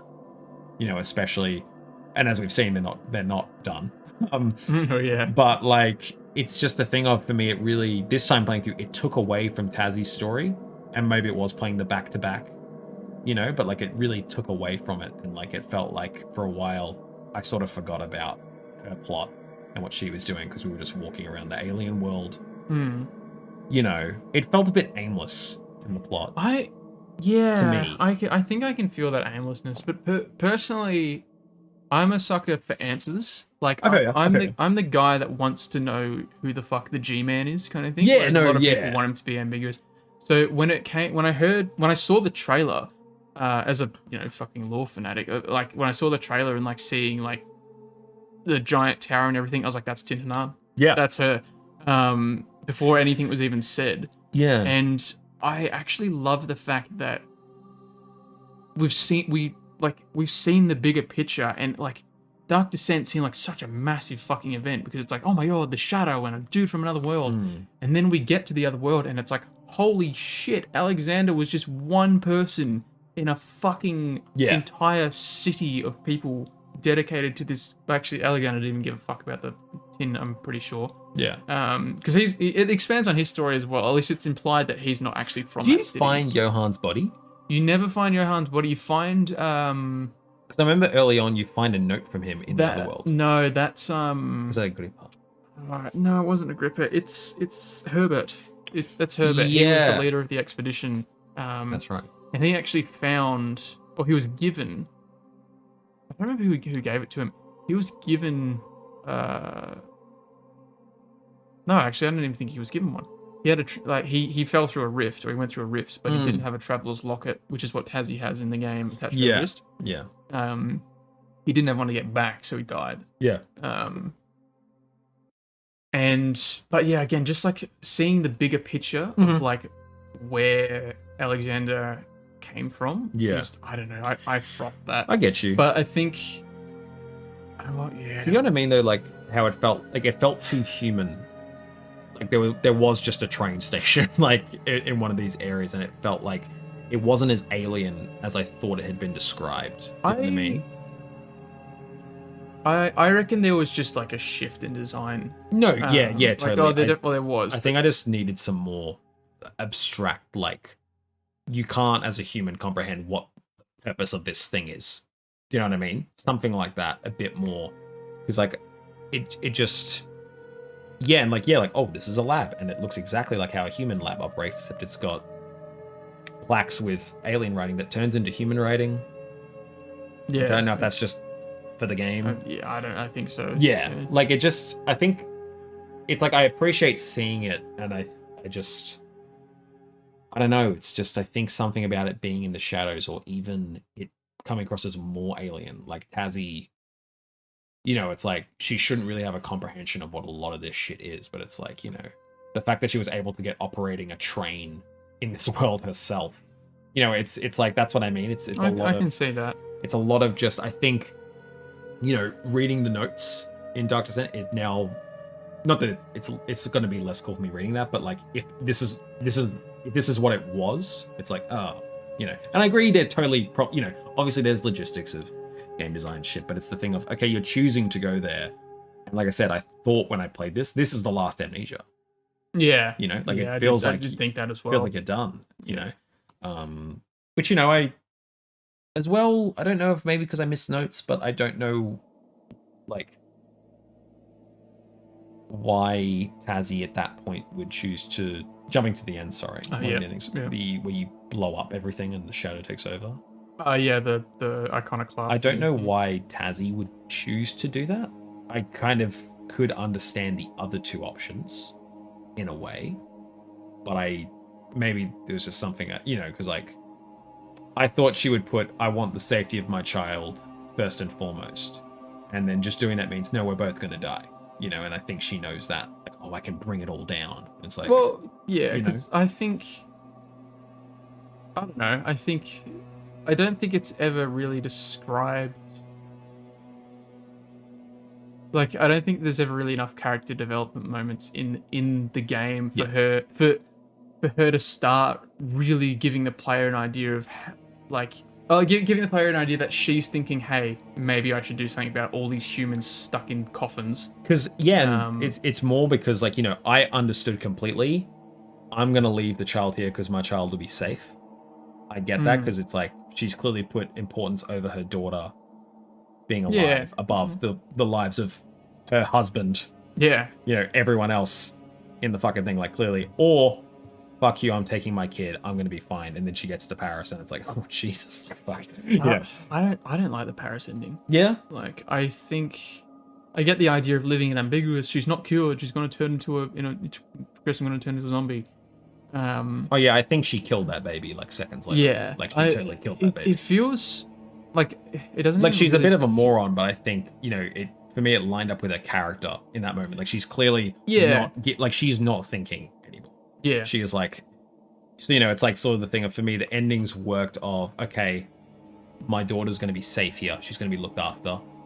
It's okay. Or, fuck you, I'm taking my daughter. But, no, I'm going to kill all of us. It's just like it just didn't fully resonate to me in a way. Okay. And, you know, once again, I'm completely open to maybe I missed some lore about how Tin Hanan was like a complete piece of shit or whatever, you know, like something like that. Yeah, she literally was. Yeah. Yeah, like, so all of those people that were being tortured was for her. No, yeah, so, and like I said, I probably missed a note where it said that. I couldn't remember if it said it directly in the plot, so maybe well, that was what the whole, the whole thing of, I definitely got that idea, like, because I remember when you first get the, like the needles. Which also, that's just another thing, like, oh, that just happened before needles. That was a weird MacGuffin. Yeah, it just, like, there's a lot more, like, okay, so the plot can happen. Yeah. It's like, whereas in Dark Descent and Soma, I never Dude, what a fucking waste of the orbs. Like, why did just put? You should have just been able to use like another orb or the orb. Yeah. It's implied that they've used the reason the big fuck up in the sky is there is that it was kept open by the power of the orbs. So why? I think it's a missed opportunity that instead of 4 needles, they could have just used an orb to fuck things up. Well, like, fuck, isn't there an orb in the teleporter outside? Yeah, there is. Just grab it. Yeah, like Something like that. Yeah, but like I said, there, like Tin Hanan totally fucking shit. Harvesting off these people, everything. But like, it's the thing for me where I never felt Tazzie's urge to become a hero. Yeah, like, I get and that. it's like the same thing with the ending of Penumbra. It's like, I'm gonna be a hero. It's like, okay, sure. But like, the other 2 endings I felt worked well for her character. That's the thing. Like, I think I like her journey, but it felt a lot of it was more in service of, hey, we're learning about the lore. Like, and for me, sometimes the story felt like it was going lore more important than the character. Yeah, journey. And really, the lore should be in the background. The lore shouldn't. And like I said, if you want to make like, I don't know, a mini series or a book about how Tin Hanan works and just learning about the culture of it, that's fine. You can do that. But I think in this experience where it's like, okay, this lady, she's like, fast forwarding pregnancy, all that shit. Like, that's a cool idea. And like hopping between time is why the pregnancy is going quicker. That's cool. It's a cool idea. For me, though, it just felt like it's almost like they had it's like they had a game idea, and then maybe Soma didn't sell as well as they were hoping, and thought, okay, fuck it, put Amnesia on it. That's what it sort of felt like. And I'm like, okay, if this is the end of Amnesia, sure. Yeah. And now I'm guessing, given the next topic of conversation, this definitely probably sold better initially than Soma. Initially, yeah. But I think, I don't dislike or hate this game. It is just a bit of a. I think I'm not as harsh on it as I feel. I mean, it's the opposite way I feel about Machine for Pigs. Like, Machine for Pigs, the story is the thing I love about it, but the gameplay makes it a chore. I never felt like this game was a chore to play through. I wasn't actively disliking it at the time, but I was like. And like I said, the first half I was engaged because you're learning about the mystery, but then it hit a point of going, okay, we're, sure. I can see that. Sure, but I've been rambling for too long. You go. I think, I'm just trying to remember, I'm thinking about the memorable scenes of that game as well. I liked the hive. I liked the maze. Yeah, totally. And I liked the section between the 2 where you're like sneaking around and you have to track one of the ghouls and get that guy off the hooks, and then he like beats you with a fucking rock and you just go ham on him. Yes, yes, I do remember that. That I actually really liked that as well. But something that irks me a bit, which is kind of unfortunate because in the interview I watched, Thomas was talking about monster design just designing monsters, and this was just before Rebirth came out. Yeah.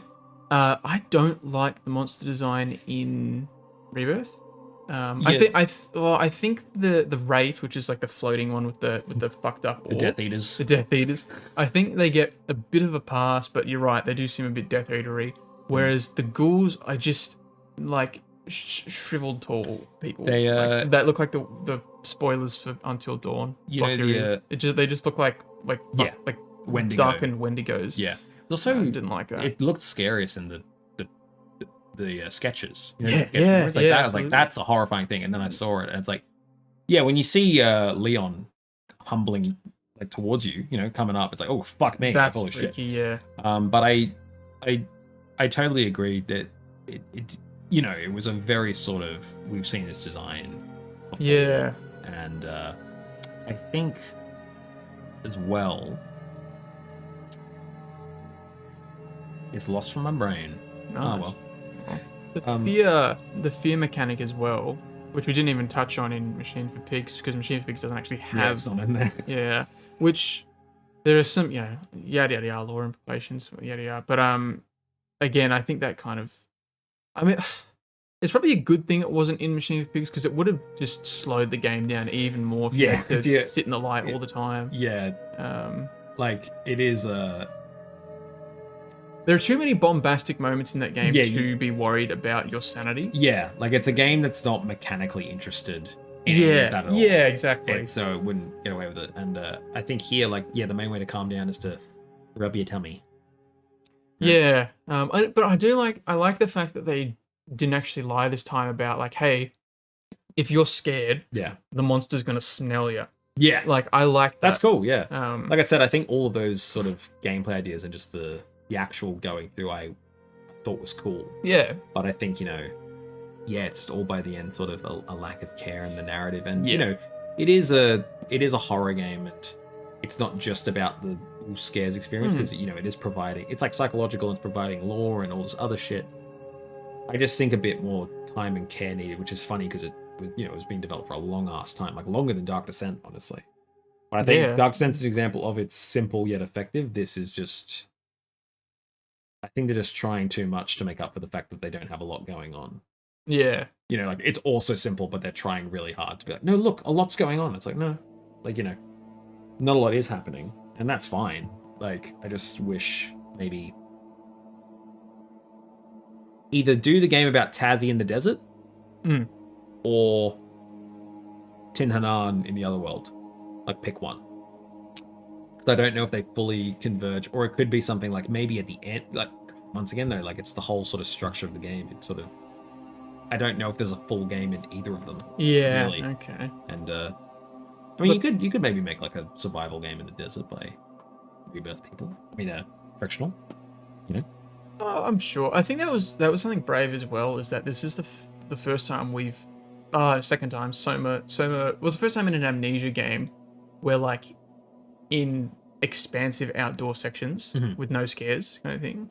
Totally. Yeah, like, and when you hear your skin like bacon and yeah. Is that like an egg frying? That happens with that's just like the fear thing as well. Yeah. That was a little weird.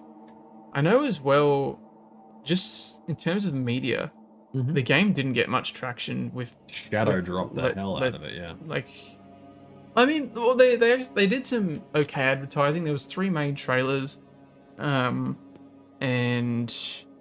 again with that kind of like extra stuff, they had like a couple of like 30-second clips that just like found footage stuff. Oh, but okay. like it was really none of it's scary. Yeah. It's just like 30 seconds looking into a cave, scary noise, then it ends. Like 30 seconds looking on a shelf, oh, this thing's giving off weird energy, the camera shakes. Yeah. And that's it. It was unfortunately really dull. Yeah. And that's all they really did. There's no short stories or anything. No custom games? No custom stories until now. Oh, they have them now? It got patched in.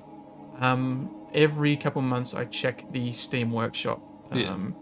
Because unlike Dark Descent, even now you still have to go to ModDB website and stuff to get custom stories. Gotcha. This has Workshop support, but I don't see anything ever. Well, at least anything good. I think it's like one. That's probably another thing because this game is a lot more expansive and scope and stuff, and I think Dark Descent's simplicity allows to make a more compact, tight, and easier experience to get your head around. Probably as a designer, I can imagine. It's like the first thing in Rebirth is you literally leave a plane and you're just in the desert. Yeah. There's not really a lot of confined environments, and most of the confined environments are the more alien halls. Yeah, there's a couple of caves at the start, but I think once you hit the fort. The fort, yeah. Yeah. Then again, I actually like the area under the fort. Yeah. I even like that how it's like, it's sort of, it's like it was like the original Amnesia. You sort of have like a little hub and you go around. Like that was like the one time it actually. They because Amnesia split up that way, the original. Yeah, exactly. Hubs. Actually, Thomas said they'd taken a lot of inspiration from Mario. Yeah, totally.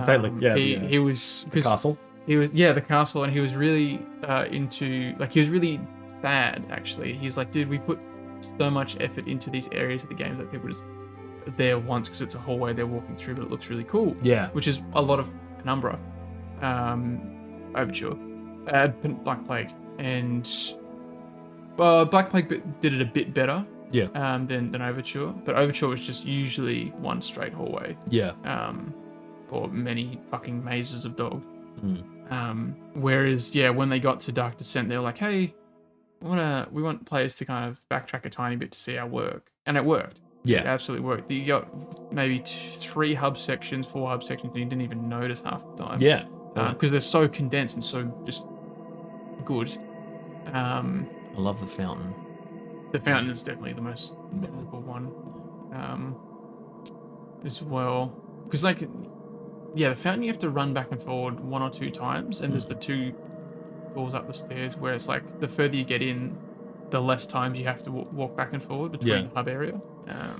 Especially, like, you know, before the inner sanctum, you don't even need to go to the big green room. Yeah. You don't even need to go that way, like, until the very end, until you get knocked out and then come back that way. You don't need to go that way.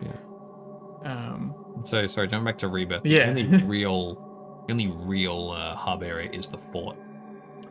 Because like you have to go in. The fort and the portal that you've got to make. Because you have. Oh, you're right. Yeah. You've got on the one direction you've got to like rotate the big pillars. And another way is the maze is downstairs, and the other way when the place caves in is you've got to go down into the nest. Yes. So those. Yeah, for sure. I feel that. The orb chamber, that's what it is. That's the orb chamber. Yeah, like I said, I don't think it's a bad experience, but I think sort of a bit confused. Yeah. I think if you are a fan of, like, if you're really like big Dark Descent fan, I think, you know, and if you want to learn more about the place, like, you know, if you want the questions answered. Yeah, if you want the questions answered, come here. Yeah. You know, if you like things a bit more in the shadows, a bit more mystery, then maybe, I mean, you know, unless it looks interesting to you, maybe give it a skip, honestly, because I think it sort of does. And it doesn't ruin Dark Descent for me. It's not like that for me at all. I'm not like, oh, can't fucking play Dark Descent anymore, like shit, you know, like, it's just more, it's a thing on this game where, because, you know, it is the thing of, and like I said, it's weird, like, if you don't take Dark Descent into account, that doesn't bother you at all. Do you know what I mean? Because you don't have to play Dark Descent. Yeah. And it's just a thing more, I think, this time, playing them all in succession and, you know, knowing that's what it is. It's like, oh, okay. I think the only other questions it raises is to do with what the fuck happened to that world. Which I personally would love to see a prequel. Tom, write a book. Like Justine. Yeah. Something that size, something that permadeath, something that creative. Hell, do the fucking bunker, then come back and do something like that. Because then you, like, look, it'd probably have to have quite a definitive ending. Or, like, have the ending always result in the Great Gate being fucked, but, like, the character that you are dies or fucks off or whatever. Yeah, sure, just have that as the alternate ending if you're going to put one in. But because, again, getting questions answered, I'd love to know, like, more about that. They, you know, it's not like I want a big sci-fi Amnesia series, but just like, what happened, man? Like, what happened here? She got fucked. Like I said, it could possibly be there in all the notes and everything. It's just like, I'm going to acknowledge I hit a point. I think I've told you this before, whenever I played Bioshock Infinite, I hit a point where I stopped giving a shit about the voxophones or whatever. Yeah, I'm just like, dude, I just want to fucking, because it's so long, and like as well, and like I sort of felt similar in this. I was hitting a point because it is a very long game, and I was hitting a point of, fucking get it, we're back in the other world, and we're gonna go back to the desert, we're gonna come back here, we're gonna keep going, and like the sense of flow wasn't there, and there wasn't enough twists like in Soma, because I do think Soma is a bit long, but I think there was enough twists to keep that engagement going, and at least in the main plot. Whereas here, it was sort of like a, oh boy, like, and like I said, it's like, yeah, I like Tazzy and I like her as a character. Not enough development, you know? Yeah, like, you know, it's like, yeah, she's a really caring mom. It's like, yeah. Also, this is like a nitpick thing. Every fucking load screen being, get it? My kid died. It's like, yeah, like, I fucking get it, dude. It's like, yeah, that's a very sad thing to happen. Fucked up. I see why they did that, though, because people were so sick of flashbacks from the first game. People criticized that. I mean, the giant flash of white, like a fucking, like, flashbang through the door. Flashbang through the door. That was a bit much, but the people didn't like the fact that it's slow. Like, they still have them in Rebirth. Yeah.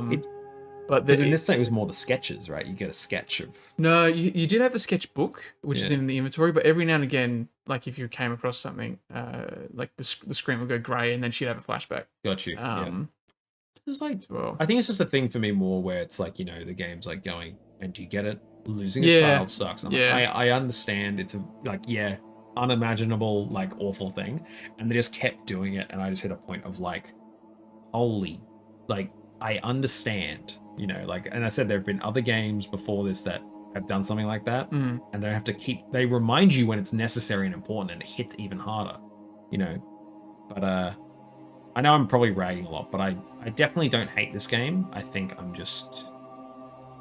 Look, I wish it was better. Yeah. Do you have anything else you wanted to mention about it? Just on that, I think maybe had they cut down a couple of those loading screen things and just gotten rid of the dream sequences. Even the game. You can cut out some parts of the... Cut the game. Just cut the game. Cut it out. Yeah, I don't think it's certainly not longer than Soma. Soma is their longest so far. Sure. But I think on a casual run through of that, it probably is a tad bit long. At least two sittings. Yeah, I mean, yeah, I did it in two, like, actually no, I didn't, like, I was too pussy to do it in 2-hour settings, so I did it in like three, like 2 3s and a 2, I think. Yeah. Something like that. But yeah, definitely, I can't stand the dream sequences. They bore me to death both times. It's so subtle. It's so subtle. A baby in the He's sky. breaking my house apart and screaming at me. Yeah. Yeah, that was strange. But yeah, look. Yeah, it was pretty good. Probably their best, like, voice acting had in the game. Like Tazzy, definitely. Yeah, I think everyone did a really good. I think I just prefer the voices of the you know, like the medieval stuff. Yeah, sure. But I think everyone did a really great job. Is there a French dub? I don't know. I'll play this game in French again if I ever do. Like, just legit. I'm pretty sure the voice actress for Tazzy is actually English as well. Oh, okay. She's just across the river. Pop over. Get the accent down. Yep. Yeah. Final score. I'm gonna give this one a 5. I'd probably do the same. I'm right down the middle. You know, like I said, it's not like a thing of Machine for Pigs where I think you could iron that game out and all of my annoyances. Like, I know I'm more harsh on that game, but I think because I can see a good game for what it's trying to do in there. I don't know what the fuck you could do with this game to make it. It's just, you know, like, you know, it's like the thing of, like I said, I think there's the two-sided coin of you're either A, revealing all the mystery and thus there's no point really to be in this world anymore, because like it sort of felt like this was sort of the reason everything was happening, which is why I'm kind of confused there's another one coming, but we'll talk about that in a little bit. Or, you know, you leave in the mystery and people who want, you know, it would just be a completely different game. It would not be the same game. Like, this whole game is mostly, and yeah, it's like, yeah, you don't have to play Dark Descent to play this, and it'd be interesting if, you know, if someone out there's only played Rebirth, never played Dark Descent. It's like, how is that experience? Like, do you know, are you really engaged in like, even more so in everything else going on? You know, it doesn't feel, because like I said, this just feels more like they couldn't think of a way to finish Tarzy's story. Let's get Dark Descent lore going. Yeah, okay. And yeah, like, but yeah, 5 out of 10 for me. Give it a 5 as well. Yeah, maybe a 5.5. Yeah, close to a 6. Yeah, close to a 6. Yeah. Okay. Oh man, yeah. Like, I'm not like on the fuck frictional train. I don't think this is their downfall, you know. I think just after Soma, sort of, and its lacking reception, I think they sort of needed to do an Amnesia thing. And this felt like they didn't want to do that at all, but they were sort of just doing it out of some sort of obligation. I don't know. You know what I mean? Yeah. I actually have something to say about that on the bunker. Sure. But, well, speaking of, we'll now move on to our final segment. We're going to step into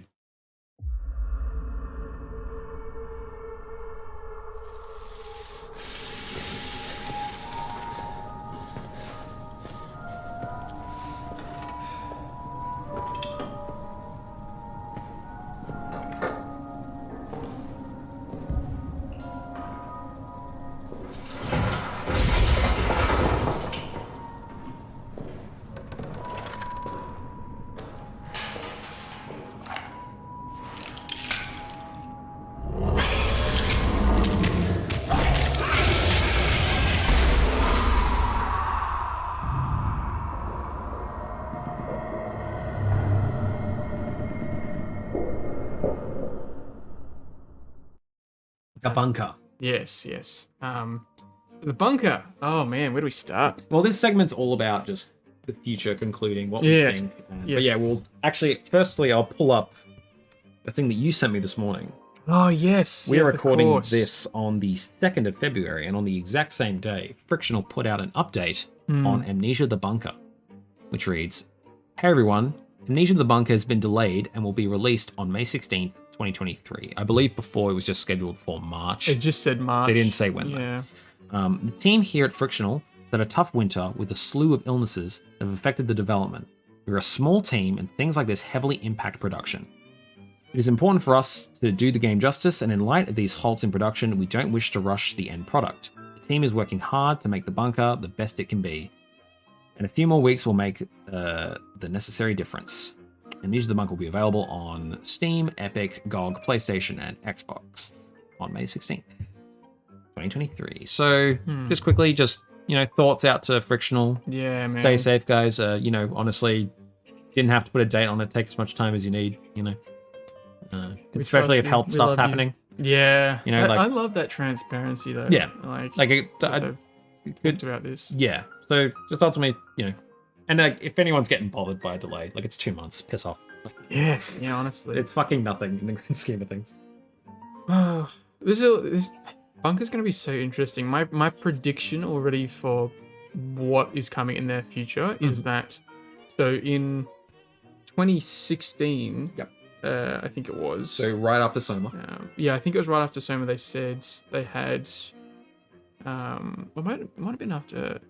No, it was after Dark Descent. I think they said they had 2 projects in the works. One of which was Soma, and the other one was Rebirth.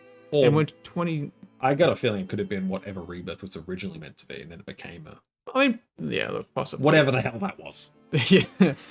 But then in 2019 they announced, because Rebirth is 2020.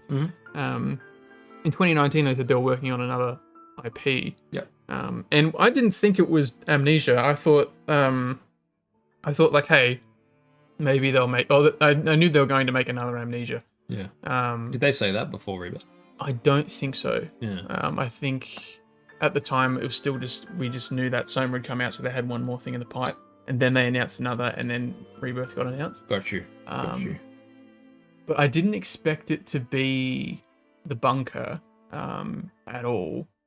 Dude. So I reckon combat. Yeah, I'll get to that in a second. It's interesting looking ahead. Yeah. So they've got one more unannounced thing. Yeah. No. Sorry. So the bunker was the last announcement. So because they announced in 2019. Yeah. They had one more thing after Rebirth. Okay. So it's 3 things in total. Yeah. But 2 of them were announced at once. Right. Okay. Yeah. So after Rebirth, we had one more thing, which is the bunker. And is this also upgrading the engine, or are they doing it on the same engine as? It's on HPL 3, speculated HPL 3.5, so like a semi-upgraded version of the engine. Oh, I thought Rebirth was upgraded as well, or is it still Soma? Still Soma engine. Okay. Yeah. Okay. Okay. And I think they either haven't, and but they're probably working on something else as well. But I reckon it's only in the very infant stages. They're going to disappear like Soma for a few years and make something, because it's just like the little mini game in the middle. It's a stepping stone to whatever they're making next, because this is going to be more of a sandbox and experimental puzzle game. They're going to get the feedback from that before they start really implementing it into their next game. Because this is just an experiment. Yeah. Bunker is not going to be a full game. It's not a big game. I'm pretty sure, I think somebody said procedural generated. I think it's procedural generated to a point. That's kind of sick. It'll be really interesting. Maybe it's like they have designed rooms and levels, but the order. Yeah, absolutely. Like shit. It's like what Rogue Legacy does, right? Yeah. It's got like pre-designed levels, but the order will. I think that sounds about right. Which cool, man. I love the idea. I love the idea that, chuck a monster in there as well, so you always have to be moving. Yeah, for sure. Also, I was going to say, it's releasing on Series X. Oh, because so Rebirth was a PS4 console launch. It was. For about 2 years. But the bunker is going to be... It's on everything, isn't it? But not PS5. but not PS5. So you can buy it on PS5, but it'll be the PS4 game. But Xbox has a next gen version. So maybe they just have to get this game out for some reason. Maybe. I mean, maybe who knows? Like maybe the PlayStation. Maybe they didn't want to do the whole PlayStation yearly exclusive deal. It's like it is weird just to have it exclusive for a year. It's like why? Yeah. Like, do you really think people that own the other one are like what? Oh man, I want this one game so bad, and it's gonna come here in a year anyway. I'm gonna go buy another thing, and it's like so silly. I reckon Sony must have offered to buy Frictional at some point. Could have. Maybe like after Soma, because Soma had a PS for PlayStation. Yeah. I think I don't know if it had a Switch release. I know the Amnesia collection is on Switch as well. But, yeah. Soma was definitely Xbox One and PS4. Yeah. But I think, yeah, it wouldn't surprise me if they did. Like maybe Rebirth wasn't a huge, credible sales juggernaut or whatever for Sony to not, maybe they weren't interested after that.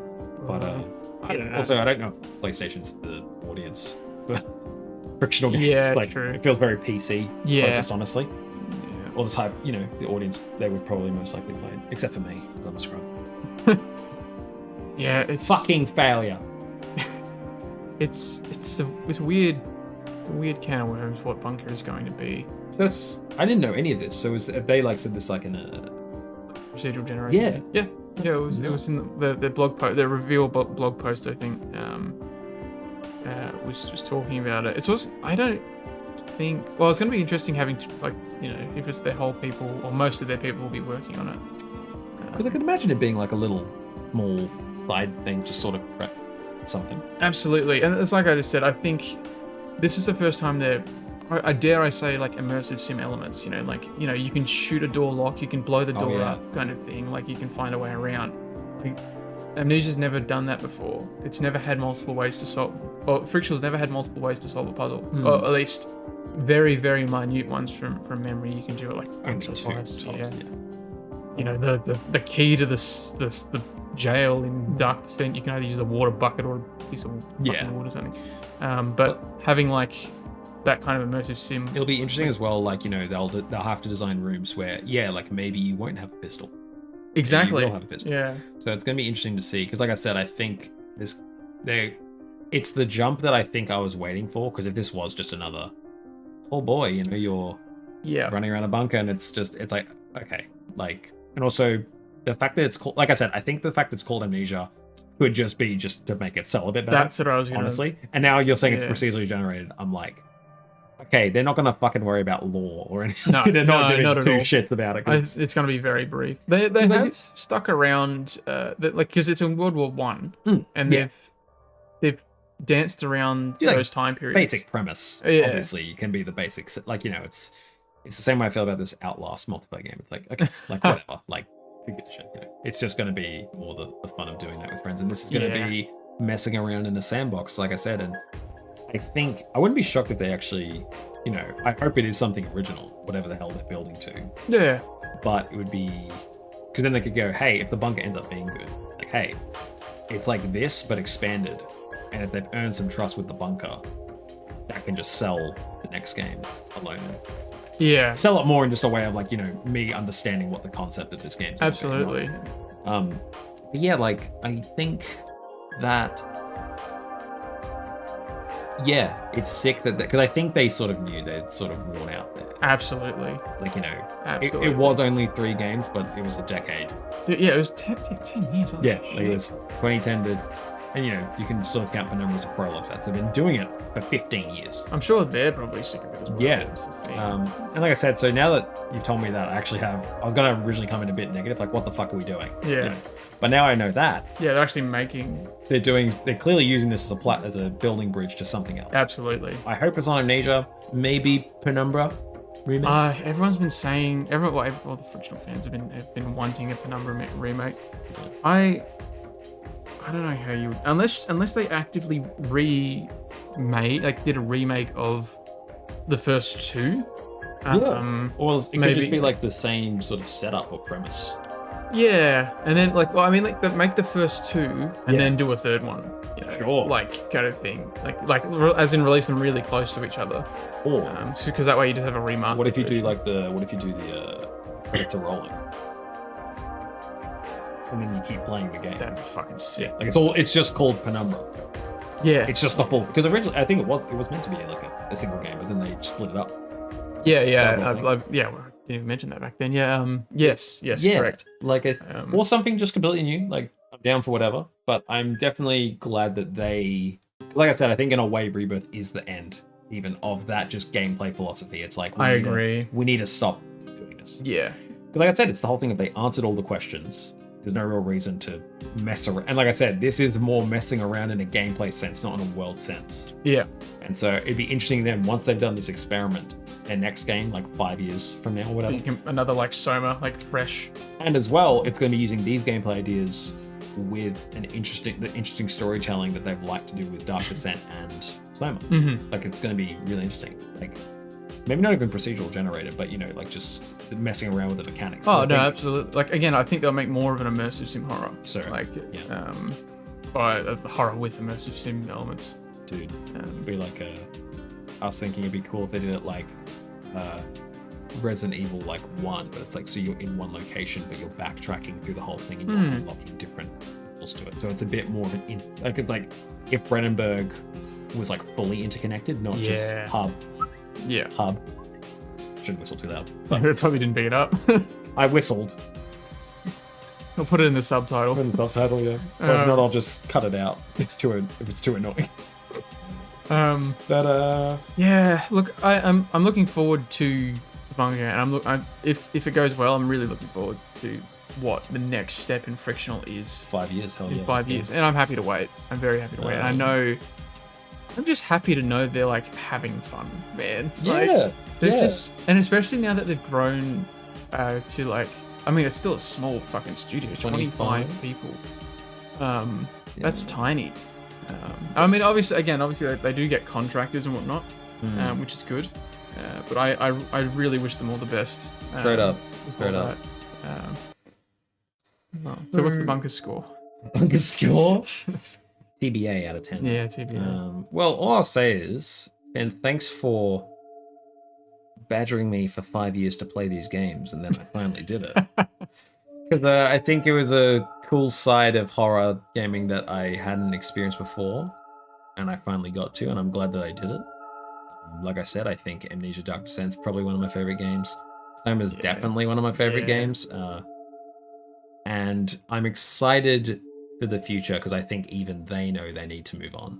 Yeah, exactly. And it's going to be great. Like, the bunker just being a little sort of taste to get to something else. Because I think every creator should not stay in the same. They shouldn't get comfortable for too long. Yeah. It always leads to stagnation. Ubisofting yourself. Yeah.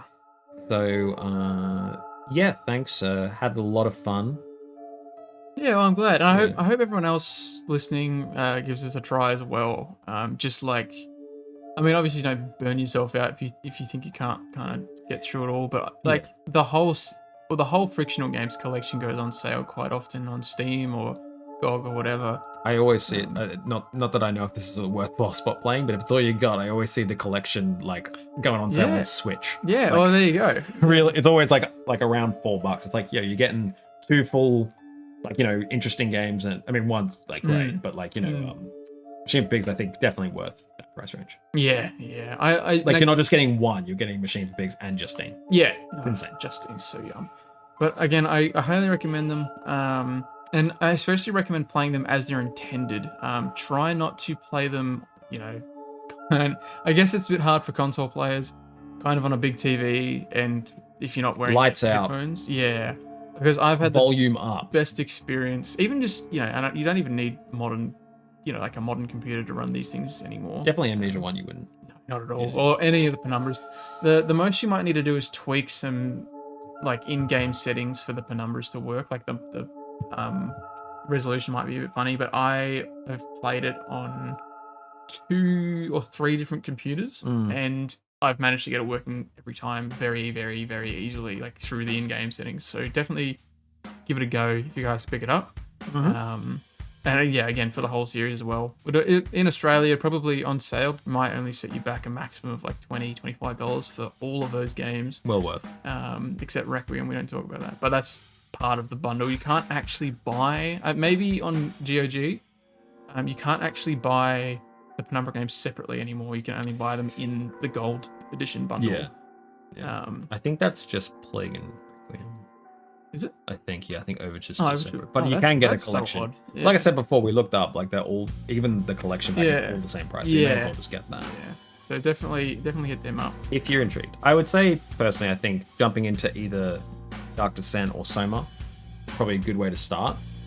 Like I do. Yeah, if you want to skip the old stuff, hands down. Yeah, and like if you love Dark Descent and Soma, feel free to go back.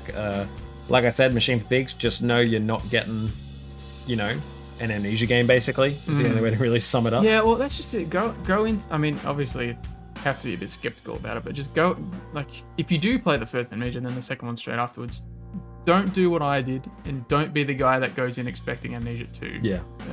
It's not. I think if you want a more straightforward experience. Yes. Like Absolutely. If you're not as into horror gaming, or, if you, I think that's a good place to go if you want something really fucked up. Yeah, man. And some great music. Yeah, like with Rebirth, like I said, it'd be interesting to hear if someone has only played that game, what they think. Yeah, wow. Because I've never, I think most people who play it, they were fans of Dark Descent jumping in. But what does PewDiePie think of Rebirth? I don't know. I didn't actually watch his playthrough. Neither. Not true fans. Not true fans. Not nostalgic enough. Well, I guess that's all that needs to be said about that. Yes. If you like this video, feel free to like, subscribe, comment, share it with your mates, show your mum, show your dog. Also, make sure to follow my good friend here on the Twitch at Usefuldonkey. That's me. YouTube at Usefuldonkey.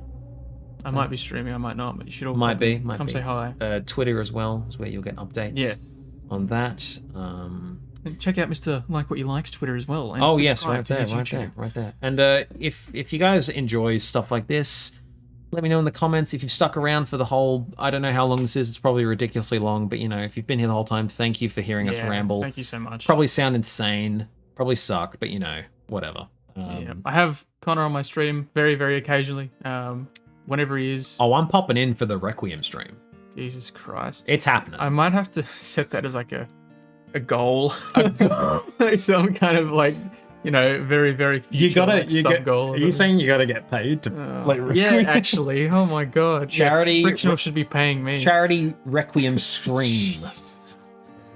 Let's go. But yeah, thank you so much for watching. Check out my boy. And yeah, if you want more, I guess, podcast type content or videos like this, let me know in the comments. Maybe it'll happen, maybe it won't, If this is just terrible, then, fuck me, I guess.